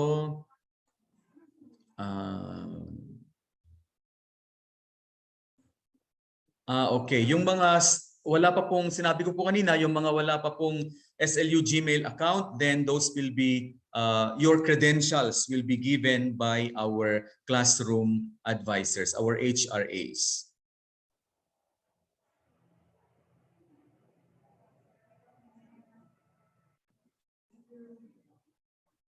For the pure online on August 22, I think the teachers will also be meeting you because we in senior high, because we have set up the monitors already inside the classrooms, and so they will also be having that getting to know you activity with you. No, I know that you're also excited to see them on the first day of classes. Okay. All right. Yung batch 1 and batch 2 po ay babanggitin po ng ating mga class advisor po via the Google Classroom and the information that they will be giving. Okay, yung mga makakapunta po dito sa school ay maipopost din po dito sa ating lobby po.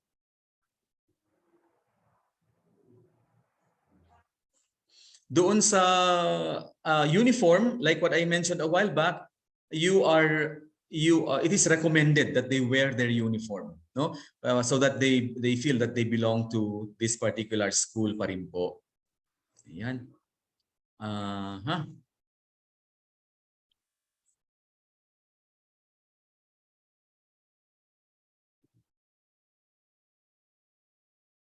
Ano pa po yung medyo dito, yung mga general comments nila, general concerns nila.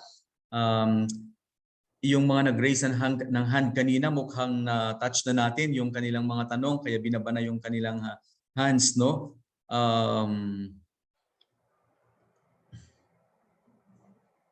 Allowed po ba ang cellphone? Dito po sa senior high school, of course we do not say it is allowed, but of course for us to facilitate po kasi yung pag-check ng HDF nila, that now that we have the safety app, no, they may be allowed to bring their cell phones. However, they are only allowed to use the cell phone at the triage area, no, and they should switch that off, or yes, switch it off.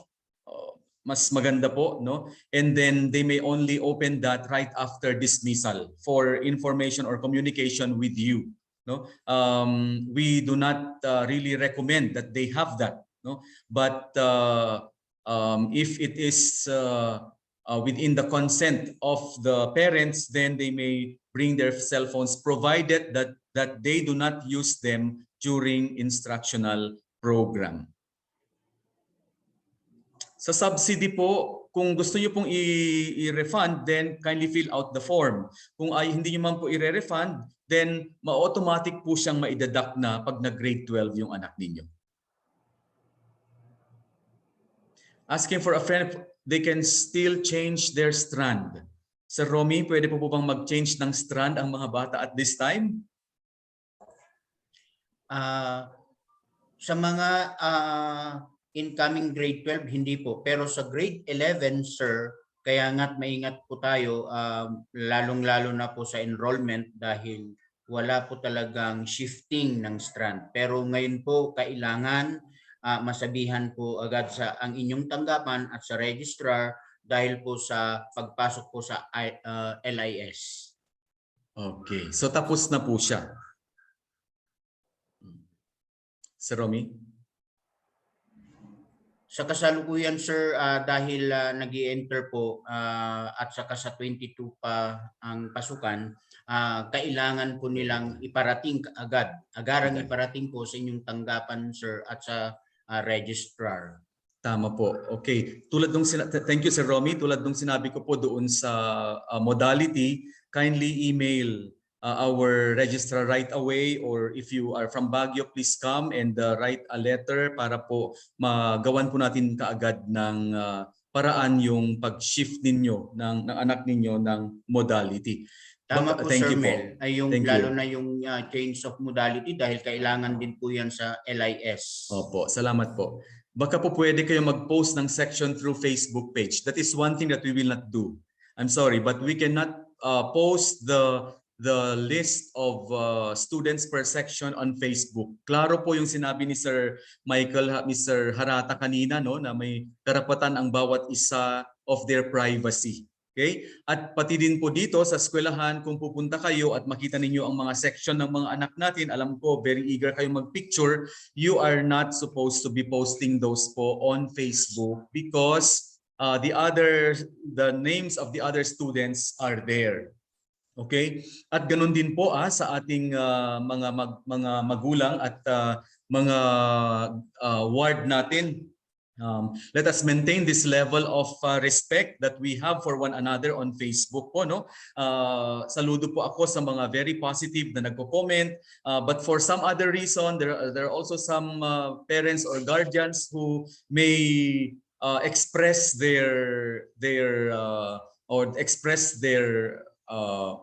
themselves, no, in other means. Kaya po kung pwede po ay piliin natin yung mas respectable at respectful at mas mapayapa na pagbibigay ng feedback or ng comments sa ating Facebook page o sa ang social media. Ganon din po, dadagdagan ko ito, your children are now part of St. Louis University. That means to say you as dear parents and guardians are also part of this Catholic institution, no? Kaya pagtulungan po natin na iangat, no, ang ating eskwelahan. No, kung meron po tayong makikitang hindi kagandahan ay ibigay niyo po sa amin. We are willing to sit down with you or listen to you. Ang pakiusap ko po sana ay hindi po natin dadaanin sa Facebook ang anumang hindi pagkakaunawaan, ang anumang hindi magandang nakita o magandang pangyayaring naranasan. Okay? We would like to hear you and listen to you. Come and visit us in our offices. If I'm not here, I might be in the other campus, but you can always schedule time with me, or if I'm not here, Ma'am Lorna will be here, or Sir Romy will also be here to attend to your queries po. Okay, so yun po ha. Klaro po yung binanggit ng ating guro kanina sa junior high school about data privacy at yung netiquette po natin. Okay? All right.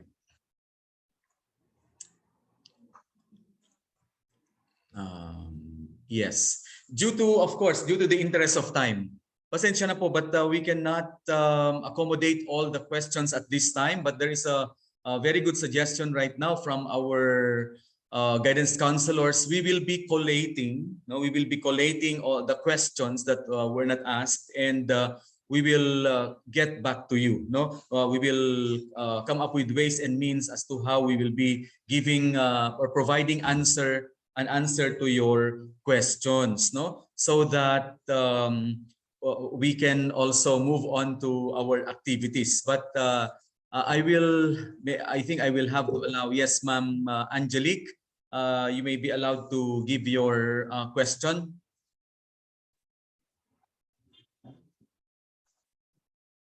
You're unmuted. Kindly unmute. Hi, yes po, sir. Will you be able to give the assurance that the teachers will grade the students fairly, no matter what kind of learning modality that the students choose? Yes, my dear.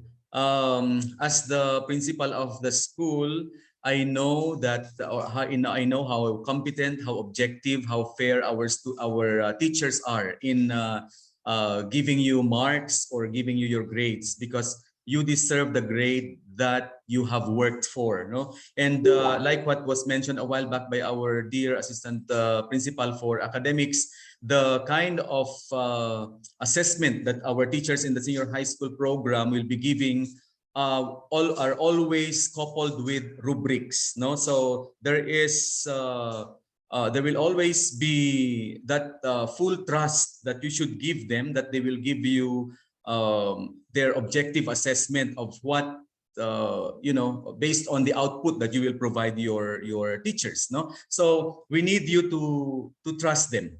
We need you to trust them as much as we have trust in you, so that the mutual trust and respect is there. Okay, thank you for raising that. Okay, si Ma'am Geraldine.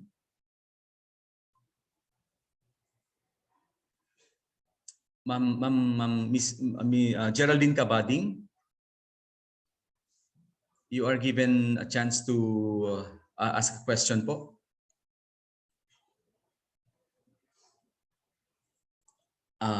Okay, wala na. All right. So in the interest of time po talaga, we cannot accommodate all those questions right now. But thank you. Thank you so much for joining us this afternoon. Like what I said, we will be collating the questions and we will try our best to get in touch with you to give you a clear-cut answer to all those queries that you have posted right now on our chat room. Okay, at this time, I will give the virtual mic to our very able and amiable host, Ms. Rosalie.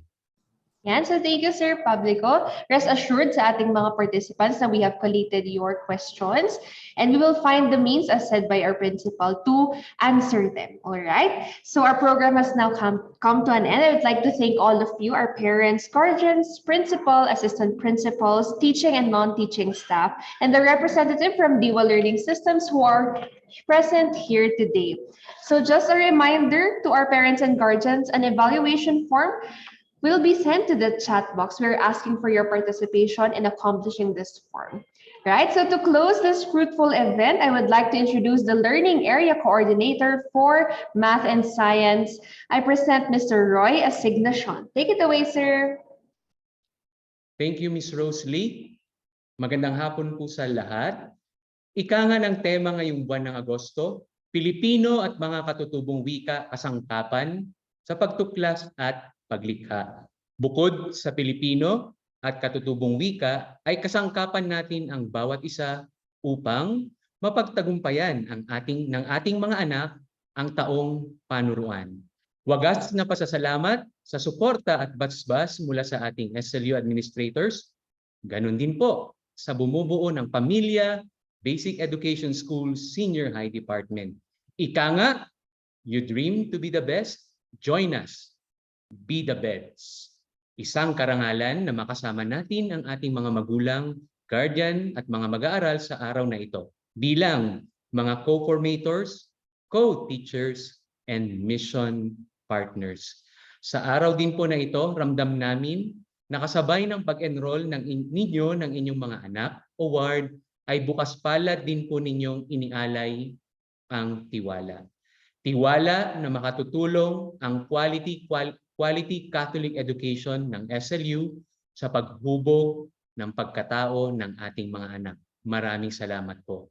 Sa ating paglalayag, ang destinasyon ng senior high ay may mga bagyo, malalakas na alon, at maaaring pumalya ang ating bangka. Ngunit, kaya nating malagpasan ang mga pagsubok. Pagsubok sa pag-aaral, pagsubok sa paggabay sa ating mga anak, at iba pa. Kasama ng dasal, sipag, at bukas na komunikasyon sa bawat isa ay makakaalpas tayo at mararating natin ang ating destinasyon. Mabuhay Soar High, Senior High. Maraming salamat, Sir Roy. So let's all give him a virtual clap for that heartwarming message. Ayan. So again, dear parents, dear guardians, and to all our participants, welcome to St. Louis University Basic Education School Senior High Department. Now let us close this productive morning with a closing prayer from the Religion Department.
And so thank you once again for attending the Senior High Parents and Guardians Orientation. Again, a reminder to everyone to please accomplish the evaluation form. So remember, let's make the best of this school year, because here in BEDS, you can be the best, be the BEDS. So again, thank you, and you may leave the meeting after you have accomplished the evaluation form. Have a great afternoon, everyone. This has been your host, Rosalie Sampson.